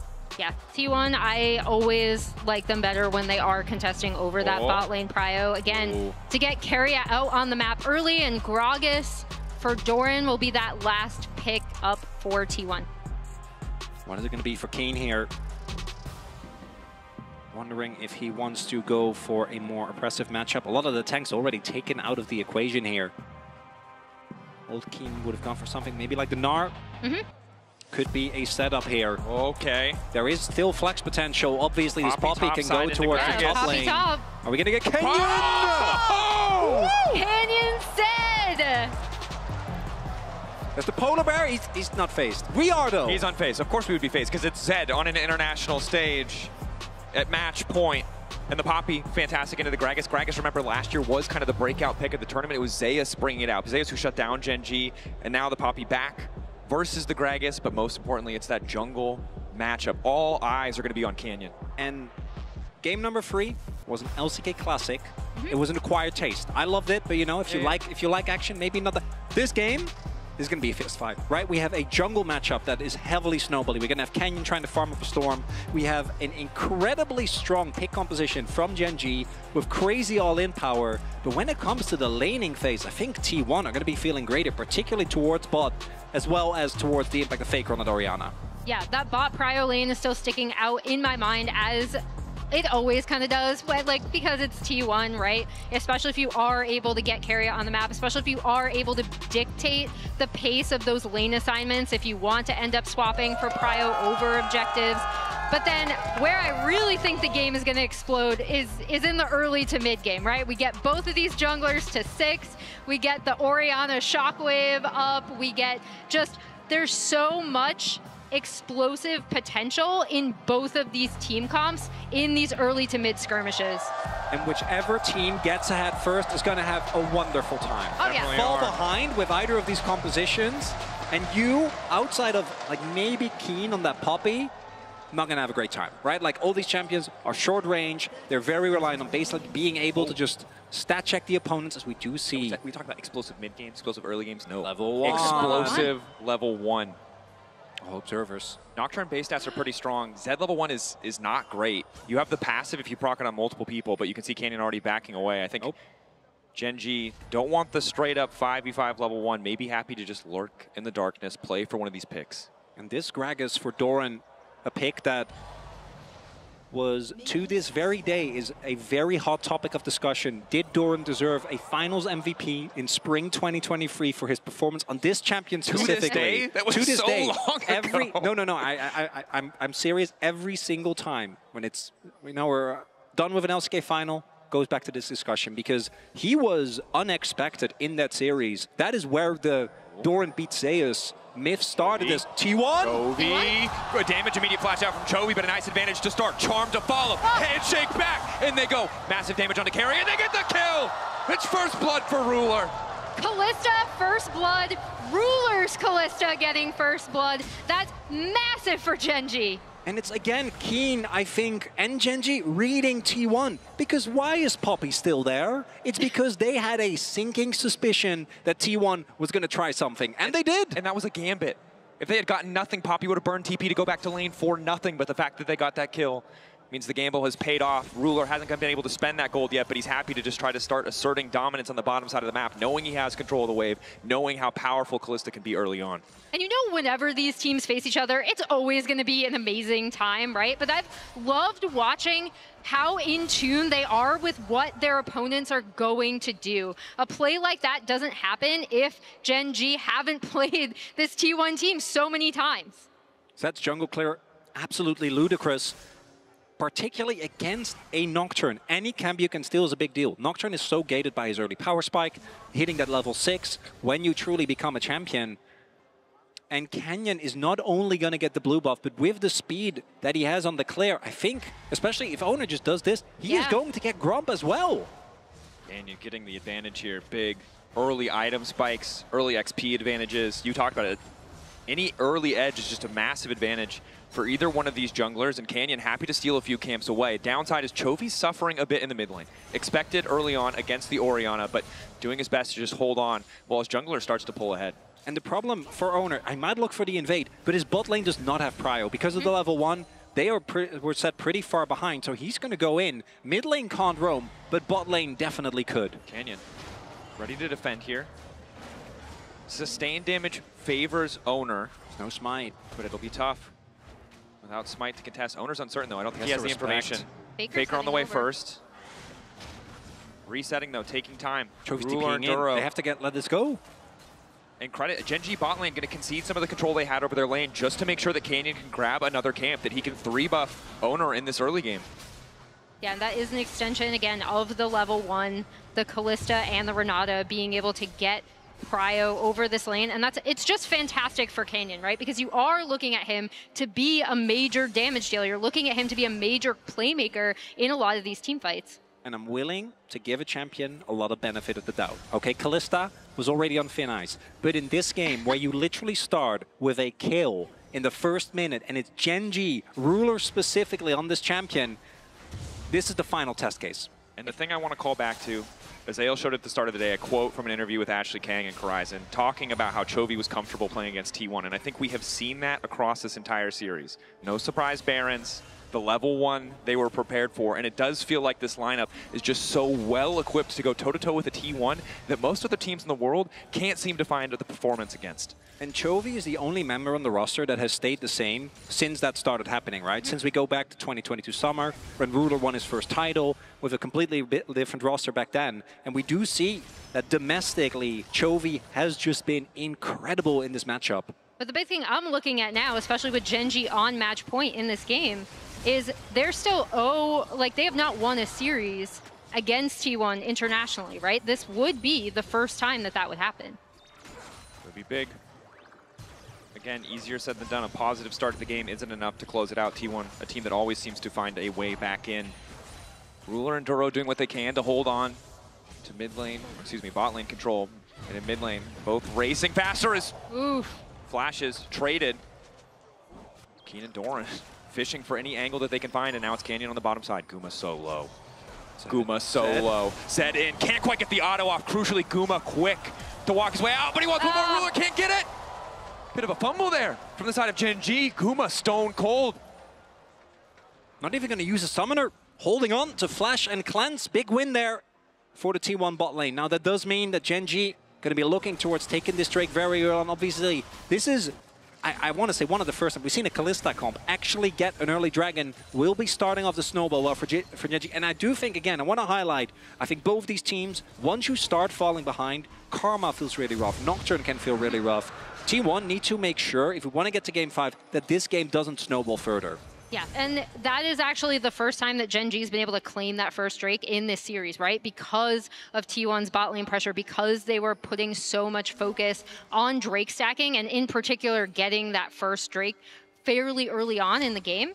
And so that's a big, like, not big momentum shift for Genji, but it's a little bit of a shift from the series that we've already seen, with them up 1 kill and the objective at under 7 minutes. But you can see, again, Chovy, the one who continues to suffer. Faker holding the wave in an excellent spot. But Canyon, owner's level 5. Chovy's behind in the mid lane play. Needs to be careful. Forced to ulti, but Canyon still stepping forward, unafraid. Has access to the death mark, but it's a smite for owner to steal the camp away.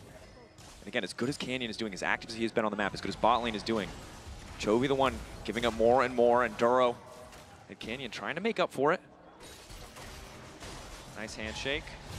Faker's here in a good position.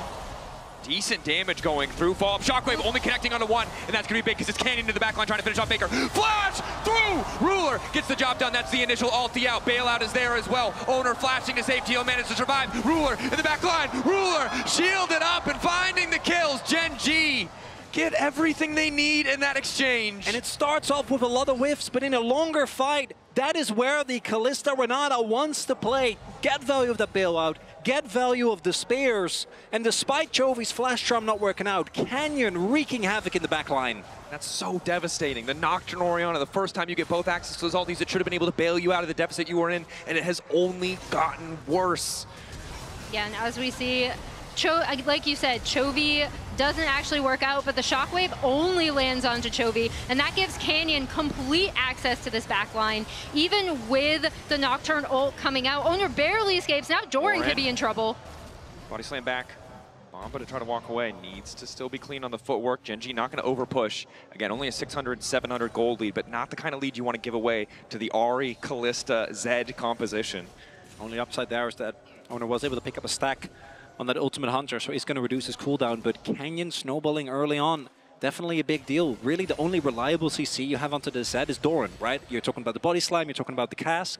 Outside of that, who actually deals with this Zed? Unless he Ws into, you know, a Shockwave, Karma needs a leash, Owner needs a leash on the Nocturne. I don't think Canyon is really going to give you those opportunities, so if he does get too far ahead, we've already seen Genji play towards him pretty heavily, pick up an early kill, it could become an unanswerable issue for T1. Still have the global pressure of this Nocturne though, and maybe Owner can use that to turn this game around. Might have to be the angle. Long cooldown on level 1 of that ultimate. As Ruler and Duro make their home on the top side of the map. Ruler was a bit behind there in experience for a moment, but not a big enough lead for Guma quite yet. The early Sheen will help things out. As Keria makes his way up to the top side, needs to get some more value out of this Karma pick. Good news for T1. So resets coming through means they have more members on the top side of the map. Rubs for now uncontested as Canyon might be looking mid lane. Ulti over the wall. That's going to be the death mark. Faker trying to get tricky, trying to get his way out, but Canyon hits everything. Ulti follow, trying to get something back onto Chovy. Owner still going forward. Doran on the way in. They're desperate to kill Chovy, but Chovy still manages to live for an extra moment. Bomba gets the job done. And T1 fire back. Good counterpunch, but look at the top side. Yeah, Kalista is going to get free push onto this turret. Both Ruler and Canyon are going to be accelerated, and Keen is getting damage on this bot side as well. Also, Tarzan should, or oh my gosh, not Tarzan. I saw Zed and I thought Tarzan. Canyon should be able to clean up, yeah, this grub, which also stops. T1 will get the feet, but they Genji will stop the might. Glad to have a little bit back there. 1K gold lead for Genji. Not a great sign for T1 in this game. Did get value out of that ultimate coming in for Owner, but you can see for Faker, he's kind of just powerless against this line of play. Canyon in range to just be able to ult on top of him as soon as he hits the W. Faker steps a little bit too far up, and then this is nicely done here by Doran. They really need this kill to work out, because looking at the side waves, obviously they're in a rough spot. If you don't even get that trade, Doran still makes his way over, doesn't actually get that kill. The play is just a disaster. Instead, he is looking to have to be the hero here. And Ruler, as long as he has flash, as long as he has his barrier available, I think, should be relatively safe. But that might be the type of play we're looking towards. Doran splitting up a fight, getting someone in position so that the rest of T1 can wombo combo the way to a teamfight win. And now that this bot lane is down here, we're going to see Canyon, after he cleans up the Scuttle Crab, potentially going to get that second Drake, kind of start their proper Drake stacking here. Owner is just around the corner. Duro has his ultimate as well. Debating if they can contest. Not enough information, but Gen.G don't want to risk anything. Know the power of this combo. 5 seconds away on Owner's ultimate. Doran's there. Canyon clearing out the vision. Both junglers see each other. Owner now losing that vision. Chovy ready to go in at a moment's notice. Attacking the Orianna would make the combo that much harder, but Doran's ready to body block. Might be a 5v5. Both Keen and Doran are here. T1 want to try and not give Gen.G opportunity to just keep stacking these Drakes, but see if they can turn onto Keen. Looking to find the angle onto Keen, hoping to find the knockback. Hits two members. An opportunity for Gen.G to go crazy, and Chovy immediately also get things kicked off. Dashing in. Shockwave hits two. Bomba back into the lineup. But Duro with the beautiful ultimate buys a few extra seconds. Ready now to go in as Owner pops the ulti. Darkness on the side of Gen.G. They know they've lost the exchange, but T1 won't push for any more. Wow, what a combination coming through from the Gragas and the Orianna to really set up that fight. Now T1 are going to have Faker TPing in, and I don't think Gen.G should contest. Still have the ulti on Canyon, but you're completely correct. It's just so hard to get into the pit without giving your life. T1 happy to tie up the Drakes. An excellent fight in their favor. And that's a massive punch landed from T1. They stop a Drake that previously looked like it was definitely going to be Gen.G's. They get prio over this mid lane. Top wave is pushing in, so they'll have to deal with that in a little bit. But as we see, this is the absolute power of that Gragas Orianna combo, and just a really smart move to end up turning on to Keen. What happens here is Chovy wanting to go for a big play, and the fact that both Duro as well as Chovy get caught just on the edge there means that this fight is over before Ruler's here. I actually think if Ruler is there from the beginning with those health bars, with the bailout, that fight is salvageable, but that was a must-win moment for T1. They get the combo. Gen.G isn't allowed to just further snowball, and with how explosive these two combos are, I think we're going to see a lot of fights like that. Find one target, blow them up, go from there. And as tanky as Keen will be, the rest of the lineup so squishy. If that shockwave connects, and it is hard to connect, but if it does, easy to see the angle in which they win the fight. Canyon on the way forward, shockwave there from Faker. Just gets the chunk. Not really approaching an objective, so we'll just force Duro back. Thought that they might be able to grab a little bit more. Owner was just a few seconds away from the ultimate to maybe try and finish the kill. When we talk about the lack of CC on T1, I have to do the same for Gen.G. There is Charm. There was Handshake, and Poppy. That's it. There's not a whole lot for them. Obviously, they do have a lot of damage, so maybe they're going for the angle of the best CC is just taking down your opponent. But that disengage from T1 might be a big, big thorn in their side as this Drake stacking has been stopped. I also think Ocean Drake, neither team is really going to prioritize that quite as much. Both these comps are so burst heavy. I don't think there's a lot of scenarios where you really get a lot of value unless you're really looking towards late game stalemates, which I think with these comps, I don't think we're going to get there. It's also really interesting because whoever goes in first, depending on how many members of the opposing team are there, they have the tools to deal with it, right? Like Gragas is a great disengage. Orianna Shockwave can have a great disengage. You then have the Ahri Charm, right? The Kalista ult, the Renata ult, the Poppy. There's so much on both of these teams to be able to deal with whoever dives in first. So if it is really, really close, it's going to be heavily dependent on bursting down those key targets. Canyon seems to be the key target for now. Ulting to try to get away, but the Fear Tether still connects.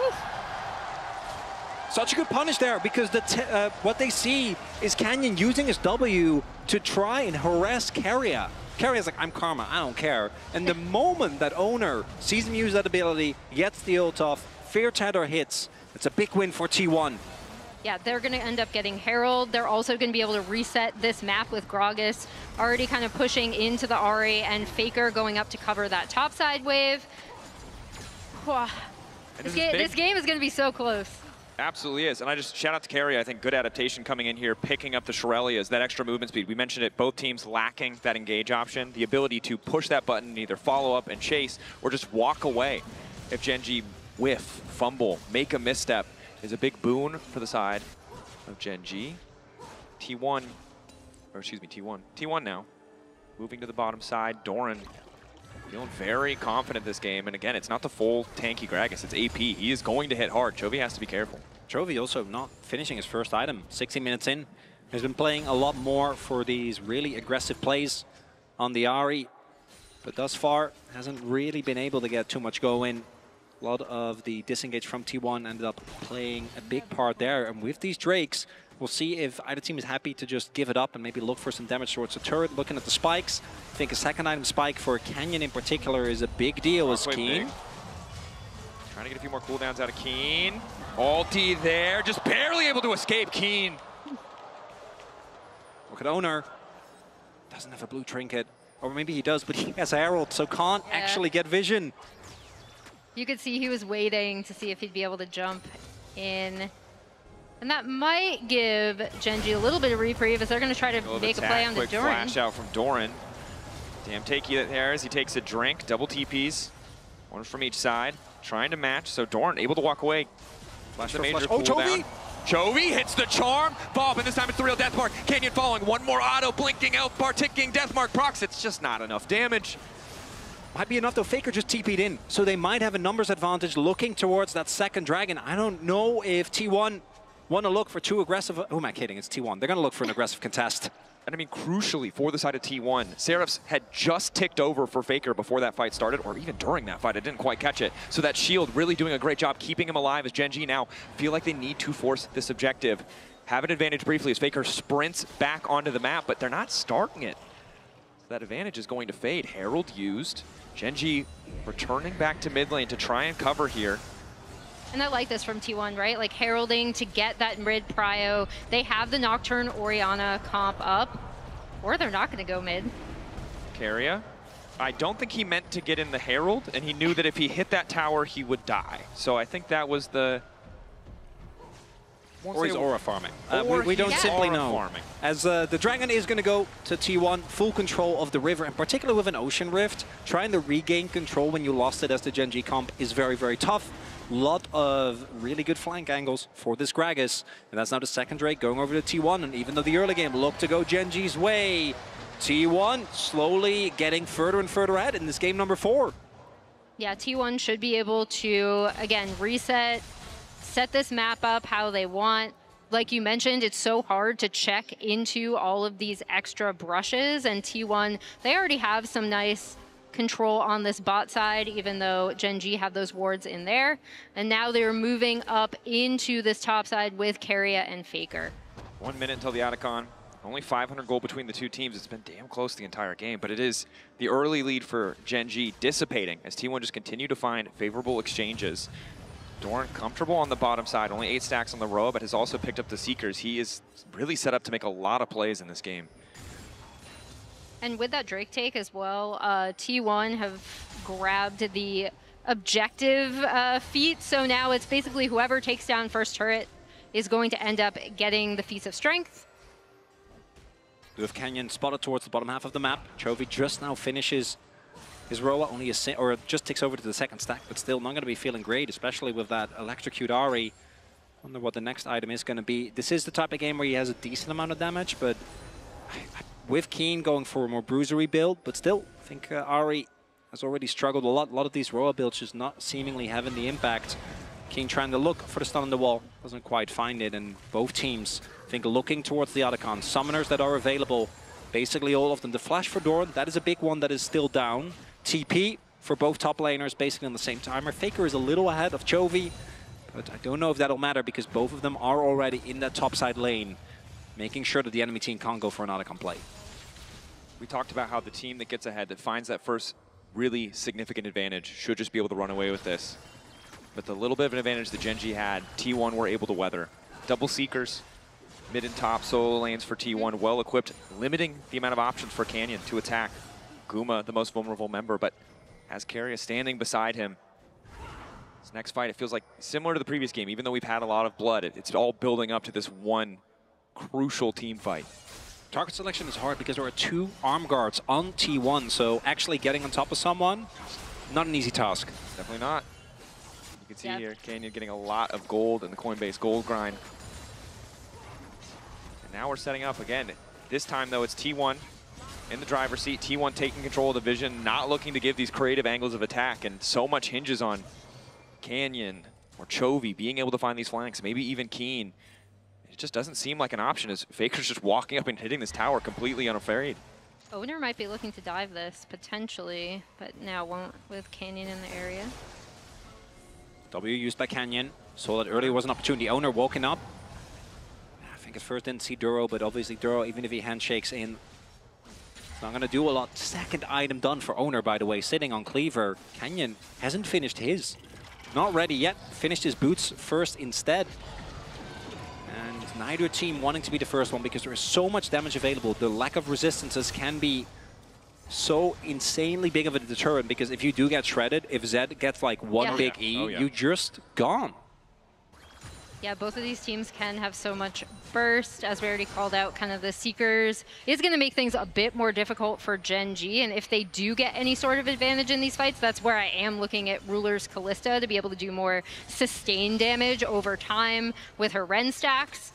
The tension, because if Gen G get like Otacon, win a fight, that might be all they need to just break this game down, again, get into that controlling position we saw them get into.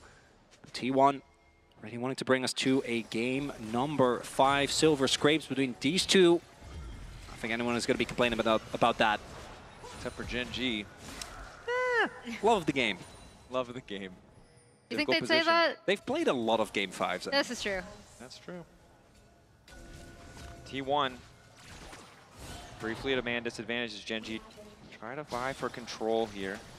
Ruler taking a bit of poke, but has sustained, courtesy of the Blade of the Rune King, as Chovy tries to get things kicked off. Flash and the ulti used, but does manage to get Flash out of Faker. Meantime, Greg is still just pushing on the top side. Chovy going in, looking for the charm, doesn't connect, anticipating a backstep that wasn't there. Faker stone cold, just keeps walking. And the rest of T1 also not phased. Doran is just pushing in topside. Will be getting the first turret there. They get the boots. Nicely done from T1, just kind of dragging that out, right? As they were both posturing, poking around. Doran ends up taking that top tier 1, and now he's TPing into the bot side to push this wave in, but also potentially he can look for a flank here. Definitely can for now, marked by Chovy, but Chovy ultless in the fight to come. Guma stepping up big damage onto Duro. And T1 are just chipping away at Gen G's cooldowns. They got the tower, Doran. They got the ulti, and now Doran hungry for a little bit more. For now, just zoning off as the objective has started. Sole point for T1 in their eyes. We see them posturing, maybe looking towards a play for that Otacon, but it's on vision. Owner very easily can get access. Carrier and Faker are already making their way over, and T1 kind of doing to Gen G what Gen G did to them in game number 3, just slowly choking them out of the game. Yeah, and the threat for the picks that can come through from T1, but in addition, the poke damage coming out of this Corki has actually been really crucial. That's what kind of pushed Gen G, pressured them off of that mid wave, allowed T1 to immediately go in. Right, they didn't leave the Poppy there to take that down, so really nice map play from T1, kind of whittling down these health bars enough that they could go in and take control. Completely agree, and it's so frustrating if you're Ruler. You draft this knowing the Corki is already there, expecting probably that it goes into bot lane, although it was technically a flex. You get the early advantages. You find the early kill. You have better pressure, but it just has not mattered after we've gotten out of that lane phase. Gumayushi just seems so much more powerful. The poke leveraged so well, and now Gen G want to up the pace of the game. They've started the Otacon. Carry a quick control ward over the wall to spot what's happening here.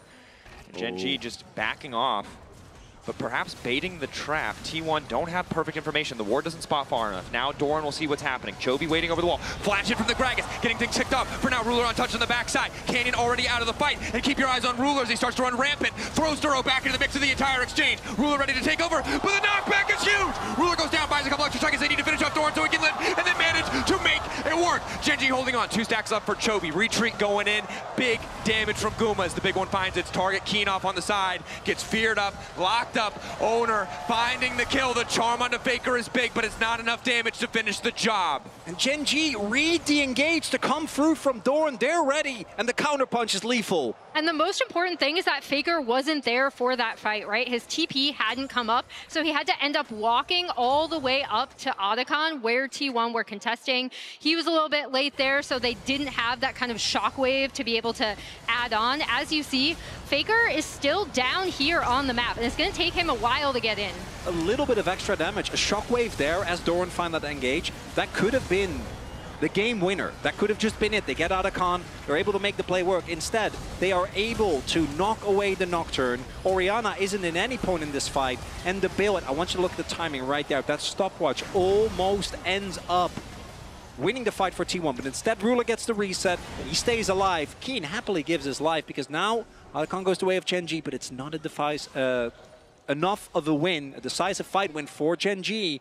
T1 still on the lead, and they currently still sitting on Soul Point. You're right, it's not decisive enough, and in fact, it's scary, because even when Faker wasn't there and you knock Owner out of the fight entirely, you still lost in terms of raw damage. You lost in the context of champion v champion. You did get the objective, and that is something for Gen G, but it's not getting easier.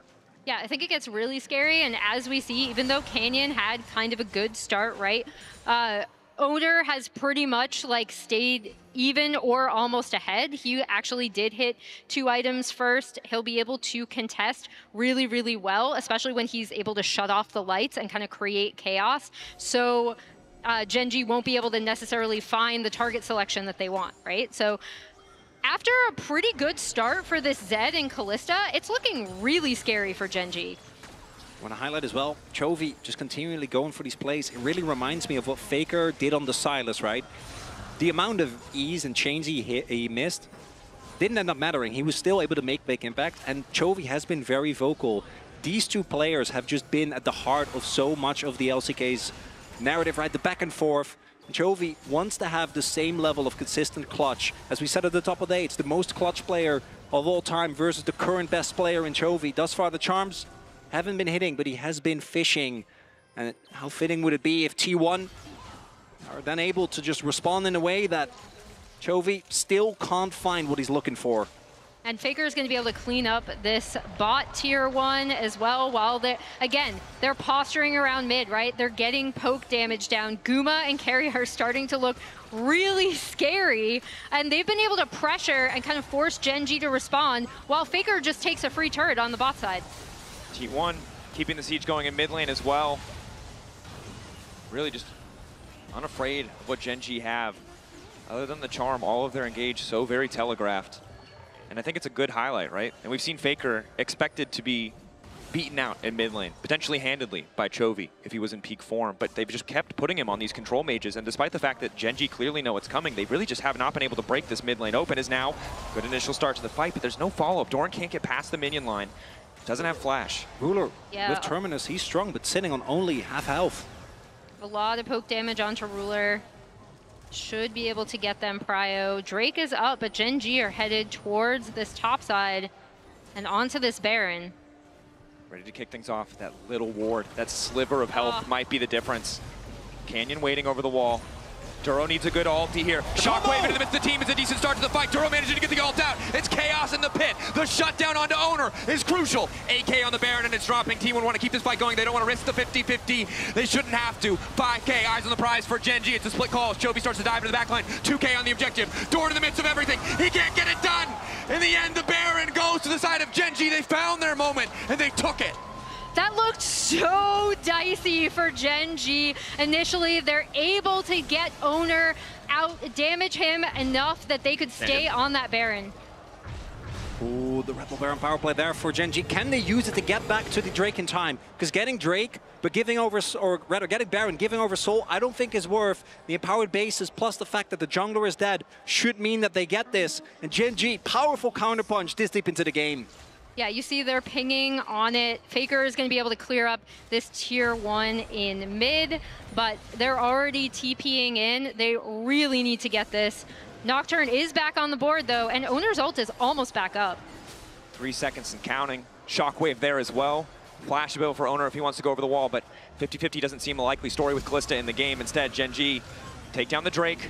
get themselves to 2. T1 still at soul point, but they'll also knock down the mid lane tower, and this is where the Red Bull Baron power play really can start to open up the gold lead for the side of Gen G.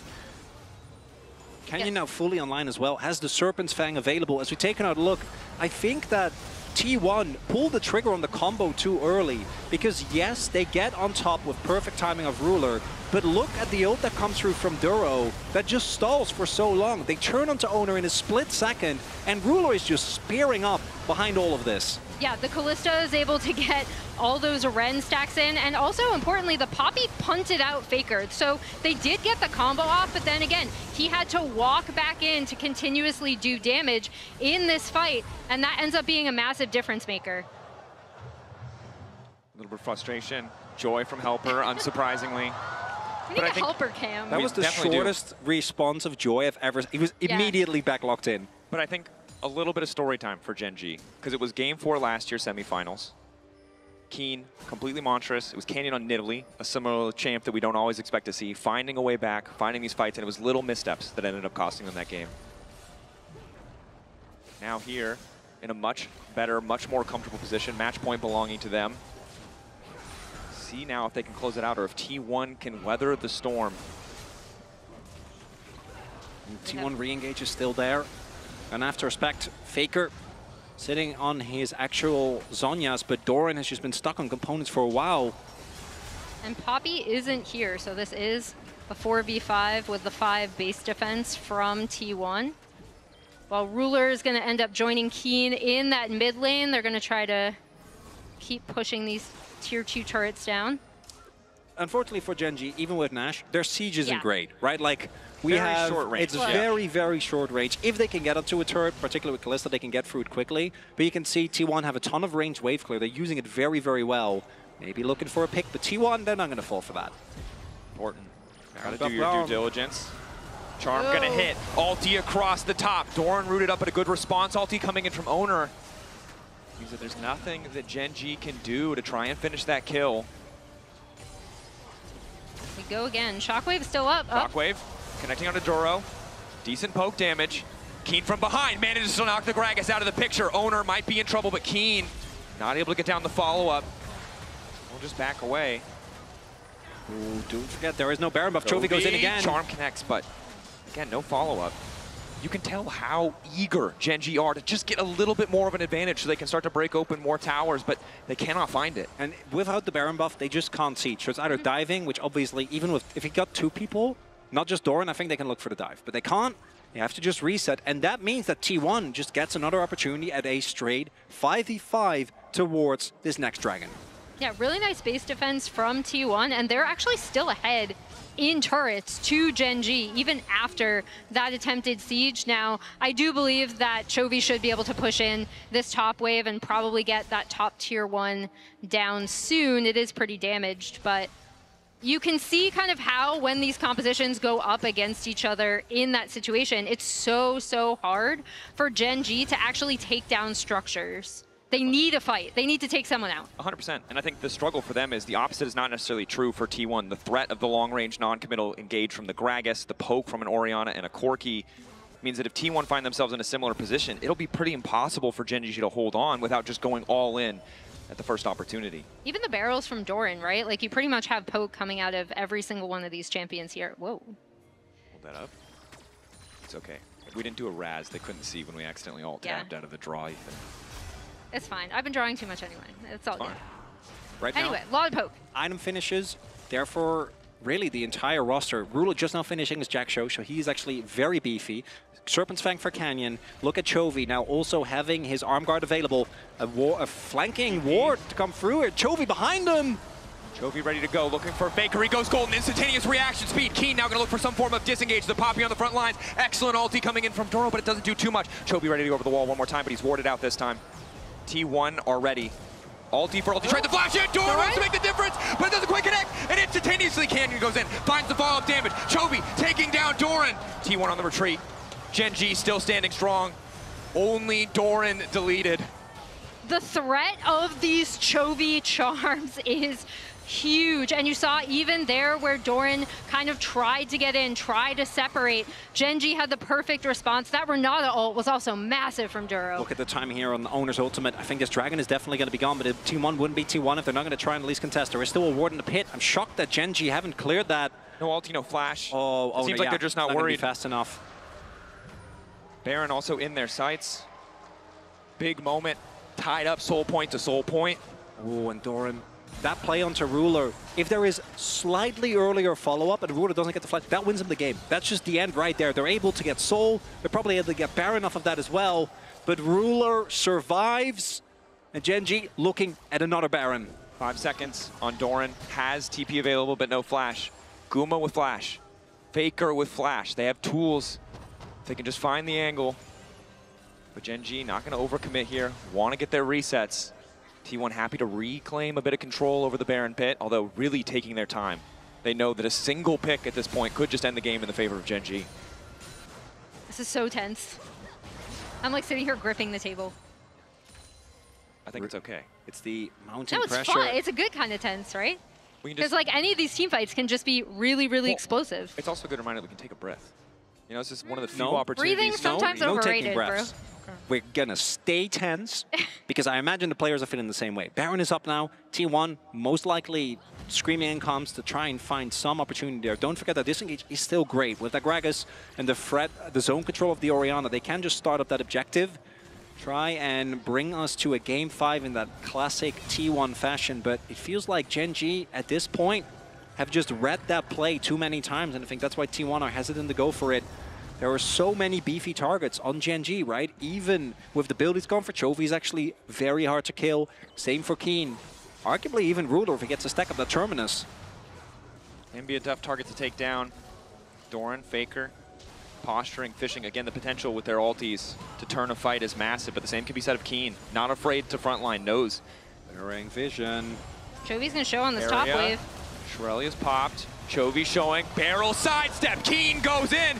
Now Ruler's uncontested. Look at the damage coming out of this Kalista already. Owner forced to ultimate. Canyon on the way out, but he goes right back. And he brings him in. The combo only connects on one. Chovy on the side. Eyes on the Ari, but he's not able to find anything. One more dash, all that's left. Doran getting lower. Gumayushi still standing strong. Gen G. Redemption bringing them back healthy. T1 hurt, but not out of it. Close. No one has died. Doran can TP in fresh. Chovy the last dash out. Shockwave gone, ulti's gone across the board, the Poppy ult, Keen.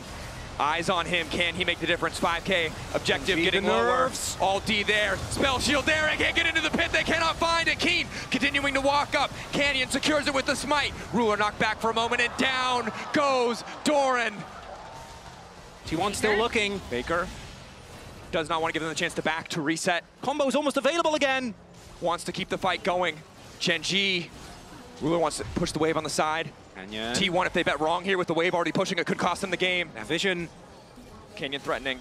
Ooh. Shadows out. Ooh. Now the ulti. But they take their time, they're waiting on the retreat. They saw the W used, they're gonna force the flash as well. Keen continues to go in. Big damage, Shockwave back, Keen! Over eager and shut down! T1 playing on the edge. Ruler diving forward with the Pierce. Not to find a target. So much of the Baron buff now. Wasted as they're not able to push for more. Chovy wasn't there. The only upside for Gen G is that this is most likely going to lead into them getting prio on this Dragon. They're at soul point already. We're 40 minutes in. 6 Dragons have been taken. Gen G, with how drawn out these fights are, I take back what I said about the Ocean Soul. That is going to do some serious work because these fights have been so long. How many people actually, like 2 throughout the entire sequence? We keep looking at it, expecting it to be this pick into kills for the side of Gen G or this perfect combo for T1, but because these ultis aren't connecting on 5 people, the fight is always drawn out. It's always about the smallest margins, and Ocean Soul can make all the difference. Ruler now has a GA as well, so he'll have that locked in for the next fight, which could end up being massive if they can keep him alive. He'll have his flash as well. That's now going to be up. There's also Edge of Night for Canyon, both offensive and defensive, so strong.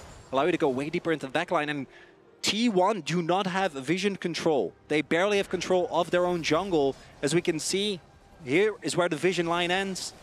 Observers beautifully highlighting with the Fog of War toggle, thank you. Nothing is what T1 see. Doran has to be careful to step forward here, and again, 5 seconds. It's T1 with their backs against the wall. They do not want to give up this Ocean Soul. It is match point for Gen G, but they know any bad fight they take could end it. Still poking, still prodding. Ooh. Canyon, that's a lot of damage. They are not using the Baron buff though. There is no threat towards the turrets. They're not side laning, not wanting to run the risk in the Nocturne. Keen acting as that bouncer to the back line. Does not want to let anyone in from the side of T1, but the combo from the Nocturne Orianna will always be lethal. Ruler starting the objective. It won't be a 50-50 on the smite. It's going to take a miracle. Ocean Drake, Ocean Soul secured, and now Chovy goes in. They manage to get the Zhonya's out immediately, and Owner's going to try to fire it back, but he can't get anything else done. Canyon posturing on the side, and T1 uncertain of where they can go, but Doran sees the angle clearly. Deathmark in, Shockwave! Flawlessly timed as Guma now gets the shutdown. Keen looking for the disengage. Ruler untouched as he starts to take over. Doran forced backwards by the hostile takeover. The pullback on the handshake is good, and Chovy now in trouble, but it does not matter. Guma going in, quick cleanse. Chovy going golden. Doro not in a great spot to follow up, and it's Ruler. It's Ruler versus the world, but T1 are not going to give him the angle. They group up. They stand strong. Doran going in. Doran not able to find it. It's Soul for the side of Gen G, but T1 for now ahead in kills. They found 2. If they keep this fight going, they can put the pressure on. They can try to close it. The health bars though, the healing from this Ocean Soul is so big. TP back in. TP in though. Faker on the way. Keen needs to find a way out. Veer there. Knock back onto Keen. Right into the midst of the team, and now Doro and Ruler have to make all the difference, but Owner finds the reset. He's into the back line. It's him versus Ruler, but Ruler just takes it. They have to keep him running. They have to take him out of the equation. T1 should just finish it here. He's gliding. Flash. Pierce. He just continues to walk away. Marshall Poise trying to style on them, but the GA denied. Taken away. He'll find no value, and it is T1 find their man. Look at the death timers. 60 seconds on Ruler. Keen still down as well. FT1 done the impossible. Canyon. Vancouver alive. Oh my gosh. Vancouver hungry for more from Chovy's T1 up as well. For game 5. They just got to clear. They have to keep pushing. The Ocean Soul will remain for Gen G as long as they stay in this game. T1 a brief glimmer, a brief moment to take it. They're gonna back away. off. Have to be happy with just the inhibitor, not willing to bet it, not willing to risk the lower bracket on a single push. What a crazy extended fight. And in this, I want everyone to be watching the Guma damage, right? The damage coming out of this Corki across this entire fight was 15K. So as it gets separated, it ends up looking pretty all right for Gen G. They're like, okay, we can wait this out. Never mind, Canyon gets caught on the back line. The fact that it's Doran that does it as well. The previous play on Tarula not working out, but here he takes out one of the biggest members of the team. And then I think here Gen G could have probably looked to exit. Just take 3 members, let it be, but they choose not to. Instead, opting into this fight, and T1 slow playing it beautifully. Yeah, they slow play it, and again, when they get separated, right, they're able to take down Chovy in the MasterCard priceless moment of the game. Faker is gonna end up teleporting and rejoining. Again, just so well done from T1 to kind of wait out. Whenever Gen G split up, it ended up being disastrous for Gen G. Definitely is. Ruler a bit frustrated. Maybe thought he could dance his way out of that one and was damn close to doing it. But again, I want to call attention back to Doran. We mentioned it before with Faker, always going for the chains, always fishing for the angle. But in this game, it's been Doran fishing. And when it's worked beautifully. Both top laners so crucial to their team's success, even if their scoreline not spectacular. The Poppy ult, the Gragas ult, the tools to kick things off. The Charm, though, might make the difference. Oh, he's been caught out. Owner missed the entire team trying to ult out the safety. Faker knocked entirely out of the fight. Canyon wants to follow, but Doran is there with the body slam to deny him access. Disengage is there. Faker, or sorry, Chovy rather, keeps looking for these plays, but now Prio on Baron for Gen G, and the ultimate for Owner is gone. Shockwave. Yeah, that's huge. Shockwave is from still Faker up. can be big. Taking his time, waiting for the angle as Gen G just descend on the objective. They know they have the advantage if it comes down to it. Contempt for the weak, the passive for the Zed. The E from the Kalista should finish it. But instead is Keen picked off. Eyes on Faker again with the Shockwave. Gen G desperate to burst through the objective. 6K, lower and lower. It should be impossible for Owner, but he might be able to make it happen. No, Gen G get it, and Ruler's running rampant. Or they can't get to the backside. Ruler untouched. Double kill for T1. Objective down in Gen G's favor, but again, the cost is too high. Guma stands tall, Doran on the chase. Chovy golden, but headed to silver, and it's the Quadra. A Quadra kill for Scuba Yushi. This Corgi is massive. The hero of this is Doran. This Gragas has been instrumental in these T1 fights. He showed up in playoffs to get them here. He's showing up massively again in this game.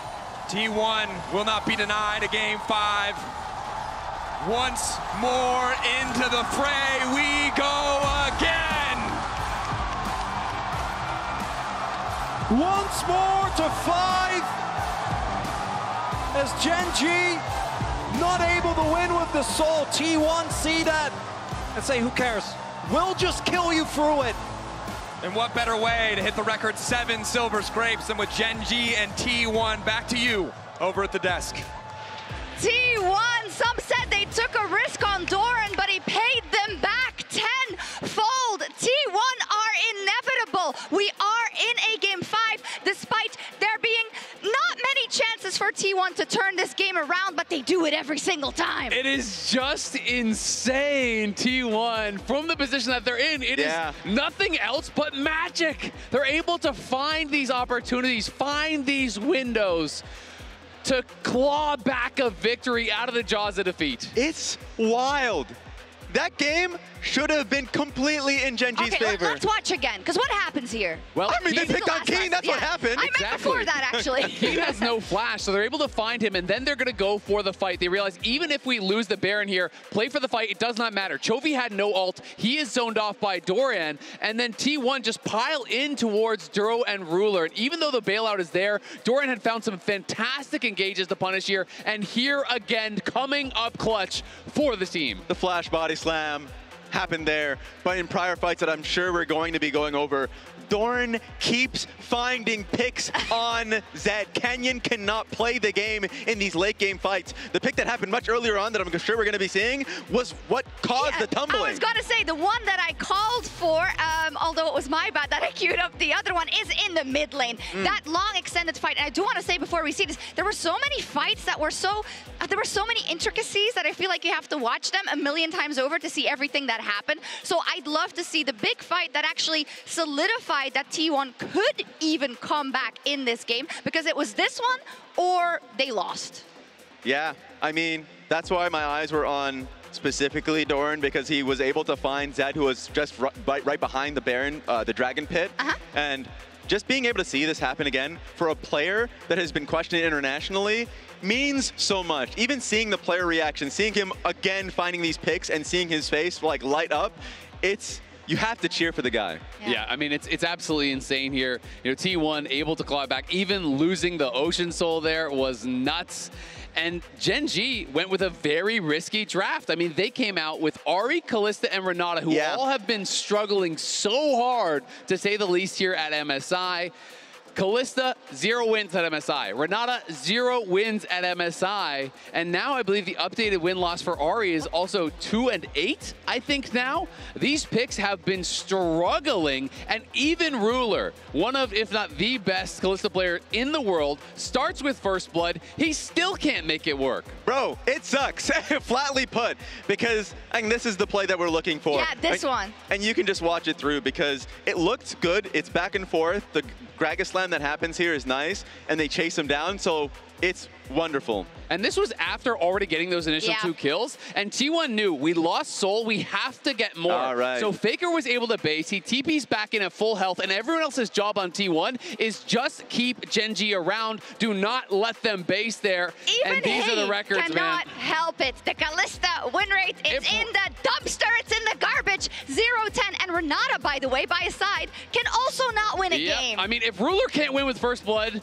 getting gifted to him that early on, this pick is trash. Yeah. You get it out of there. You can see how tough it was when they had Baron, they had push, they had a huge lead, and they couldn't siege. Yeah. They tried to angle for a dive on bot lane, they couldn't do it. They tried to siege on bot lane or try and get something on mid, it couldn't happen. So they just kept having to play for major objectives and pulling T1 over. Honestly, I mean, it kind of would have been a robbery if Gen G won with this comp, no? Yeah, I mean, I think T1 had heavily outdrafted them.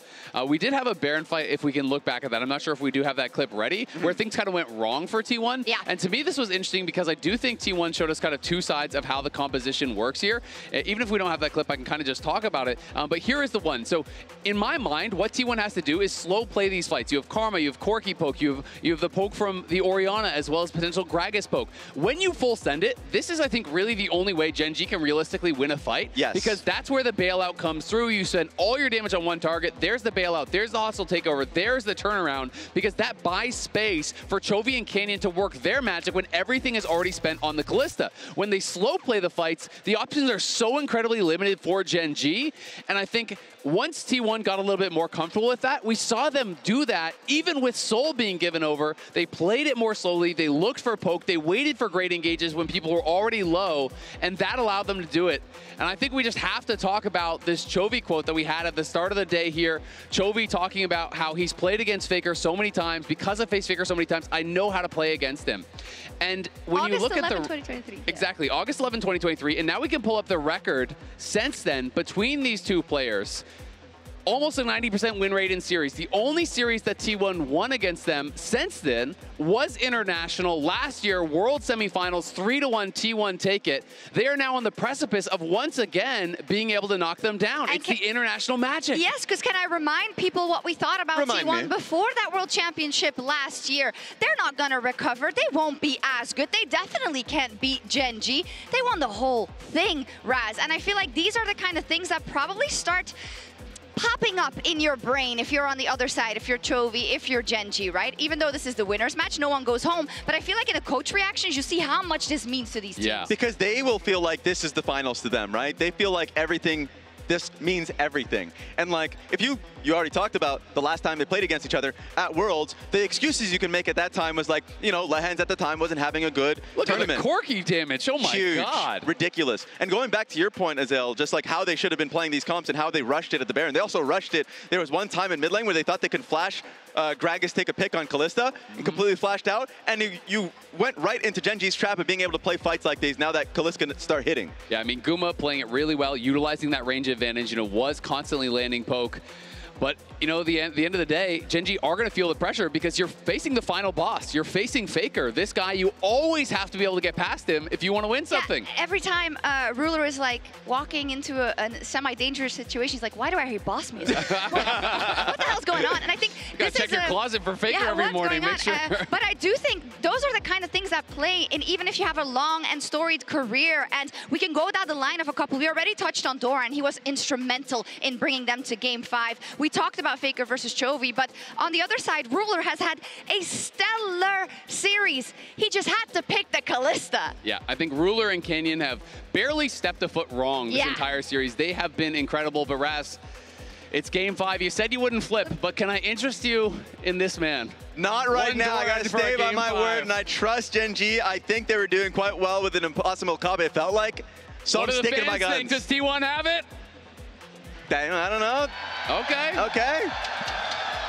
It is electric in here every time T1 win a fight, but Gen G aren't gonna let it bother them. They have their eye on the prize, but honestly, it's anyone's game. Once and again, is T1 really that inevitable, or will Chovy shut the door and make his way to the grand finals? Why are you stronger?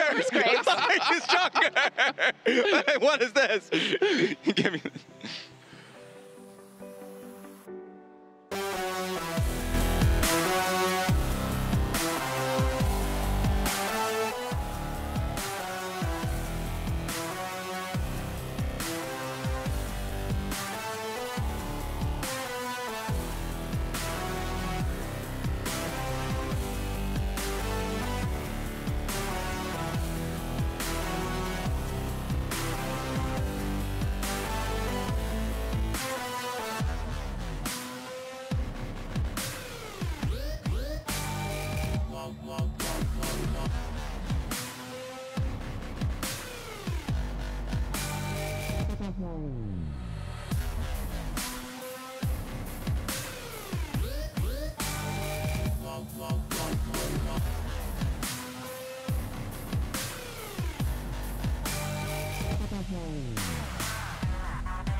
Gen.G just descend on the objective. They know they have the advantage if it comes down to it. Contempt for the weak, the passive for the Zed. The E from the Callisto should finish it, but instead is Keen picked off. Eyes on Faker again with the shockwave. Gen.G desperate to burst through the objective. 6K, lower and lower. It should be impossible for Owner, but he might be able to make it happen. No, Gen.G get it, and Ruler's running rampant. Or they can't get in the backside. Ruler on dodge. Double kill for T1. Objective down in Gen.G's favor, but again, the cost is too high. Guma stands tall, Doran on the chase. Chovy golden, but headed to silver, and it's the Quadra. And welcome back to Vancouver, ahead of Game 5 between Gen.G and T1. The atmosphere is absolutely electric here in the venue, and I want to know what the fans think. Why do you think Gen.G is gonna win? Because I believe in the Church of Chovy. Now, why do you think T1 is gonna win? Because Faker is the goal!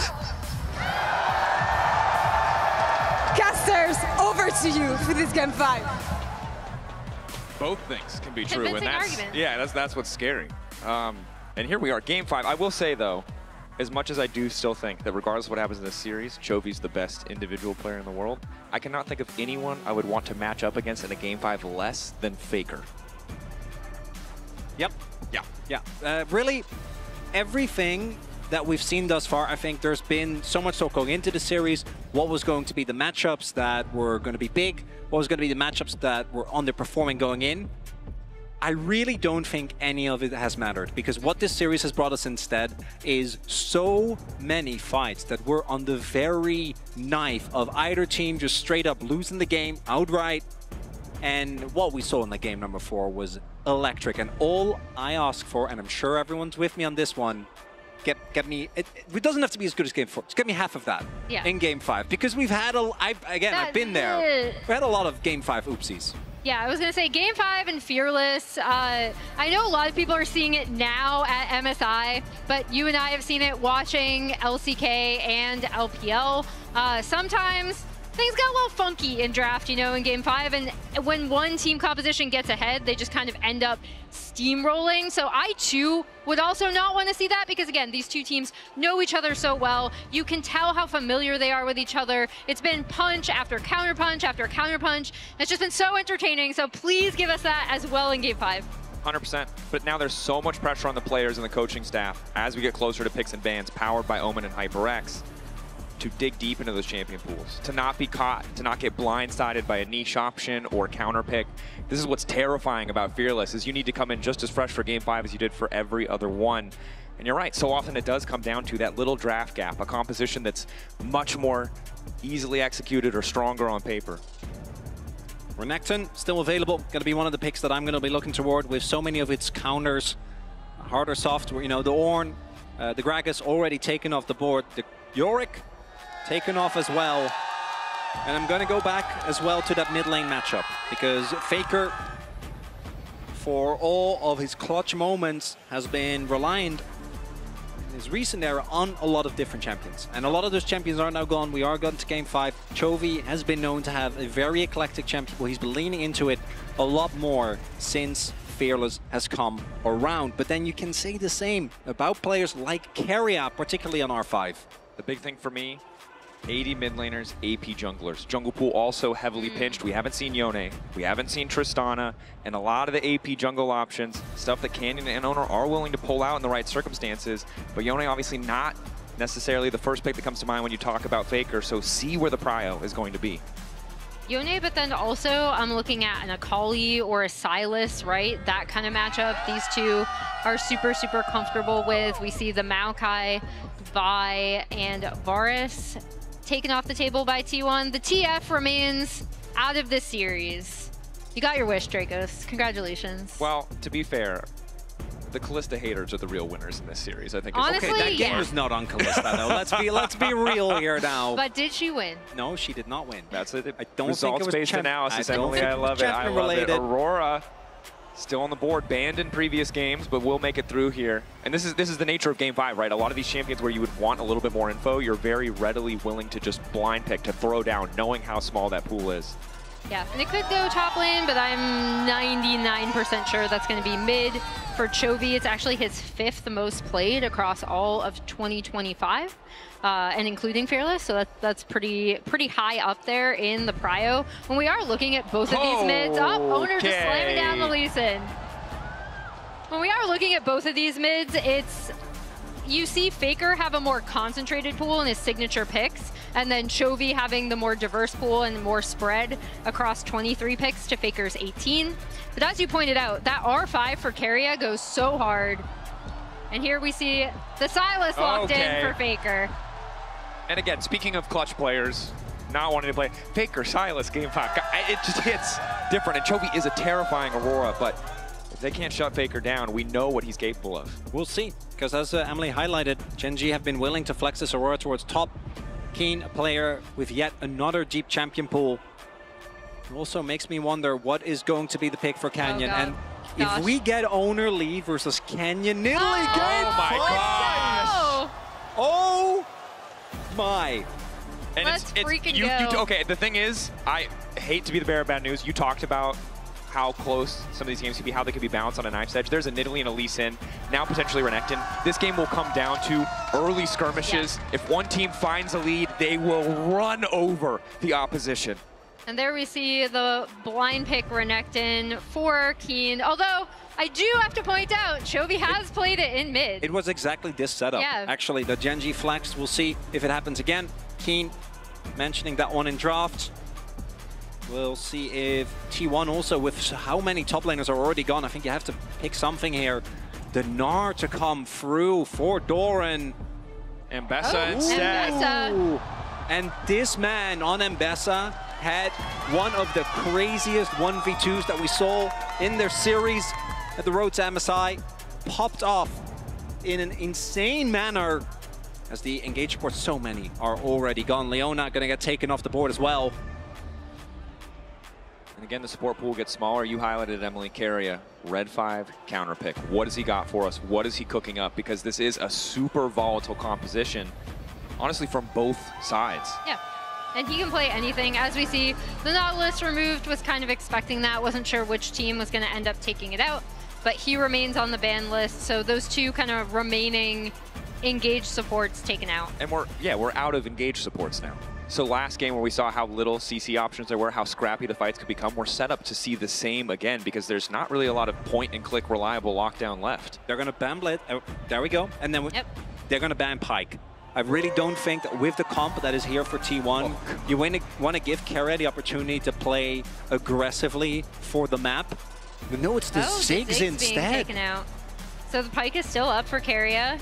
A hallmark of, again, the series that T1 beat Gen.G with, or in, last Worlds.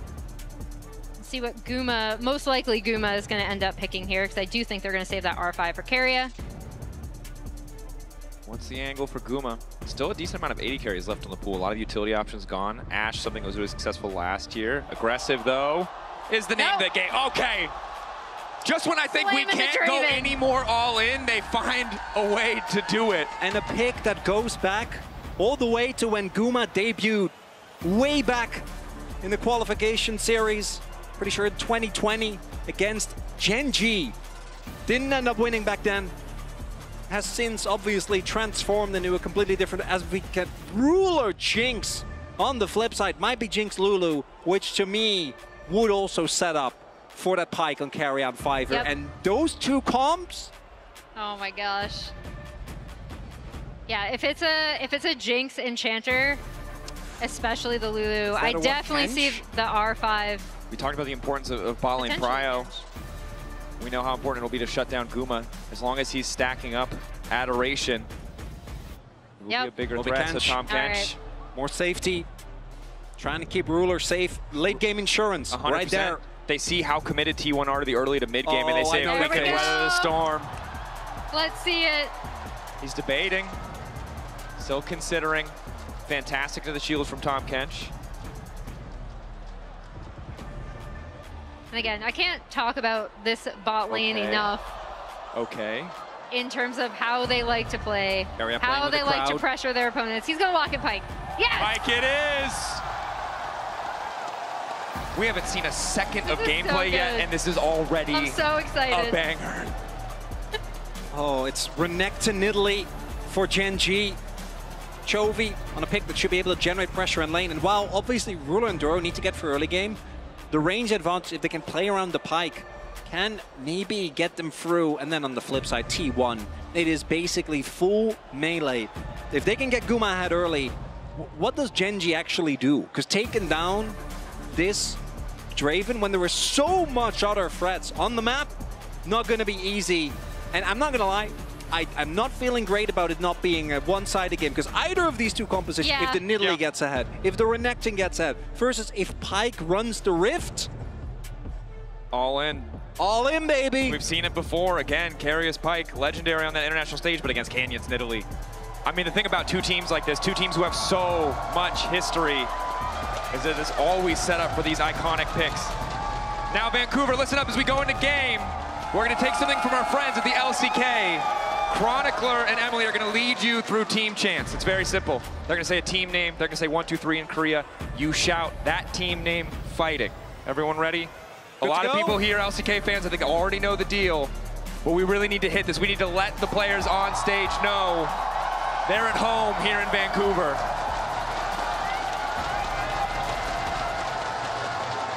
Gen G, 하나, 둘, 셋. T1! Hello, do, set! T1 fighting! Great job, Vancouver. You nailed it. Woo! Keep that energy high. It's game 5, baby. Oh, and fighting wasn't enough. We need the T1 chance, too. A reminder who Vancouver is rooting for. And again, this is the only moment of reprieve you will have. Watch this be somehow another 18-minute first blood. Mao? I swear. There's no way. No. We got the They Pyke. can find We got the okay, I just want to be Draven. clear. find a way. That is a Halo Blades Pyke. Yeah. He goes hard, or he goes to a different lane. To be honest with you. Yeah. Okay. They'll find a way. Doro does have the exhaust, at least, Level to try and T1 obviously very strong with the Pyke, with Lee, Silas as well. Gonna take control again and invade Canyon's jungle. Yeah, good invade from T1. If they're able to turn this into a vertical map, again, really works well with the pressure that Guma and Keria should be able to provide in this bot lane. And we end up with an interesting position on the map where it's on, so it goes a little bit wide there. The respective lanes under this split map to survive. Pressure on Ruler and Duro to weather that storm. Pressure on the top side for Doran to weather that storm. If that's where Canyon wants to go. For now, though, it seems he's more content to fight for these early camps. Doesn't have a red buff, but seems unconcerned. Power the Nidalee early on enough to get Owner out of the jungle, especially as Canyon has pushed in the mid lane already. Yeah, a nice response from Canyon, right? Owner, again, they still will have bot prio, but he wouldn't be able to technically loop around and kind of do a super cheeky gank. So Canyon will be able to get those Raptors head up. We'll see if he wants to do any sort of invade of his own, because he does have prio in this mid lane and on this top side. He will get spotted out by this ward. Important to see what the response is from Owner. It seems like he's pretty content to just keep clearing. Again, without mid prio, it's tough to contest in the 1v1. Canyon can just walk away and waste a lot of time as Duro's hooked up. Immediate exhaust. Guma already has them low. And they know Canyon's topside, which just allows Keria and Gumayushi to get so aggressive in the bottom lane. And it's a big deal. Even if Keria doesn't actually roam over, Chovy has to play a lot safer as Canyon. He's a level down. Hit, Sonic Wave, Resonating Strike. The red buff is there too. Canyon trying to finish the objective to hope he get level 3 himself, but the autos are just not going to do much of anything. Owner determined to finish it. Heal going in. Dead. Canyon down for first blood! And in the hands of another player, this Lee might have seemed like just a pick away, right? You want to deny Canyon, one of his all-time best champions. But we know, in case of Owner, he himself is a demon on this champion. Finds the early wraparound. Canyon dying early on in this game. A big lead in the jungle and a rough start for Gen G. And if he gets ahead on this Lee Sin, Owner is so, I mean, both of these junglers, but Owner's Lee Sin is known. It's so good at setting up picks, right? At setting up plays for this Pyke to go in, for this Draven to follow up, later on for the Mbessa to go in. Like, he has so many dive buddies as well. Getting ahead early on this could be huge for T1. Would be devastating. Although T1 and Gen G both have managed to find their way out of these early game deficits. But Carry is in the mid lane to flash through the Q. It's flawless. It's not enough to find the kill, but it might be if they can get a bit more. Chovy, beautiful punish. The weird and keeps him standing. Can be a flash for flash trade, but do note Owner might be looking. Chovy's low. Chovy's low, and most importantly, Doran TP'd to this bot side almost as soon as he could, right? Keria is unleashed on the map. That's what this bot lane prio gives you, already being a menace towards Chovy in that mid lane. Credit to Keria. E-flash, channeling the Q as the E comes through. It's actually perfect. Can be tricky to pull off, but Chovy, again, has to burn the flash, but holds on to his life crucially. However, that is the start of what could be a difficult situation for Gen G, especially as Doran seems unafraid to walk up in the 2v1, might lose a little bit more health, but Ruler early on as the Jinx hasn't spent any money, hasn't bought anything, and so is just a bit weaker. Doesn't have the damage to really threaten. Is also Jinx. Unfortunately Jinx. For Ruler, not quite the damage that a Draven will be finding early, and T1 just snowballing these lanes. Okay. The back. In these small moments, they can feel like a snowball in a game number 5 like this. As the turtle port comes through here from Keen, will be able to make his way back to this wave, but not going to have the most fun. As because of that cancel, I think, Keen felt obliged to teleport to top to just get some of this. And we see now Ruler alone with a Cole walking towards a level 6 Doran. And Lee's in the bot side as well. T1 so far paid off for investing so heavily in their early game. Gen G wanting to leave their options open, wanting to have the late game insurance of the Jinx, but this is not the stage of the game where it gets to impact, where it gets to do anything, and T1 are taking full advantage of that. And once again, we see them start that Drake stacking early. And you're level 4, they're a member down. Aurora ult stolen. Pyke on the way as well, they can't contest this. Okay, should just get taken out. Canyon might throw a cheeky spear, but it just won't matter. Drake over to the side of T1 on top of the gold lead they've already amassed. They're running the early game. And for Gen G, it now becomes how much can they weather, right? Like how much can they give up to T1 in this early game to potentially be able to get this Jinx online? Looks like Doran did use the ult to go all in there. Yeah, I was about to say, Ruler walking up like that, I'm like, whew, yeah, that is scary, even with the sum still up, only sitting on a Colt. There might still be a dive towards bot lane. Ulti. Wants to get the Owner poke down, wants to get the reset. Owner waiting in the darkness. Q barely not hitting.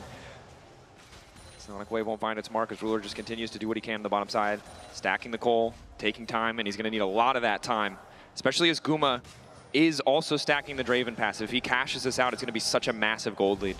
And that is the insurance policy for Gen G, is obviously Ruler on this Jinx. And I do think that Jinx in this composition gets to be online a little bit earlier than you might think because of the resets and the amount of upfront damage that's available. But if every lane just starts falling behind, I don't know how much impact Ruler is really going to be able to have, because he just won't be able to get through the health bars of these members. As Duro just prepping this wave for Ruler. The gold leads for everyone on T1 steadily growing. Early Drake found by them as well, and they're going to be feeling great about this early game. It's the team fighting, though, where I think the Gen G comp can still make a big counterpunch. Particularly the Renekton, the Aurora, and the Nidalee in an early skirmish have so much power. But then again, you look at the people on the other end of the map, it's no different. Keen finds the initial CC, Carry with a quick pullback. Slice brings Keen in, Dice will take him right out, and T1 continue the pressure on the top side. And this is, you pointed out well, in that skirmish. But T1 have Prio on top side. They're fighting for Prio in mid lane, and it means that Owner can start this objective uncontested. Gen G cannot find that early skirmish. And even if Canyon looks for something on the spot side, he is going to get spotted out by that ward on the invade. They have TK. Split dives, two sides of the map. Owner ready with the setup. They want to go all in on this Renekton. Doran trying to style the exhaust already there. Ulting back through to get into the tower, but now he's face first with Canyon. Dash through his key. Looking for the cash out. And on the top side, the feed of warfare is claimed. A massive influx of gold.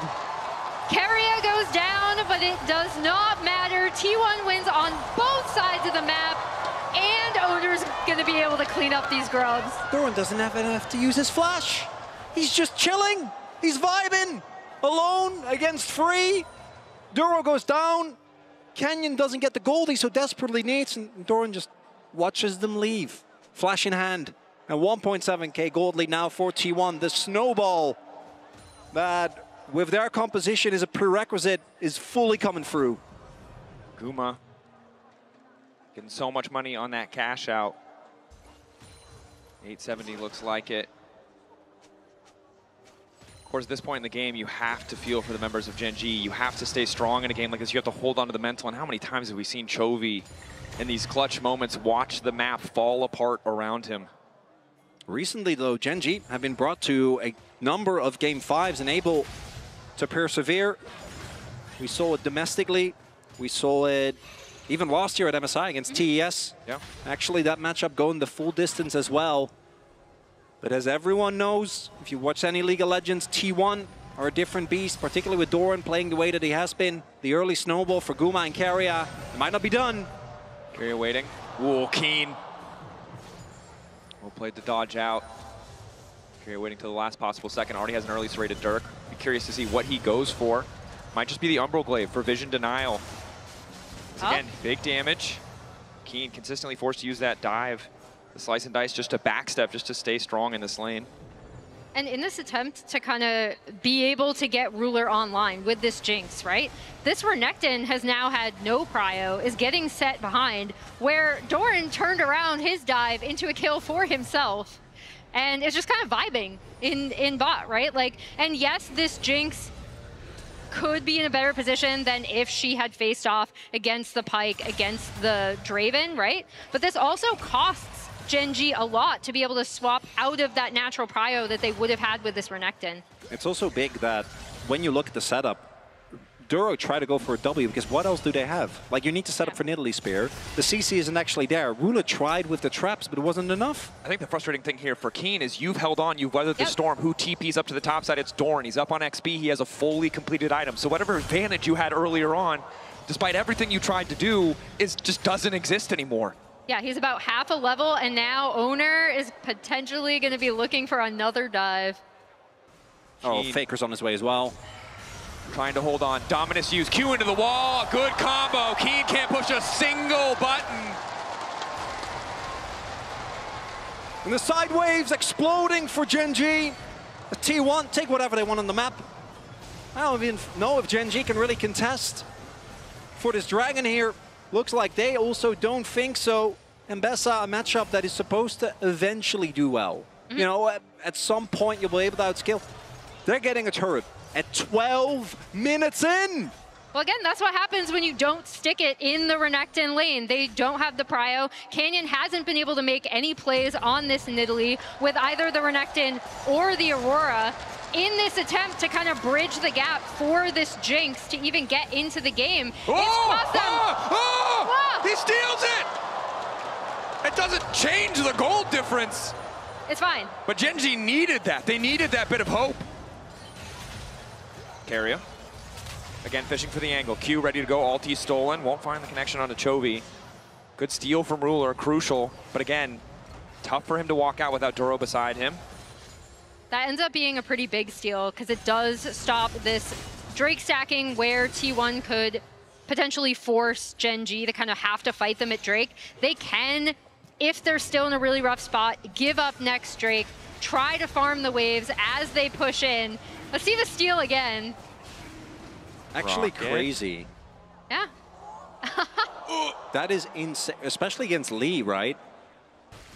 The fact that he's able to get that is such a big deal. There's not enough damage. Top jungle versus top jungle. Fight contested, spear won't hit. Nice side step from Owner as Keria just continues to poke his head in mid lane. I do want to reiterate again, this Mbessa is 1k up. Yep, on pretty the strong. Renekton. Carry and Duro trading blows. It doesn't mean Not much. bad. You're pretty happy with that as Guma's just going to go all in on Ruler here under the tower. Tom Kench might try to come in. Good traps from Ruler. That's crucial. He doesn't have the rocket, though. 3 seconds. Guma, global of his own, trying to sidestep. Ruler might just get caught, but on the top side, it's Dorn versus Keen going all in. Level 10 to level 10. Ulti not going to hit. Every single lane explosive. No kills coming through. And Gen.G, they're just trying to hold on. The promised land where maybe Ruler can do something.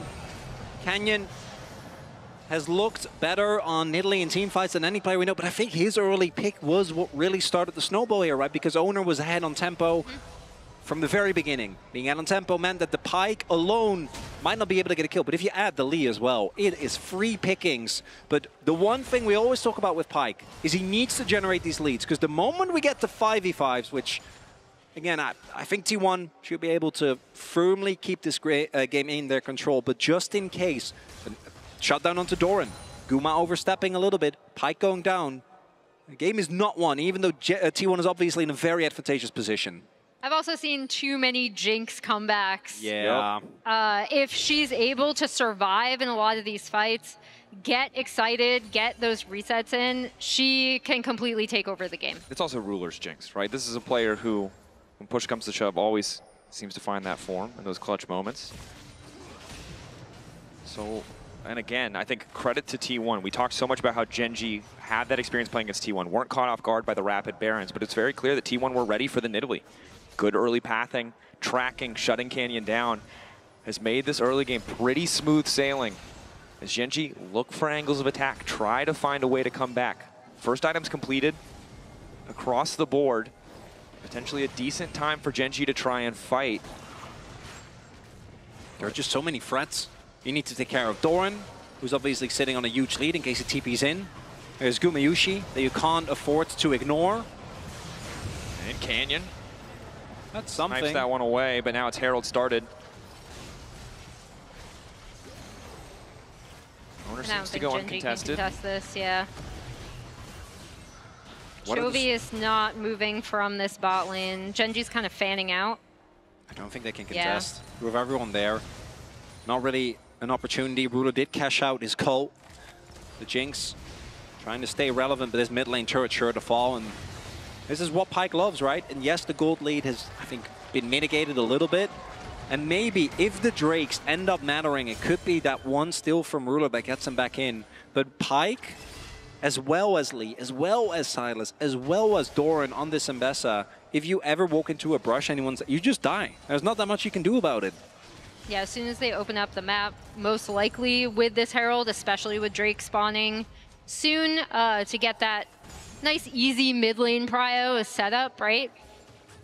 All of these turrets down with a Pyke is just so dangerous, and that is the true potential of where T1 can really snowball their lead.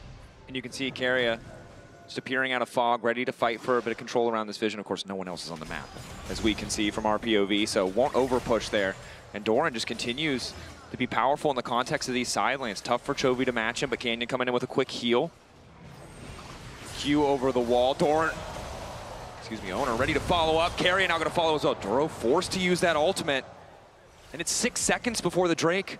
It's level 1 on the ultimate as well, so that means that cooldown is not going to be available. One of the possible angles to deal with a T1 engage. I think this Dragon is, like, you're talking about contesting the third Drake, or the fourth Drake rather. Yeah. I don't think you should be getting anywhere near them. Just catch your waves, try and maintain this deficit as it is now, and don't overstep.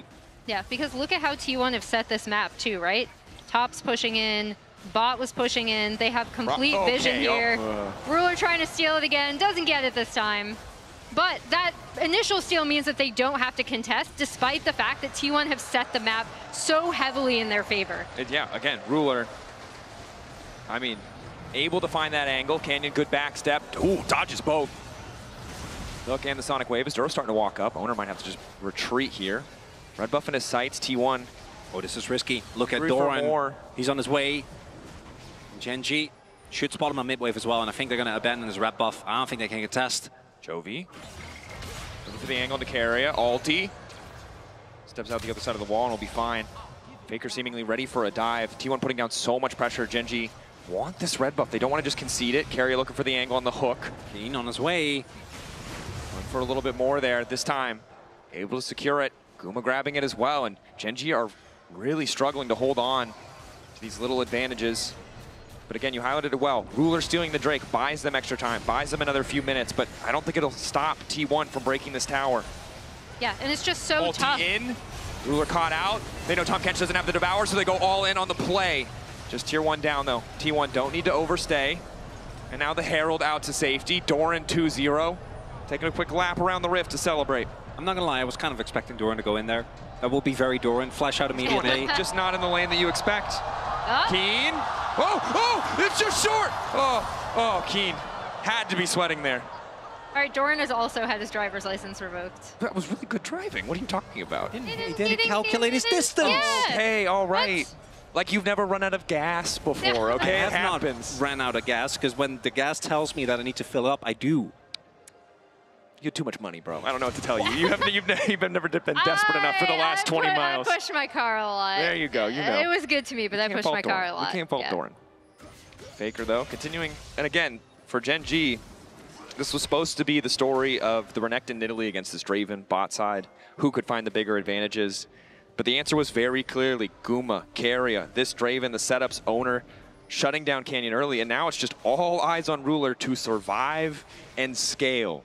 And more broadly for Gen.G, this was their tournament, right? And now they are on match point, down only 2.3, 2.2K, but T1 has set up the map really, really heavily in their favor. It feels like they're just on the precipice of snowballing this to a point where it might potentially be out of reach. And this was supposed to be, again, their tournament. They're coming off, you know, the big undefeated splash in the LCK. Everyone was saying it's going to be Gen.G. And T1 were the unexpected team to be here, which feels like we enter every international saying that, but it doesn't make it any less true, which makes their performances in these clutch games that much more impressive. This is it. I don't think they can give out a con, and I think T1 not wanting to risk it. They're happy to just try and get the fight. I don't think they're interested in the 50-50. Lost out a surprise Drake once already. T1 backing away as Keria does what he can to keep control of vision, and Doran just pushes his wave in. Again, just denying more and more resources, taking a page out of the Gen.G book. I gotta say though, the gold lead has stayed even. I was really, when we saw the early kill, when we saw the early turrets go down, I was expecting this gold lead to really balloon.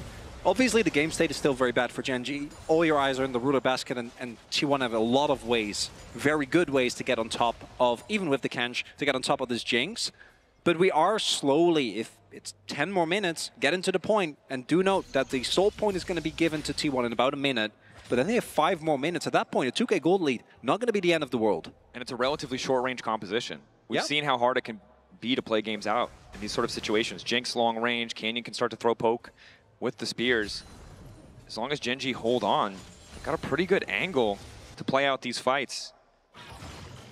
Chovy finds Doran waiting in the brush.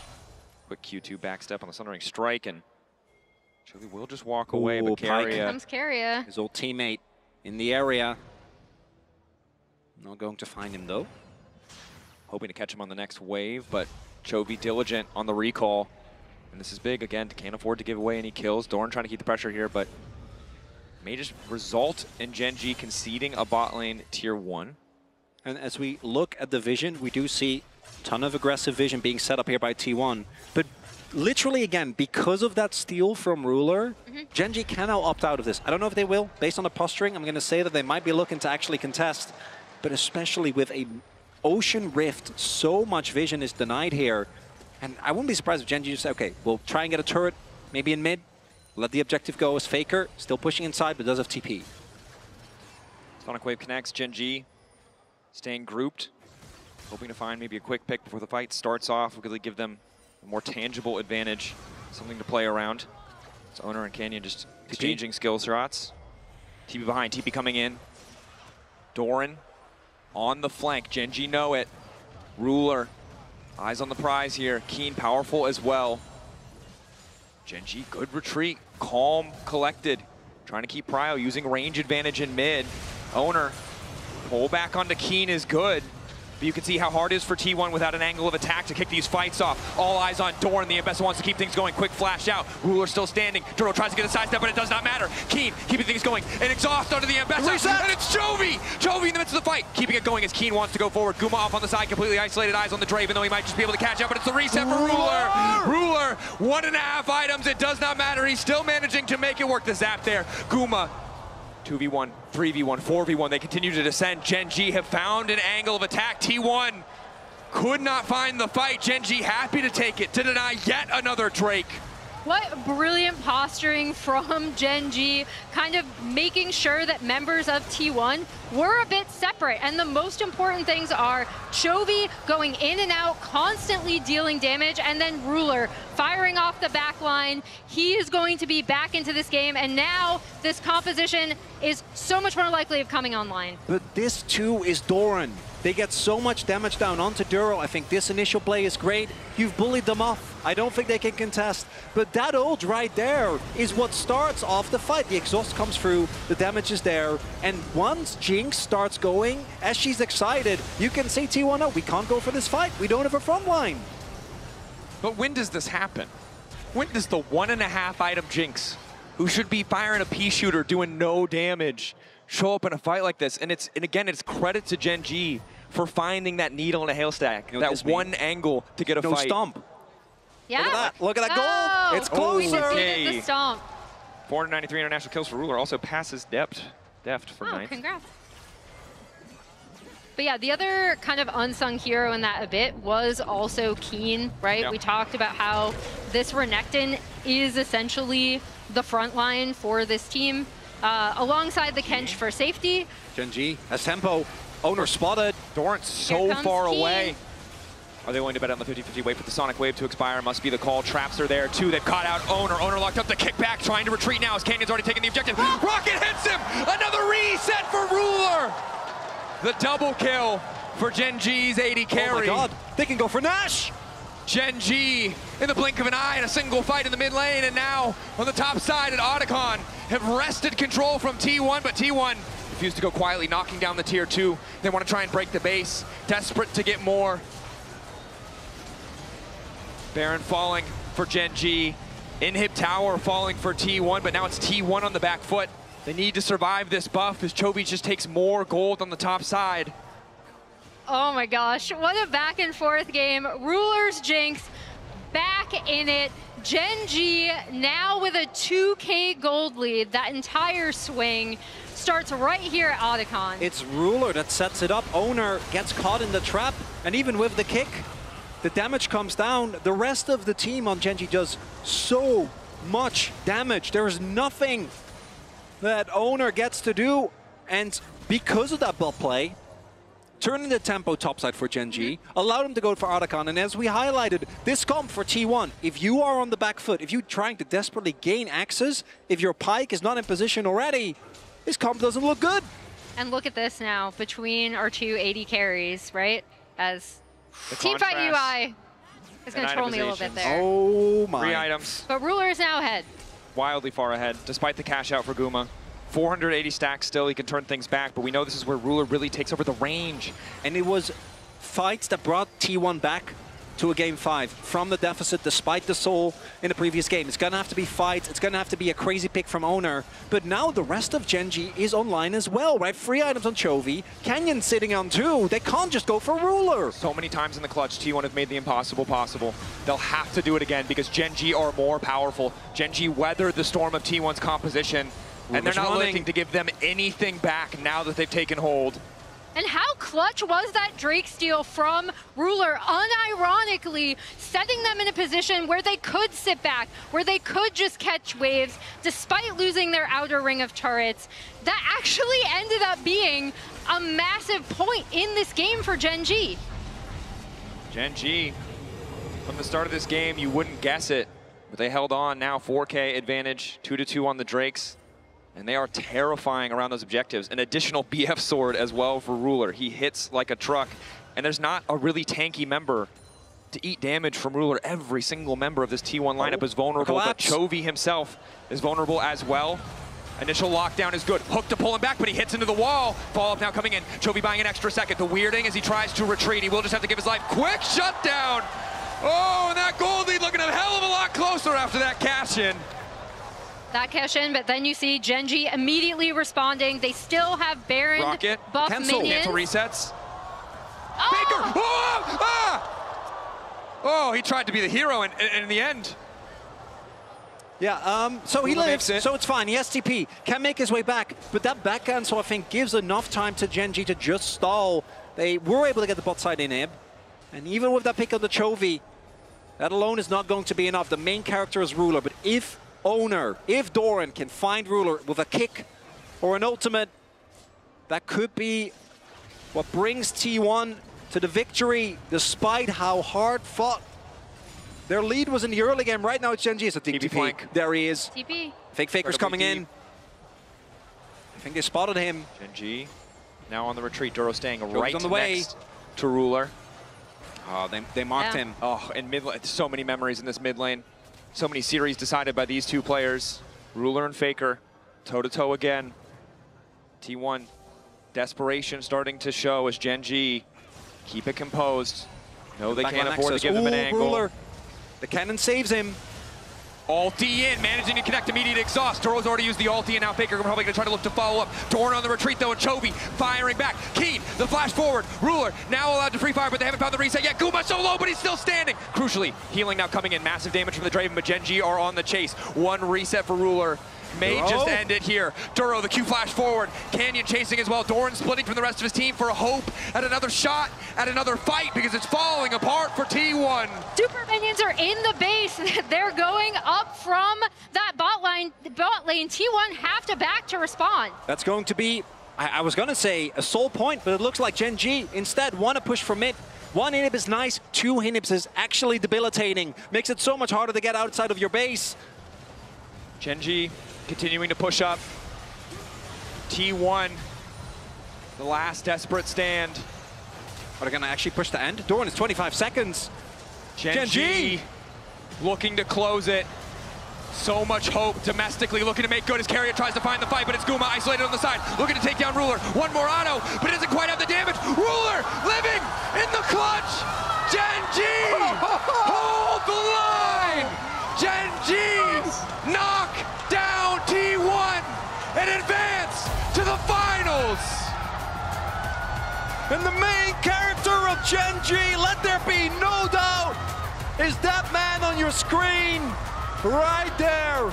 He came back after a lackluster year, and what a comeback it's been. What an amazing moment for Ruler, getting that clutch Drake steal, coming back on one of his signature picks in the Jinx. Everyone was looking at him being like, I don't know, he's looked a little shaky in the road to MSI. He was the difference maker in this game 5. Take a bow, Gen.G. Incredible stuff. T1 always seem to find their form at the right time, always seem to have the trophy within their grasp, but in that game 5, despite the promising start, they ended the game grasping at straws. We got a game 5. It was back and forth, but once that Dragon Steel came in, hope started, but I really didn't think that they were actually going to be able to do it, right? T1 had so much control, but it's as Gen.G have so often done. They turtle up, and the opportunities just didn't seem to really come to fruition. If there is a 4K gold lead, I don't think Gen.G can take the fight in mid. And that initial swap that I was being critical of actually does end up helping bridge the gap, right? You did have your Renekton having a lot of tough time against the 2v1, but this was the payoff, right? You ended up having this Jinx and Aurora doing almost identical damage, pumping it out consistently in these fights. And you could see that when T1 had the big leads, the big advantages, they just couldn't push it further. The composition incredibly volatile, but they needed Gen.G to misstep just a little bit more so they could bring it home. And Gen.G just did not give them that inch. In the end, it's Gen.G that took a mile. It's Gen.G who now wait for an opponent in finals. BLG and AL fighting to be the last of the LPL to beat T1 to have a shot at taking on Gen.G, the tournament favorite that has so far delivered on expectations.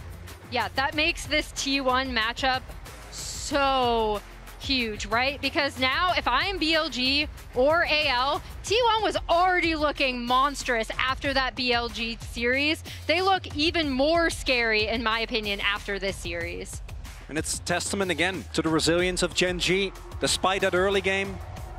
It's something that this team has struggled with in the past, but that addition of Ruler, and I gotta give credit to Duro as well. Duro, his first international, and he shows up big. Definitely did. We're now joining Lord, Jisun, and Chovy for the Verizon post-game interview. Gen G stays undefeated here at MSI as they're gonna play their second finals in just a couple of days. And Chovy, 승리 축하드립니다. Thank you so much for joining me. You defeated T1, and we know that they're a different beast, especially at internationals, especially against you guys. What was different this time around? Tell me about the preparation against them.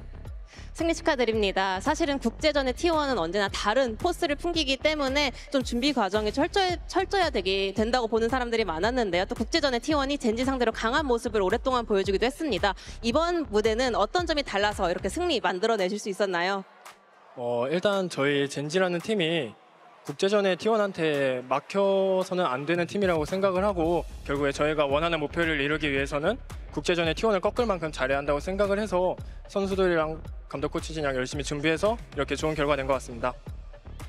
I believe a team like Gen G should not be stopped by international T1. I think that's the mindset we had to keep. So in order to achieve what we have in mind, the goal, I think you should be able to beat the international T1. So all of us, the players, the coaching staff worked so hard for this moment, and we were able to make it happen today. And you have been working so hard for such a long time. The last time you lost a series was February 23rd, the LCK Cup. What makes you so good? What makes you stand above the rest?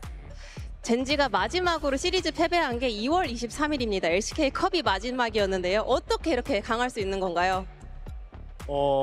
그냥 사실 뭐 어떻게 강하는지는 그냥 저희 선수들이 다 열심히 해서 이렇게 불리한 상황에서도 역전할 수 있도록 계속 평소에 노력해온 그런 과정들이 또 이런 승리의 결과를 만든 것 같고 이제 한 번 더 이겨서 계속 목표에 이어나갈 수 있도록 하겠습니다. I mean, we have been working so hard. We trained so hard in order to be able to make a comeback in such a rough situation. I think all the hard work is paying off, and we're just one win away from making another great thing happen. 1 week away and 1 win away indeed. Here now, you reached MSI finals last year in Chengdu. You won MSI finals last year. How comfortable and confident do you feel this time around? 작년 청두에서도 MSI 결승에 진출하셨고 우승을 이뤄내셨습니다. 이번에도 또 한 번 MSI 결승에 진출하셨는데요. 얼마나 자신감 있으신가요? 뭐 자신감은 그냥 뭐 저희가 잘하면 이길 것 같다고 생각을 하고 있고 뭐 MSI 리핏 그런 기록을 욕심이 나서 노리고 있습니다. Confident-wise, if we play well, I believe we can win. And I'm really, really looking forward to the MSI repeat record. And who do you think you're gonna face in these finals? 결승전 상대 누가 될 거라고 생각하시나요? 사실 남은 자리 중에 좀 이제 많은 팀들이 있는데 다 쟁쟁한 팀들이라서 누가 올라올지는 모르겠지만 누가 올라오든 저희가 이길 수 있도록 잘 준비하겠습니다. I feel like every team has the potential to make it to the finals, so I'm not really sure, but I just will focus on working on our own performance to make the Gen G repeat happen. You've posted on your socials a couple times actually a quote from Aizen from Bleach saying that I will stand in the sky. I will stand at the top. And now that you're one step away from standing at the top once again, what does this quote mean to you? 또 올해 초비 선수와 굉장히 인연이 깊은 대사가 있죠. 블리츠에서 나온 내가 하늘에 서겠다. 이제 1승만 더하면 또 한 번 하늘의 정상에 서게 되는데요. 이 문구 본인에게 어떤 의미처럼 다가오나요? 사실 이제 그런 문구가 달리면 무조건 잘해야 되는 상황이잖아요. 이제 무조건 잘해야 되는 상황에서 내가 무조건 잘해야겠다라는 그런 좋은 압박감도 있고 이제 한 걸음만 더 가면은 하늘에 설 수 있으니까 되게 설레는 것 같습니다. You know, in a cases like that where a quote kind of describes you, it kind of adds a good amount of pressure that you actually have to like perform really well. I kind of enjoy that, and I'm just literally 1 win away, 1 step away from standing in the sky. So I will give my all to make it happen. And I cannot wait to see you again in final shining, hopefully. 인터뷰 너무 감사합니다. Thank you so much for the interview. Jisun, thank you so much for the help. And Gen.G ascends to the finals once again.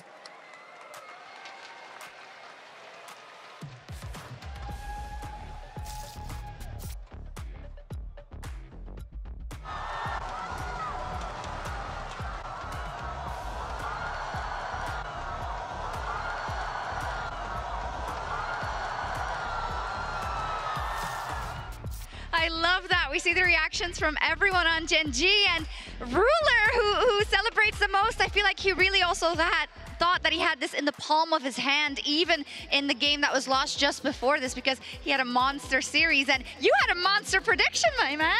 All I needed to do was not flip-flop. I actually would have done the same thing yesterday, so we're going to keep that one going. I don't know what's more impressive, that Kalissa's lose streak is still alive, or that you didn't flip-flop, actually. Hey, I'm a new man. I'm a new man. And Ruler, yeah, you can teach old dog new tricks. This brother was crazy. This game, this series, he was the GOAT. Yeah. I mean, he was just absolutely insane. Ruler smurfing the whole series through. But I think it's even crazier to realize the undefeated streak in series for Gen.G still alive. The entire split in the LCK undefeated. Here at MSI, they're now in the grand finals undefeated. They're 1 series away from doing the unthinkable. It feels like it should be impossible. 21 in a row, and I think when you see games like this and situations like this is where you really start to kind of estimate how heavy that is and how difficult it is to always get that win, that W at the end of the day when everything is thrown at you. Absolutely. If you just look through this series, it's a perfect book for them. Not only will they get a lead, they will snowball it. If they find themselves in a deficit, they will fight themselves out of it. This was an incredible series, and this game, oh my God, Ruler was going wild. There was points at the Otacon fight. There was points in the mid lane fight where it looked like T1 could have taken away. No, didn't happen. They stomped their foot in their door. And I'll just repeat what Emily says, right? That Hail Mary steal of the dragon that keeps them in that timer, that gives them time and confidence back to win. And they ran with it. But these are absolutely crazy stats. I mean, it is completely insane, right? Because League of Legends is a game where you do not have perfect information, right? Even watching it, it is hard, and people will disagree on what the right decision is with full vision, with knowing where everyone is. Oh, yeah. So to never lose a series where you had a bad draft, you got unlucky on a flip if someone's there or not, where things don't go your way, there is randomness. So to have the immense amount of skill to overcome that and win every single series anyway, like, it literally feels that it shouldn't be possible. Absolutely so, and we've already prefaced it a little bit, but our Oppo player of the series is Ruler, and I just want to contextualize this not only within this series, but perhaps the series we've still got coming, right? Because he has had that chip on his shoulder of what happened on JDG with that Faker shuffle. Since then, now he's saying, no, not this tournament, not this year. I'm back in the LCK, and I'm going to beat you. This man is unperturbed when it comes to pressure. He did it in the Samsung days. You're right, he did it during the JDG days. He is an MSI champion, and he wants to do it. The first time representing Korea at MSI, he wants to be able to win a chip for him. So that's a big thing for him. And can I just ask a question? How is it fair that the 2 carries on one team are Chovy and Ruler? Yeah. Like, how is that fair? Ain't fair. It's just ridiculous. It's insane. But also, you know, honorable mention to Duro. He's thrown into this, right?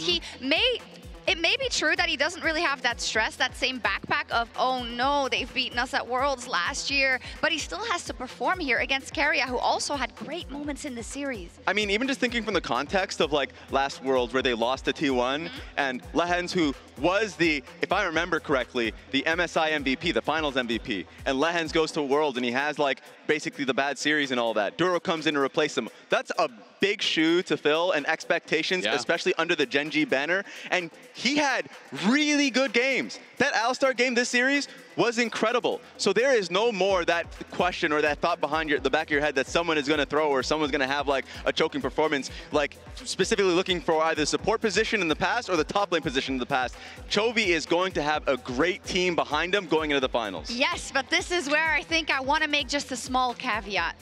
Winner goes directly to the grand finals. You're waiting there now. T1 is powering up. Of course, they have to deal with the LPL first, but they've done it before. Yeah. If they do find a way to make their way back to the grand finals and they're up against Gen.G, I don't remember anything that happened today. That is a fresh slate and a T1 looking for revenge. Yeah, I mean, it'll be just incredible. With how good today's series was, if it is a rematch, that would be incredible. But I mean, we have BLG versus AL. Yeah. We have LPL versus T1 before we even get to a potential rematch. Is it like was it like 2023 Worlds? It's so insane. funny. It's so funny. Best MSI ever, perhaps. Yeah. Maybe could be best tournament ever up until this point. That's a cold take. I'm freezing. That's a freezing cold take. Wouldn't you want it? Wouldn't you want Silver Scrapes all the way to and in the finals? I would love it. Let's make it happen. Yeah, we'll see. Well, we are obviously very excited, but we will sign off for today. But as already prefaced, tomorrow we have that LPL Finals rematch of Anyone's Legends versus BLG. That's in the lower bracket, meaning the loser is out. We will, of course, be seeing T1 again, but we'll be back tomorrow at 5 p.m. Pacific, 8 p.m. Eastern, and 2 a.m. CEST. If my European homies are still there, respect. Wake up! Keep your sleep schedule exactly how it is, and I'll see you tomorrow for AL versus BLG. Good night.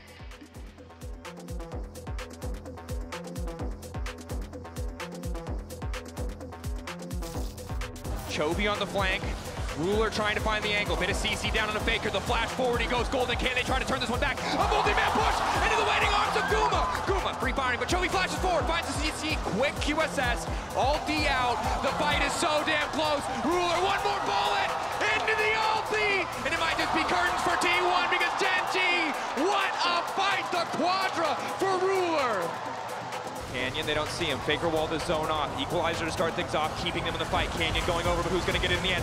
Eyes on the Drake, but Faker laying down so much damage to the Drake might not even matter. Guma continuing to free fire. Uncontested his door, just barely makes it out. No, he will get cut down. Canyon finds a good ulti, but Chovy zone from the fight. The Rise doesn't have the range. The T1 sure as hell have the damage. Another fight in their favor. Baron down for the side of Gen.G. Next fight. Doro ready for the follow-up. Carrier trying to go in. Ulti coming in for Guma, though! He lines him up and he tries to knock him down, but in goes Canyon right in the nick of time! Descending from the skies, denying T1. Gen.G go for the throat. Gen.G just descend on the objective. They know they have the advantage if it comes down to it. Contempt for the weak, the passive for the Zed. The E from the Callisto should finish it, but instead is Keen picked off. Eyes on Faker again with the shockwave. Gen.G desperate to burst through the objective. 6K, lower and lower. It should be impossible for Owner, but he might be able to make it happen. No, Gen.G get it, and Ruler's running rampant. Or they can't get to the backside. Ruler on dodge. Double kill for T1. Objective down in Gen.G's favor, but again, the cost is too high. Guma stands tall, Doran on the chase. Chovy golden, but headed to silver, and it's the quadra. Gen.G looking to close it. So much hope domestically, looking to make good as Carrier tries to find the fight, but it's Guma isolated on the side, looking to take down Ruler. One more auto, but it doesn't quite have the damage. Ruler living in the clutch. Gen.G hold the line. Gen.G knock down T1 and advance.